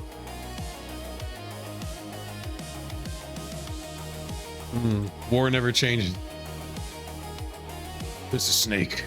Kept you waiting. About 12 meters ahead of the team. Wait. The crawler has sedative gas? I guess we added that to it, huh? Oh shit, I can send the crawler at him and just gas him. Should we hack? I would love to hack the system. We need to find a place to hack though. I need an entry port. My guess is that security door, right? Because there was a place that was security placard. We can try that room. It's a reinforced door, but you know, we can lockpick it.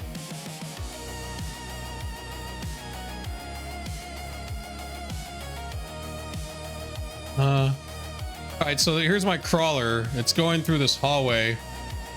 Security and some drums and shit. So that teaches me nothing, but okay. So it's Ultra Nova's turn. Okay, I get out my pistol.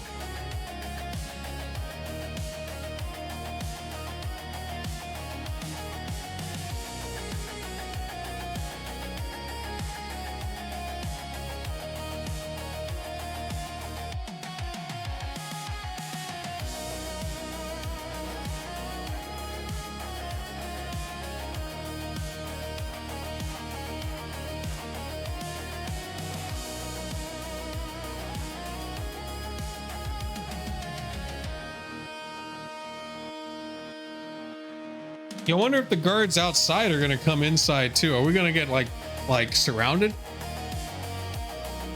Or maybe the guards outside are on a different system. No, that's stupid. Why would they be on a different system?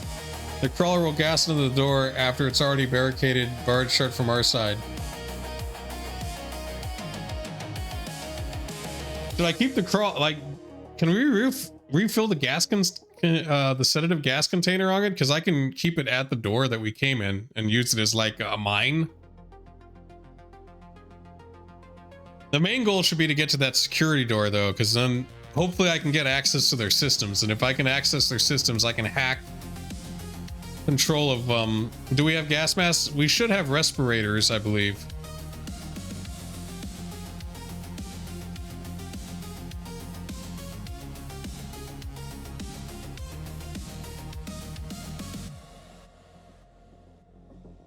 Which the only reason we didn't put on earlier was because, you know, it constricts our vision slightly.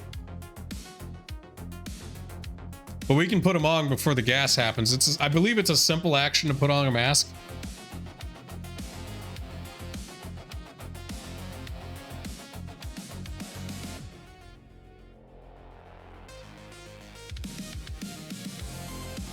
But the crawler's like, it's like rooms away from me right now. So even if it activates the gas, it won't gas us because it's not in our proximity.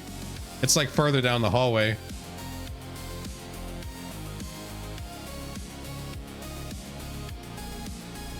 And then hopefully they don't have gas masks, which I don't think they do because this is a first edition module and I don't think they had stun gas in first edition.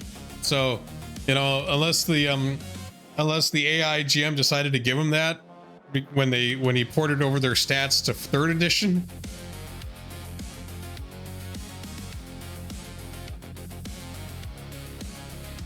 I think the stun gas you have to buy because there's the player's guide, right? That's your basic stuff. And then to get the stun gas, you have to buy like the equipment guide to get all the extended equipment.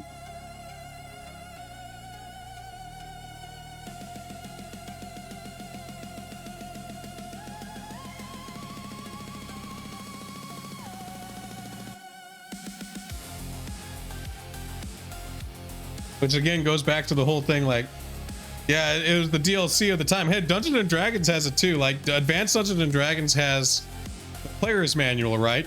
But then it has this other book called like the player's options or whatever, and that has like all these extended rules on like combat and such. And then you have to get like, let's say you're a ranger, you have to buy the ranger book, and that comes with all the kits, you know, because second edition is all about like making a character and then giving them a kit. You know, like a fighter will have like Wizard Slayer or something as a kit, or Myrmidon. Like Myrmidon, you get a second weapon proficiency.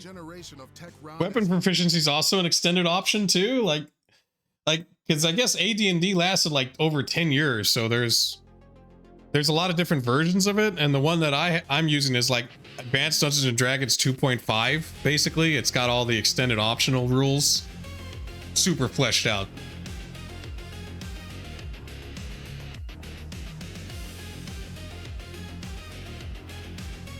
But I guess as a game master, you would buy the game master book for Shadowrun, and then you would have to buy like all the city stuff, you know, like the Seattle for the area, or like the Sprawl stuff to help run your games. But you could probably just get away with just 3 books or 2 books.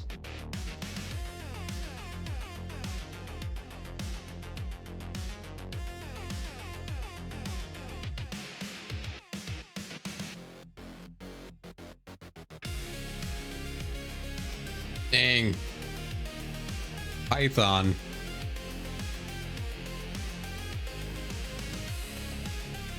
Yeah, it's up to, and I think honestly, I feel like a lot of these books that you couldn't really memorize all of it unless you like, you know, did 5 hours of prep and had sticky notes and shit for what you were gonna do.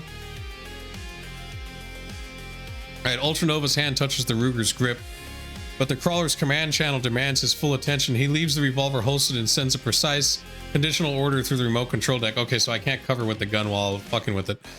Advance, identify armed hostiles, ram the first one, release the gas at contact. The crawler's status icon flashes amber. So I gave it a simple command because I guess its AI can handle, like, you know, it's like a dog. Its pilot cannot reconcile the new attack order with his existed cautious scout command. It remains at the corridor corner, but does not advance with the arm. Oh shit, so I couldn't, oh fuck. The drone didn't understand what I was talking about. Too stupid. The critically wounded guard sees the crawler watching the far corridor, the dead servo gun hanging above Ultranova and Kurt's bloody katana still within striking distance. His rifle slips from his fingers. The sling catches it before it hits the floor. He raises both hands and leans against the wall to keep from collapsing. I'm done. He's stupid. It's a stupid one. Guard B remains prone beside Neverconquer, trembling from the baton shocks with one hand already raised. They both surrendered. Both guards have surrendered.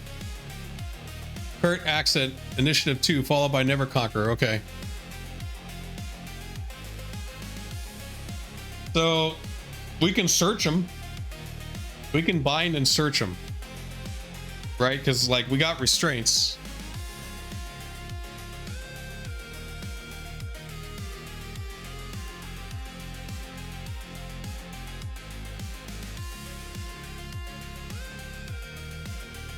You know, like loot, key cards, anything.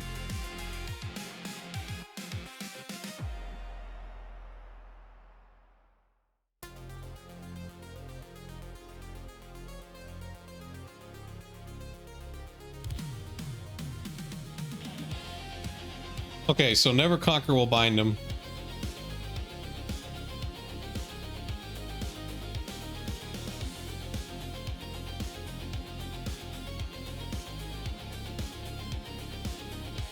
All right, so we'll do that. I'm gonna assume I just use search because we'll take their money as well as like ammo,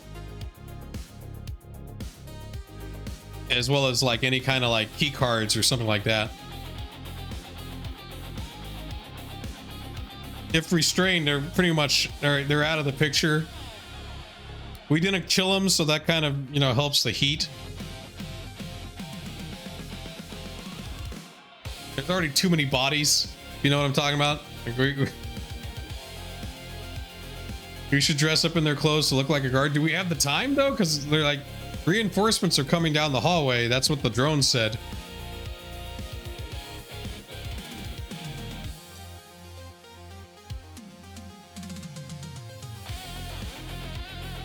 Okay, so apparently Neverconquer can fully secure one while Kurt searches the other before the next turn. Okay, so it's a full action. Let's bar the doors. I don't think there's a door in the hallway. There's just a door behind us. Because the drone didn't go through a door.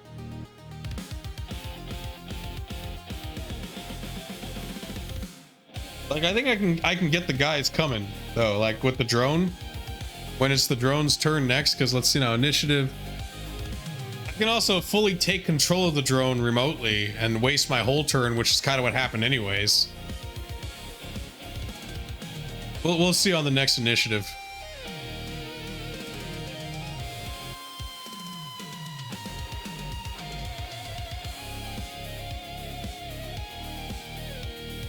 We can hold the guards as meat shields. We could do that. Fire at them. That's gonna be rough though, because then we have to hold the guard and like aim, and that can affect our aim.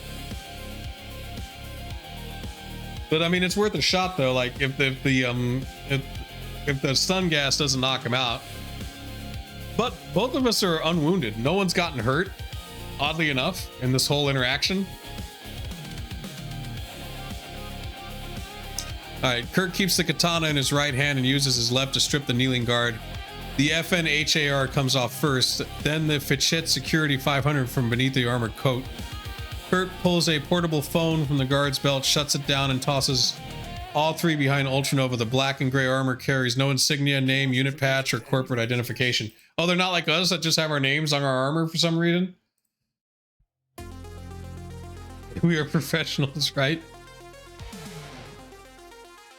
That's true. They can't really fire back if we are able to like shield ourselves behind him. He checks the helmets, gloves, boots, waistband, and armor seams. Nothing remains that the guard can readily use as a weapon or communications device. But I guess he didn't get any like security stuff. Neverconquer plants one boot to be tied to the second guard's shoulder. Hands behind you. The man obeys. His muscles still twitch from baton shocks. Neverconquer secures both wrists with plastic restraint, checks the lock, and pulls the guard's arms high enough that he cannot roll onto his weapon. Then he drags the dropped FNHR farther down the corridor with his boot. You should use the rifles. Are you guys good with rifles though? But then again, if we use the rifles, then we don't lead ballistics because we're using their own guns. So there won't be as much evidence too. So that might be. All right, the crawler's microphone catches the approaching boots again.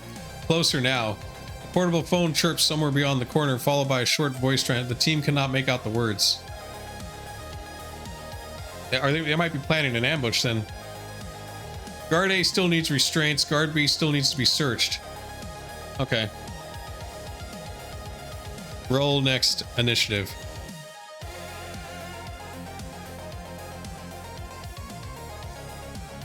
I spelled it wrong, don't care.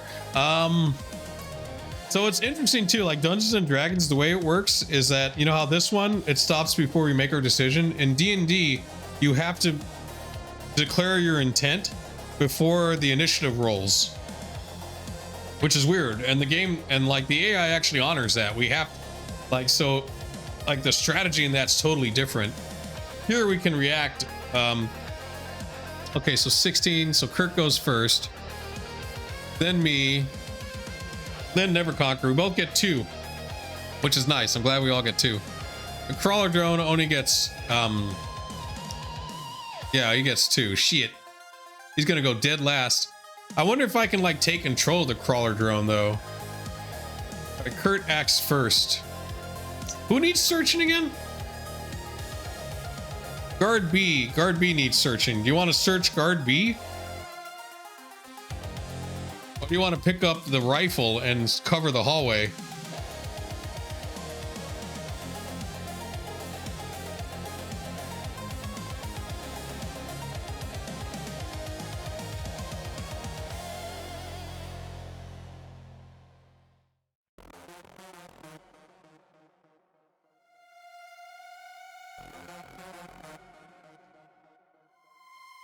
I guess I'll just say we need to put on our mask and get rifles ready with guards as shields. So we're gonna like try to hold a rifle and have the guards shielding us, or do we just have the guards in front of us and use them as cover? Because that way we can use 2 hands with the rifles. All right, let's see. Kurt puts on the gas, the respirator, and positions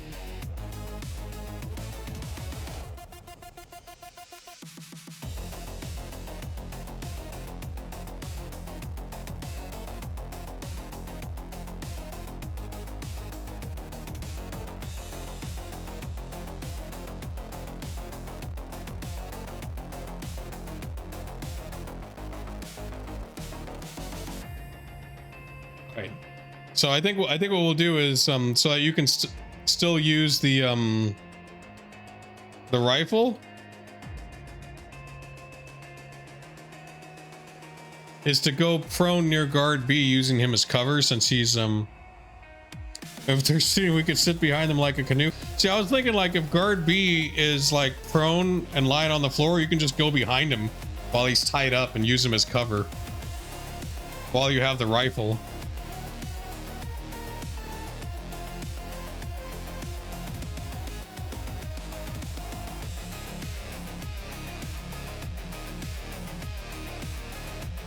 Use their shoulders as by. Yeah, they'll just politely like sit there while we shoot guns through their shoulders.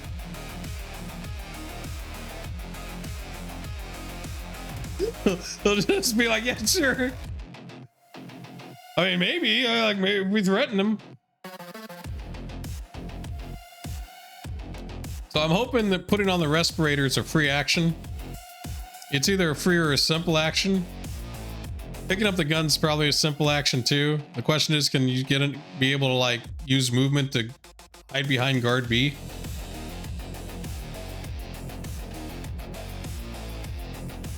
You think they're gonna try to ambush us?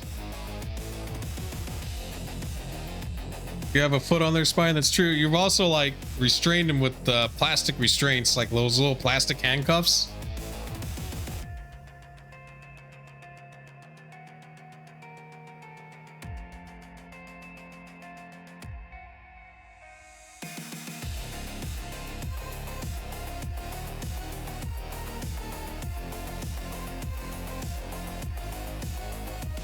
When it's my turn, I'll see if I can take control of that crawler drone and push it forward and find the other guards and release the gas. I'll also put on a mask. We'll all put on mask on turn, on this turn.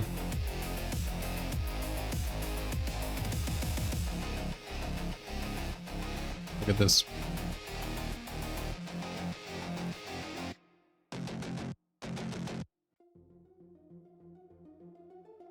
Well, of course it's fully loaded. No one shot a gun. Jesus. All right. Kurt pulls the respirator over his nose and mouth, tightening the seal beneath the edge of his cyber eyes. He moves 2 meters toward the restrained guard, reaches down and lifts the discarded FNHAR by its foregrip. Then he drops flat beside guard B, aligning the man's armored torso between himself and the eastern corridor. The katana remains in Kurt's other hand, flat laid against the floor. He has the rifle ready, but he will need to release or sheath the sword before firing it properly. Well, I'd assume he could do that. I guess he doesn't have the action. Beyond the corner, the approaching boots continue. They have not yet entered the crawler's line of sight. Okay. So it should be my turn now. I'm going to try to gas him. I'm going to see if I can take control of the crawler. I'm going to put on the mask.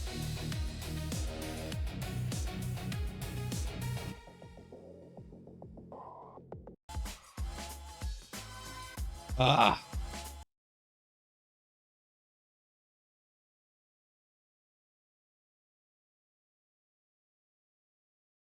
The intent is to have the crawler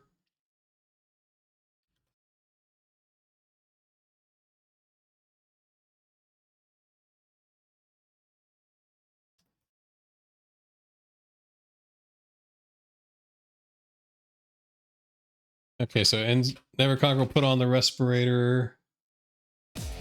Hopefully they will get the gas. Hopefully. But, you know, one of them could be a fucking orc and somehow survives the gas thing. Did you want to pick up a rifle, Neverconquer, or did you want to just get out your shotgun? Are we doing the rifle plan? Or do you want to, like, restrain guard A?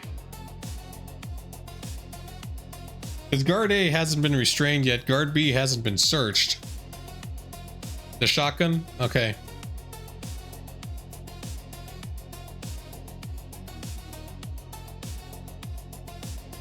And I'm gonna assume you... Do you want to cover the hallway or do you want to cover the door we came from? Because I feel like the guards outside have to be running in soon too, right? Okay, I think we... Like, I almost want you to cover our 6. But also that'd be better too, because as soon as they open the door, you're close to the door, so like the shotgun will do the most amount of damage. Shotgun is good for crowds. It's good for anything. Yeah, if you have to. The door behind us should be locked. Yeah, but they have the key to it, right? Like, they're the outside guards. I mean, I can have them cover the hallway, like... Alright, we'll cover the hallway, because it seems like the guards outside aren't doing shit. Also, I have a drone outside. It should be giving me overwatch if someone's approaching the door. In fact, I'm gonna mention that.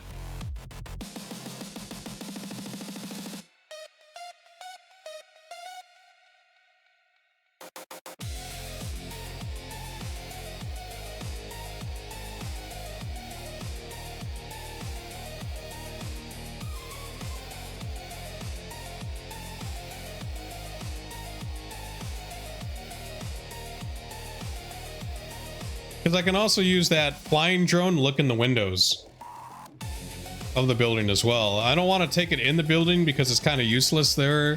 It becomes, it's really easy to spot and becomes a huge target.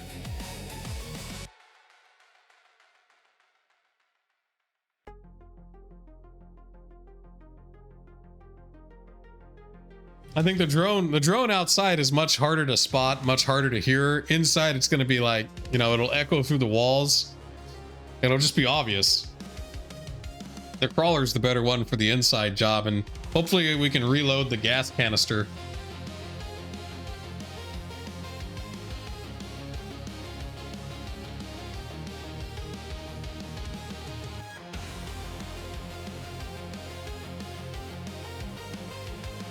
I don't think I have enough actions to do this, but hopefully like the AI just picks the ones that I want. Like if I can't do the drone outside, fine, but as long as I can put on the respirator and like drive the crawler, I'm okay with that. I think I can, because it's like that's part of my action. But maybe it might be the crawler's action, who knows. The crawler should just release gas in front of them without driving at them because it doesn't understand complex commands. Well, I think I also rolled a 0. Like, I mean, it's, I think like all I had to do was roll like a 3, a 2 or a 3, and it would have worked. I rolled like a 1.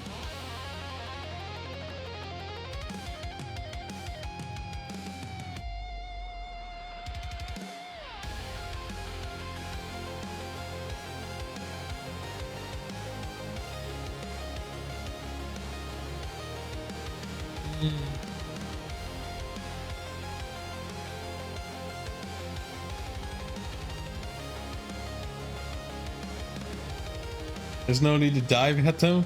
I think it's working though. Because like if I take manual control of it, which is what I'm doing, because I have like a little like control deck.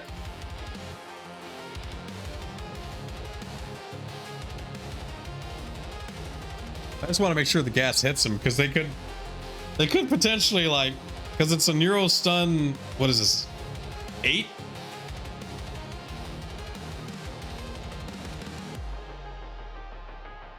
Holy crap. Saw that Python code.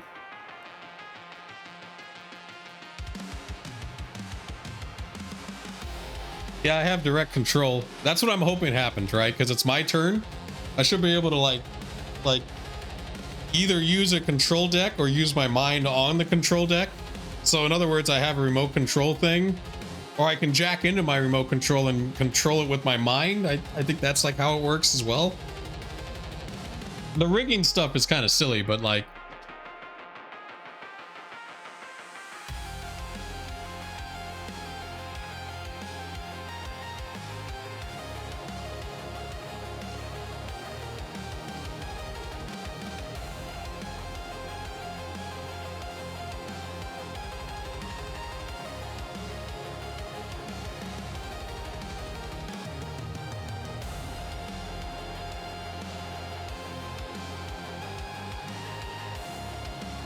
look at this.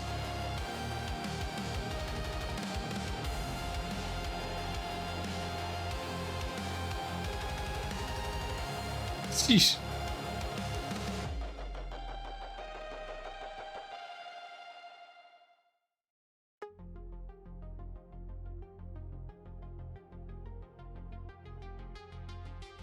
She was adored by God dang it. everyone except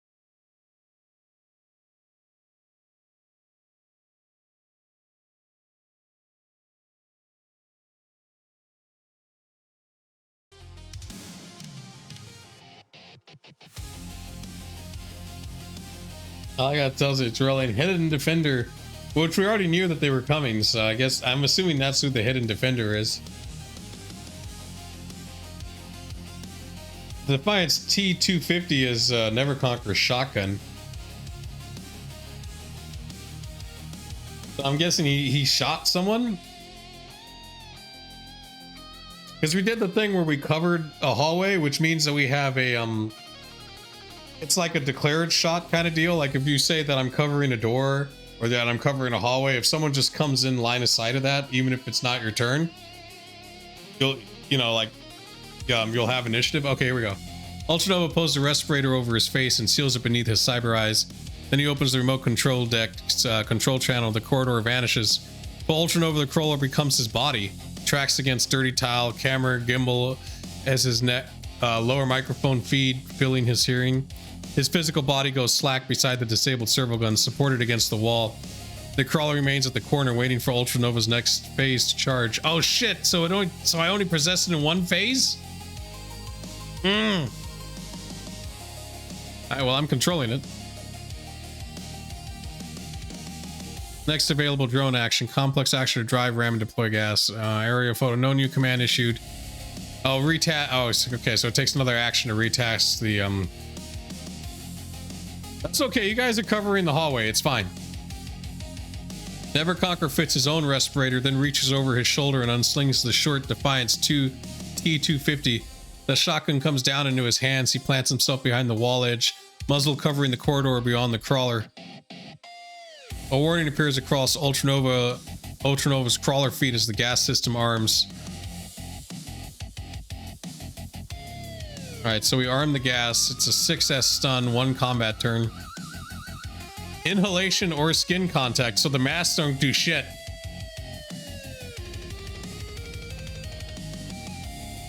Yeah, it doesn't provide complete immunity. Crew protection, gloves, coveralls, so we're better. Gear is not fully enviro sealed. Exposed skin may still require toxin resistance, but at least we don't inhale it. At the far turn, a rifle barrel edges into the crawler's view. A black and gray armored agent leans out just far enough for his low-light goggles to catch the little machine.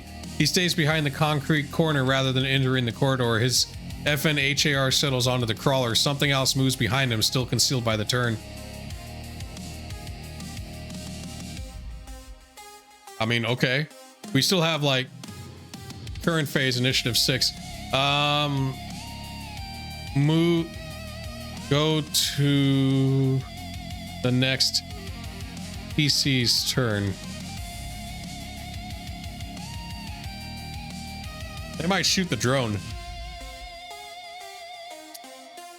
But the drone did its job, though. It gave me eyes on what was coming. So I'll consider that kind of a win.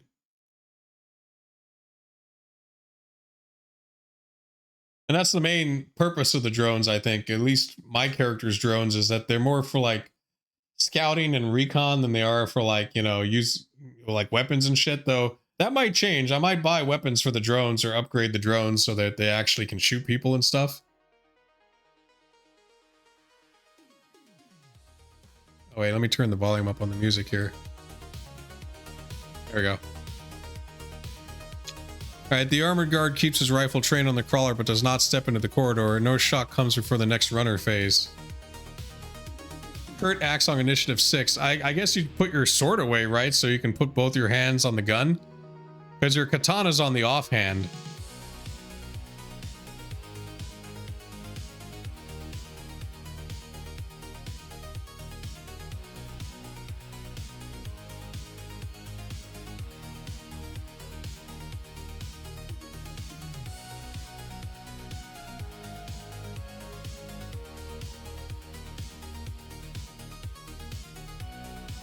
Maybe we can't play some Tool, right? Right.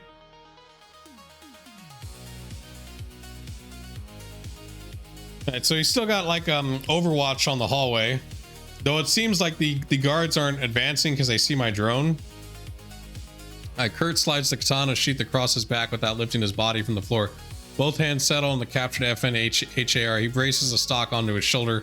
Keeps guard B's armored body between himself and the corridor and sights along the hallway toward the partially exposed guard at the corner. Alright, who's next? Next PC is me.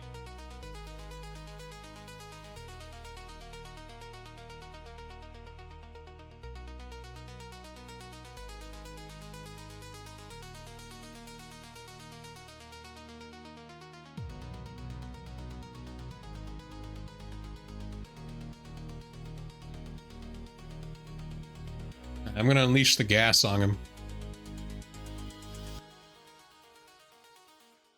He should have just shot my drone when he had the chance, right?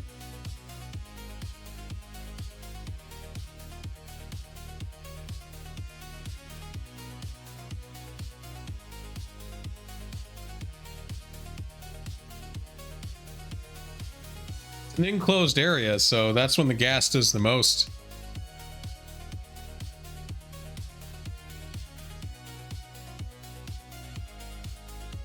I think it only lasts like one full combat turn, right? Is that how that works?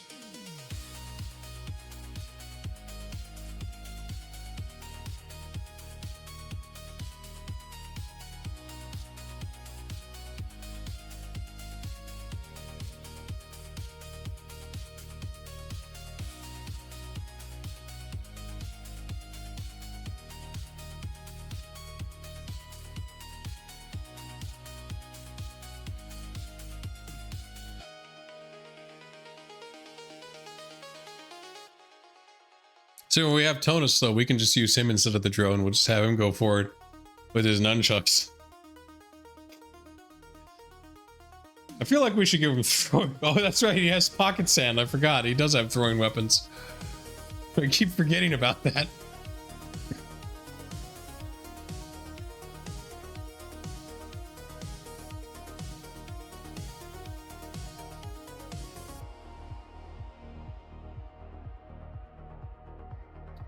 What are you thinking about? This isn't even like anything. Okay.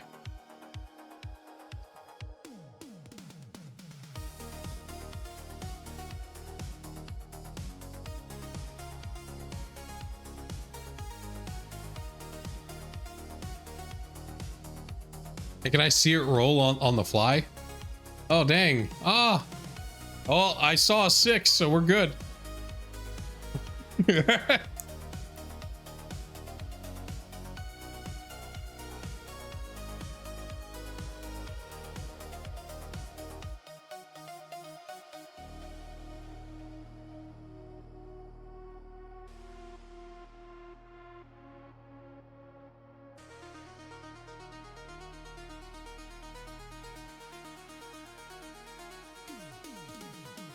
crawler should have a nozzle to aim the gas. I think if I upgrade the crawler, though, I'll just put a gun and a silencer on it. Highly illegal at that point, though. So if I ever get pulled over by the cops and they find it, I'm really fucked. Like, silencers are like a big no-no. Apparently, police don't find that, like, you know, oh shit, you have a silencer. It's like, well, that's for self-defense, officer.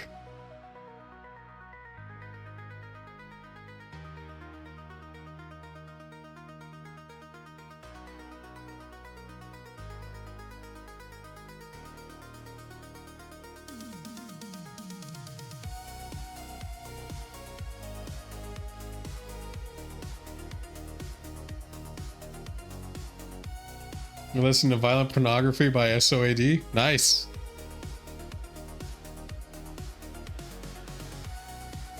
Yeah, feel free to put on your own music if you want to. 'Cause I think the music that I'm listening to is not that loud on the stream, especially when I talk. I could be wrong.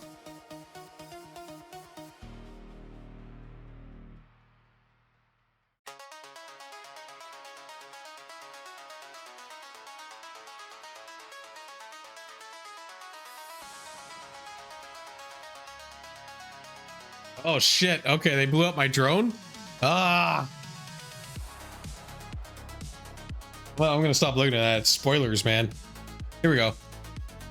The crawler surges out from the wall, tracks rattling across the tile. The armor guard was waiting for exactly that. His FNHAR flashes from behind the corner. A tight burst tears towards his drone before it can reach its his legs are discharged a Neuro-Stun.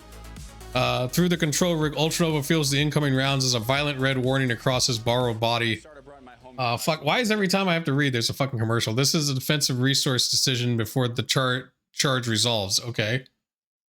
The guard delayed his action. Oh, that son of a bitch.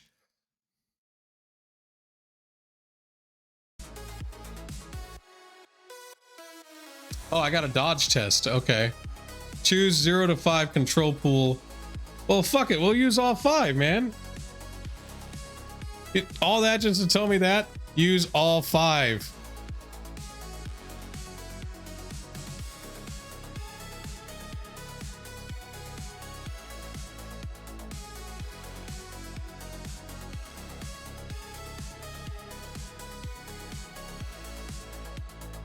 I mean, we don't need it for the ramming test. We just need to survive this and get close enough to unleash the gas on him. I should have paid more attention to the fiction. Of course he was fucking overwatching.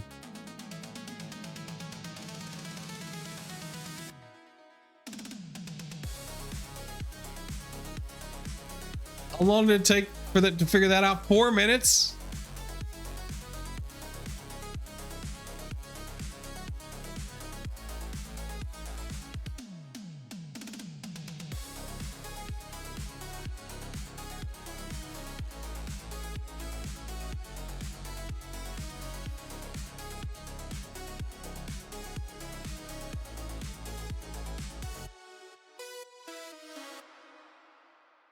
Does seem slower than ever. I think the other thing too is a lot of this stuff I converted to text, you know, a lot of the PDFs. You think I'd be using that to check up the rules?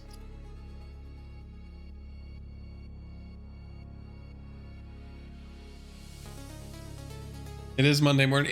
It also seems to be a lot slower around midnight too. I don't know why. When I play it during the day, it's not that bad. It's usually like 2 minutes or a minute and a half. You know, not like 4 minutes to do this. Yeah, it could be the servers. Like maybe they lower the servers at night, so there's just less stuff going on. I don't know. Like I'd stream more during the day, but that's kind of hard. You know, like I'm either going to be at work or I'm like taking care of the baby. Or the toddler, I guess. She's a toddler now. She's 18 months.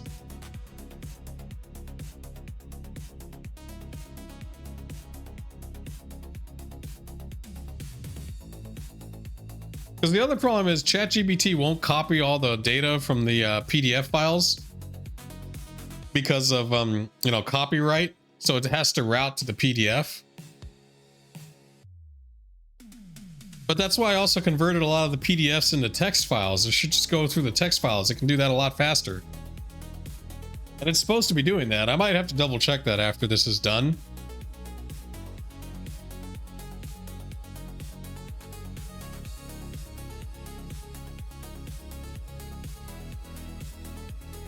And that should speed it up like significantly. If it's using the PDF files and reading those, it'll definitely be a lot slower.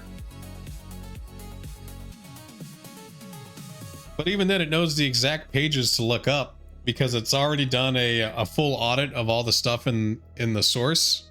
So it knows what pages the tables and shit are that it needs to look at.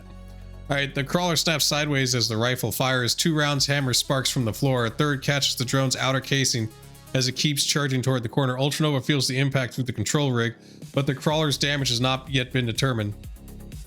Okay, so it got hit, but I don't know how bad it got hit, even though I took control of it.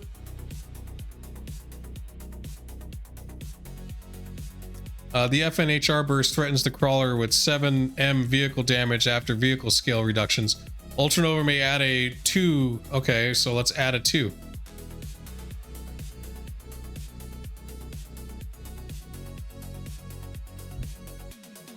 It's also limited by how big the game, big the context gets. I think it has like a 1 million token limit.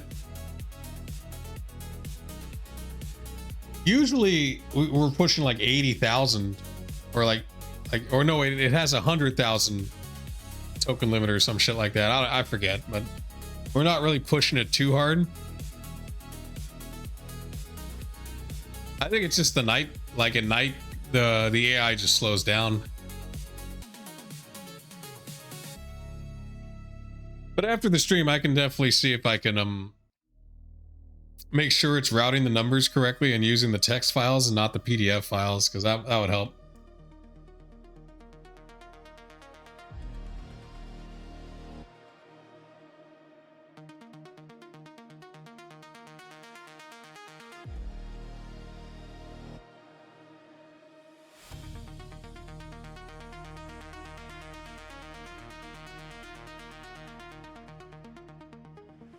How come I can only use 5 for the dodge? Because I had like, apparently my control pool is 7. Must be like one of the stats. Maximum control pool usable on one test is 5. Okay, maybe that's what it is.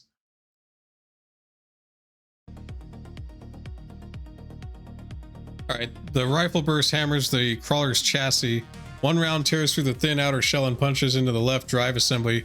Through the control rig, Ultranova feels the impact as a brutal flash of false pain and a cascade of red system warning. The crawler keeps moving.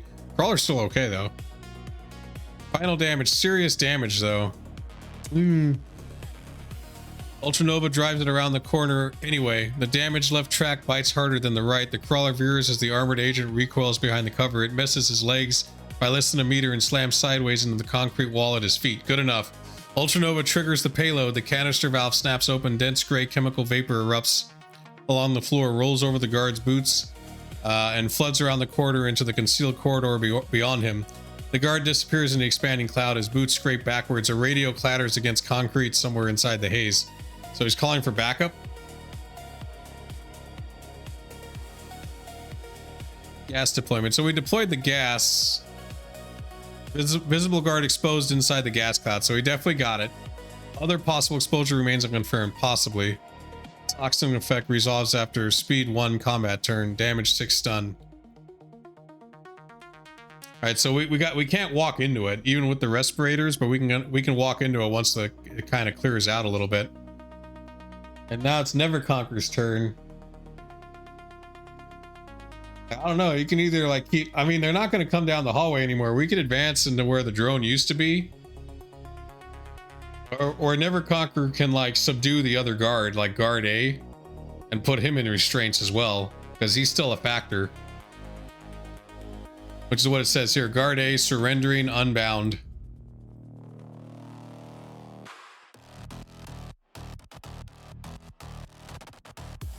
Oh, you can take a peek down the hallway. Let's see now. NC takes up. We'll run through when it dissipates. Okay. Down the hallway. And looks.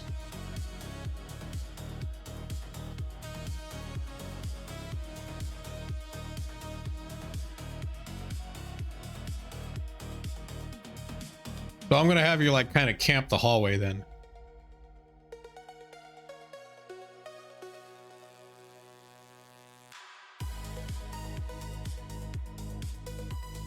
Then when it's my turn again, I'm gonna try to get the flying drone. Like I'm gonna unhook from the crawler. I'm gonna try to get the flying drone. Get eyes on the outside. Neverconquer edges to the wall and leans just far enough to look down the corridor. The corner guard is no longer visible. Neuro-Stun rolls across the floor in a thick gray layer, swallowing the crawler's damaged chassis and the intersection beyond it. Neverconquer catches movement deeper inside the haze. Boots withdrawing, not advancing, but no clean target. He draws back behind the wall, shotgun shouldered, and holds the muzzle on the corner. I guess you could have just shot in there with a shotgun. He might have hit something.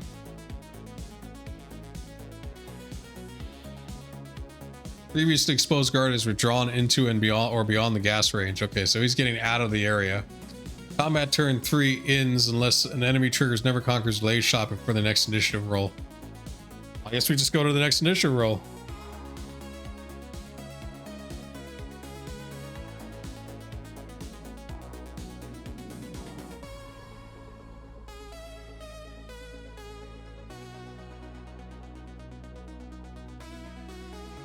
They're definitely communicating though, because we're hearing the radio. I'm just amazed the guys outside haven't tried to run inside yet. Like the dude was only like 3 minutes away.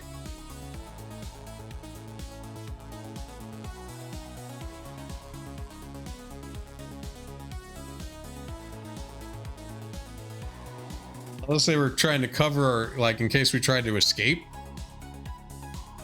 Like that could be something.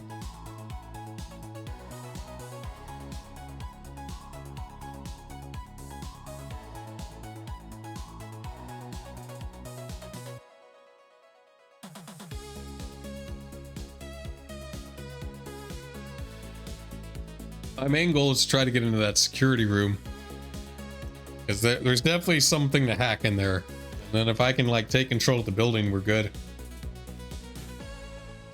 Because maybe I can jam their comms and stuff too.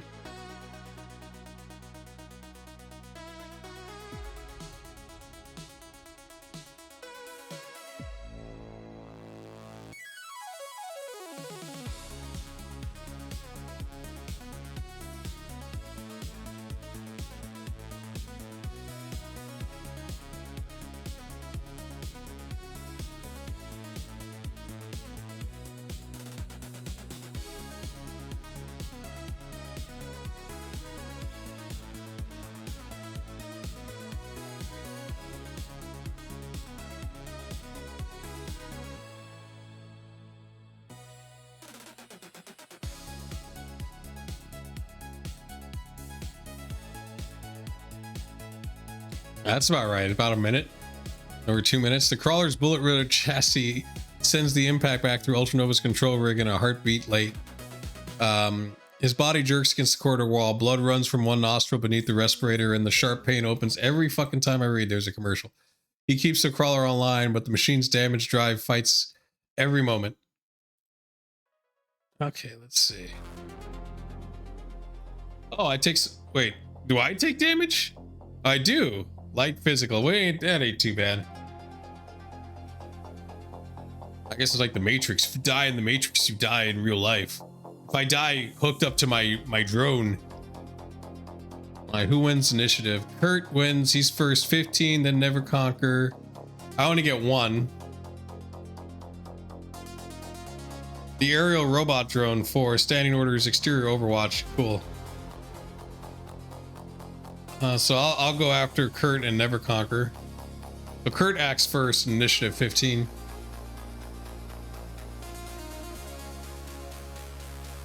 I don't know, maybe subdue guard A? Like tie him up?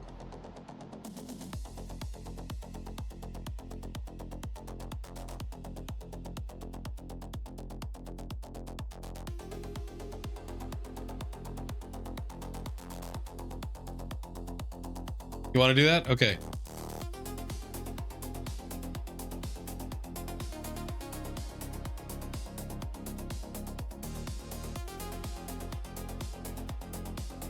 Okay.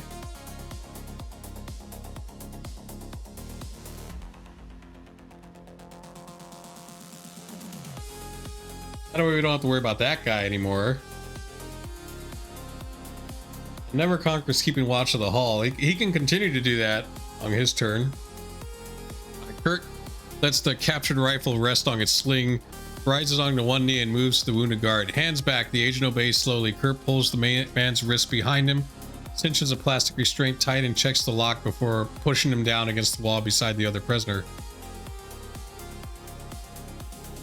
See if we can barricade the entrance door we came through. I'm about to do that on the next turn.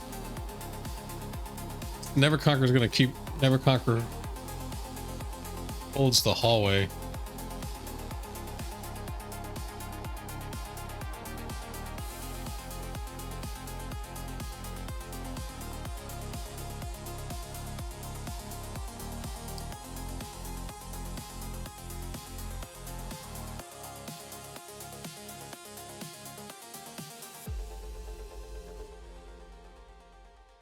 Well, I have to jack out of the robot.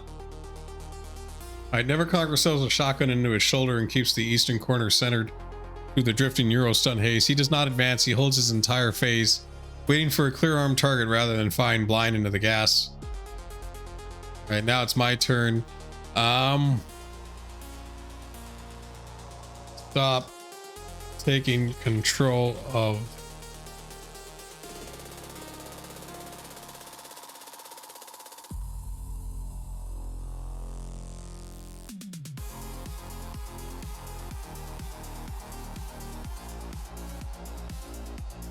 I don't know if I can kill the aerial drone afterwards, but we'll see. Because I want the aerial drone to cover the door. Because if we know someone's coming behind us, it's not a problem. We can just shoot them.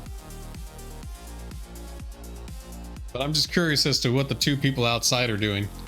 Unless the guys that we were fighting in the hallway were the two people from outside, and they decided instead of taking the back door to take the loading dock door. So we can be potentially fighting either 2 guards or 4 guards.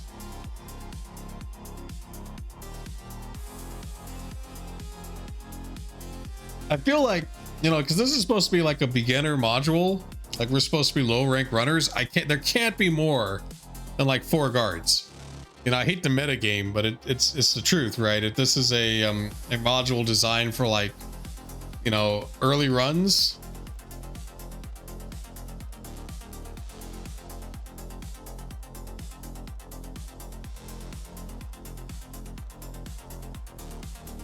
Ultranova cuts the direct control channel. The crawler's damaged chassis stops feeling like his body.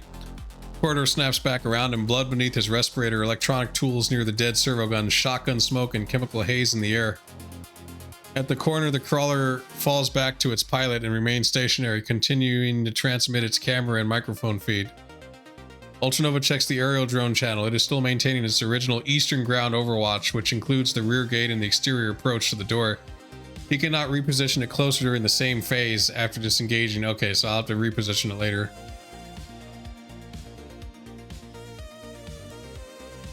I guess we don't see anything. Kurt's next on his initiative. You can search guard B, right? Because that's the only guy we haven't searched. We searched guard A. Invited to game night.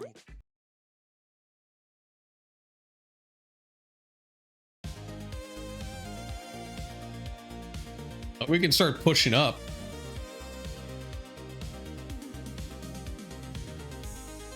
Search B.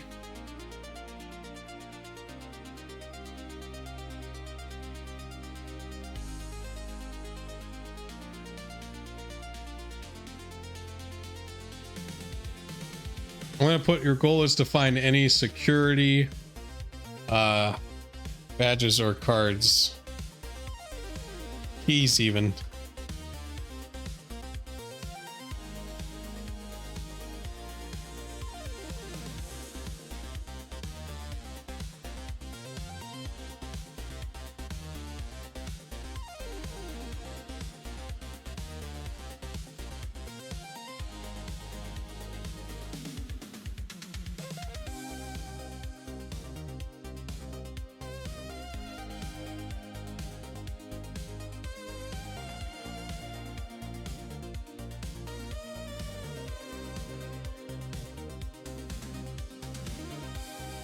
Maybe one of those things where it's like we just find some things but not enough. Because I was hoping we'd find key cards or like a physical key, but maybe it's not really locked anymore. You know, maybe it was the lock was only on the outside and the security's pretty laxed. Kurt rolls onto one knee beside guard B, keeping the captured the gun pointed down the corridor while he searches the restrained agent with his free hand. He finds a pistol beneath the armored coat first, and then a portable phone clipped behind the man's hip. Kurt powers the phone down and checks every pouch, armor seam, boot, glove, and helmet lining. You know what? Why are we powering the phones down? We can hear what their fucking communications are. I'm gonna put that, like... Kurt doesn't power the phone down. He keeps it on so we can hear their comms. Like, we captured their comms. We might as well listen to what they're talking, right? I know the guy, no badge, no maglock, card key, no physical keys. The agent's armor carries no identity or rank markings. Whoever controls this building does not give ordinary perimeter personnel unrestricted access to its sensitive areas. Okay. The crawler continues transmitting from inside the gas cloud. All right. Corrected. Kurt does not power guard B's portable phone down. He leaves it active and clips it where the team can hear incoming calls or open channel traffic without handling it unnecessarily. Yeah, exactly. Now it's like fear. We hear them say stuff. He's get down, take cover. He's behind the couch. Okay, and then whose turn is it now?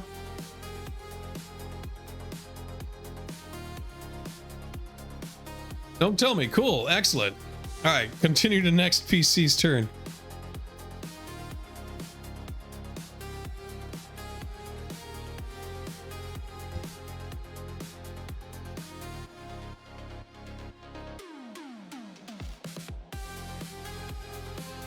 Aerial drone Taetzel its passive orbit on the eastern yard. Its camera keeps the rear gate fenced and closed service door centered. No exterior guard has reached the door yet. Okay, so no one's coming through the door. I'm gonna assume that the portable phone is their communications device, right? Because it didn't say that he had a radio or anything. It said that he had a portable phone, and that's clearly how they have to be talking. Unless they're calling each other, like, which is really dumb. I feel like it's on like a walkie-talkie function. I Neverconquer acts now at initiative 3. He remains behind wall cover with respirator sealed. I'm gonna ask question.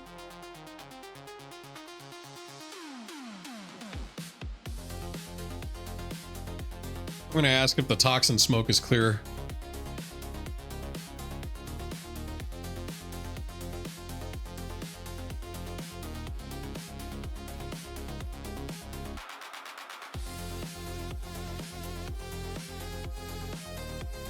Because, like, I think, if I'm correct, I think actually Neverconquer is beyond the security door, but if not, he can move up to the security door and then, you know, hold there until Ultranova comes up. And, you know, Kurt and Ultranova go through the security door, and then hopefully Ultranova can hack their systems. Because there's got to be, like, a computer or something there.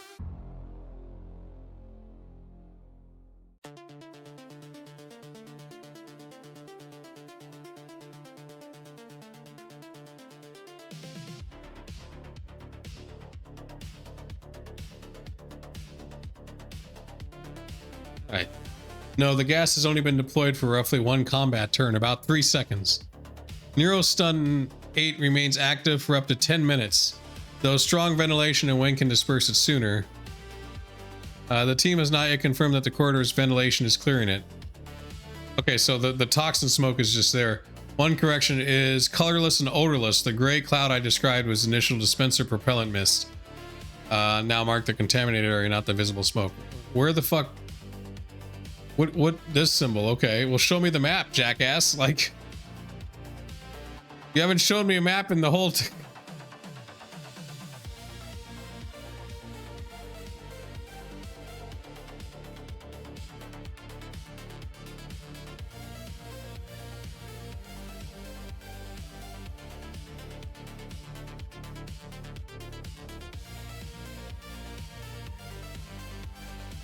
I'm asking for a map. I want to know, like, are we past the security door? Like, because if Neverconquer's past the security door, I can just move up. If not, he can move up to the security door. Sunday swirls, our classic I see now. Okay, this makes a little bit more sense. So, is be Kurt? Kurt is prone and covering the hallway. But shouldn't Neverconquer be over here? Either way, what is this plus symbol? Closed door. The fuck?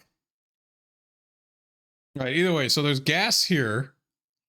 All right, go around the corner. What is C? Damaged crawler drone. Okay, so the crawler drone is still active. I can still scout with him. Ideally, we should scout with the drone. You know, if it gets damaged, I can always pick up the damage and, like, repair it later, right? So I'm not too worried about that. If the drone dies, fine. It's not a person. We can bring the drone back or we can leave it. Big deal. Yeah, so that's probably what I'll do is I'll probably keep the drone going.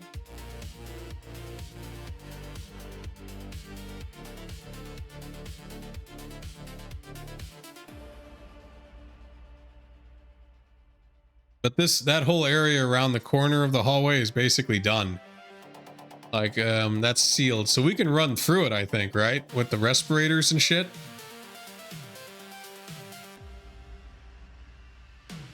Because we don't have a lot of skin contact either. We got overalls and stuff. We might be able to resist the gas, push on through, and then secure the security area while the drone keeps pushing up.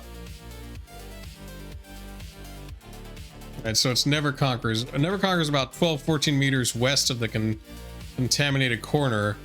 The security room is roughly 8 meters north of the team. Alright, so Neverconquer will push up, I guess. Let me ask, can Neverconquer use that door?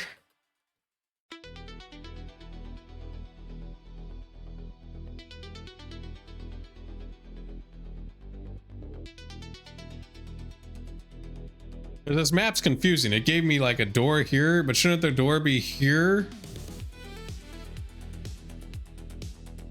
Because from my understanding of the way the fiction does it is like there's a hallway and there's a door, so the door should be over here.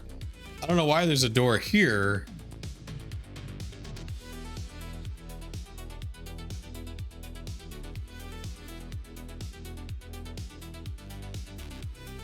Right, Neverconquer can push north to the reinforced security door, and that route stays outside the Neuro-Stun contaminated eastern corridor. The door is about 8 meters from him. He can move to it during his initiative. So is there no hallway here? Like, what the... Like, so this doesn't really exist, or like there's a cutoff here. I'm just so confused by the layout, but fuck it. If it says you can do it, you can do it.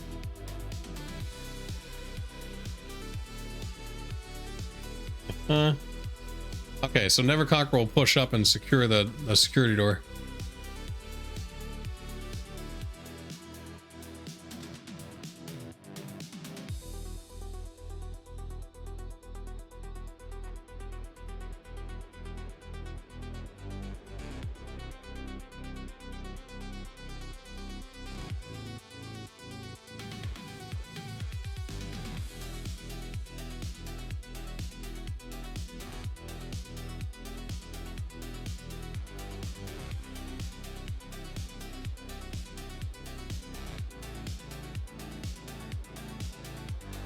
Because it is his turn, right? Like, if I remember correctly.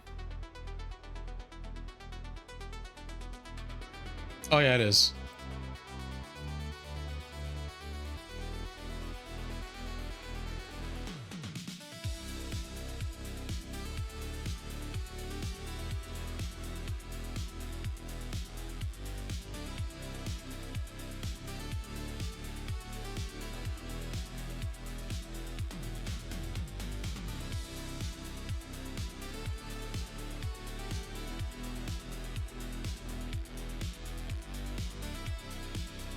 I might have to go to bed pretty soon after this too. Like, I might end it on this next check.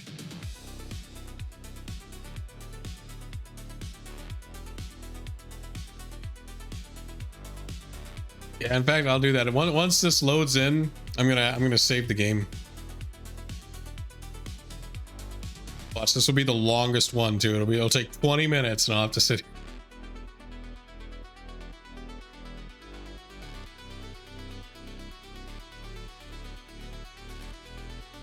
Yeah, it's getting kind of late. I gotta try to stream this earlier when the AI is like not slow as fuck too. But I'll also like see, you know, like see if it's like using the text instead of the PDF files. I think that's the first thing I need to really like look at.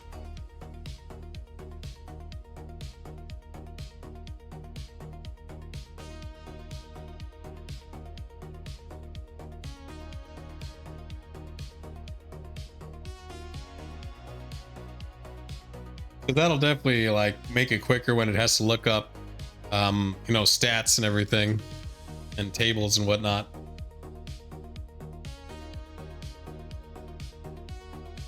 Brought to you by Apple Card. Apple Card lets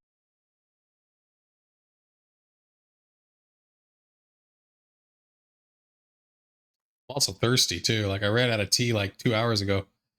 Gotta go make some more.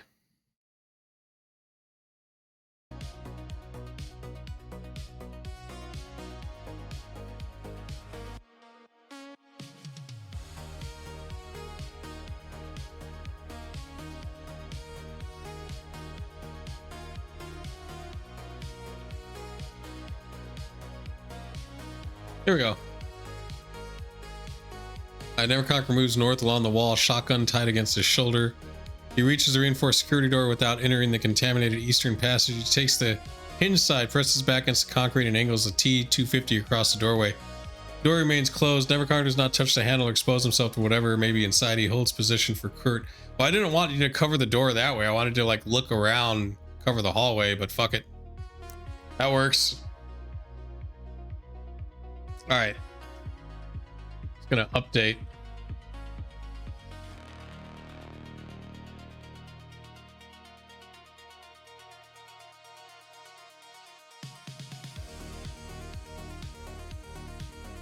All right, we'll save the game. We'll have to come back tomorrow, hopefully, or like another day, and hopefully saving in the middle of a combat turn still works. It should. It shouldn't. Like I've worked on the save procedures to make sure that like, you know, like it should save everything. So it probably takes a while to save. It probably takes like 10 or 15 minutes. So thanks everyone for joining me. Thanks for hanging out. Hope you guys have a wonderful night. Definitely been fun. I'll keep working on this thing to see if I can speed it up a little bit. Make it a little bit quicker. Hey, no problem. It was fun. Like, you know, it just sucked that in the beginning of the stream I had to wait like 12 minutes to load everything. But that was my bad. I had a typo and it loaded like wrong and whatnot. But that's okay. Well, I'll edit that out when it goes to YouTube, so it doesn't like waste people that watched on YouTube's time. All right, guys, you guys have a good one, and I'll see you guys next time on the Ultra Show. Peace out.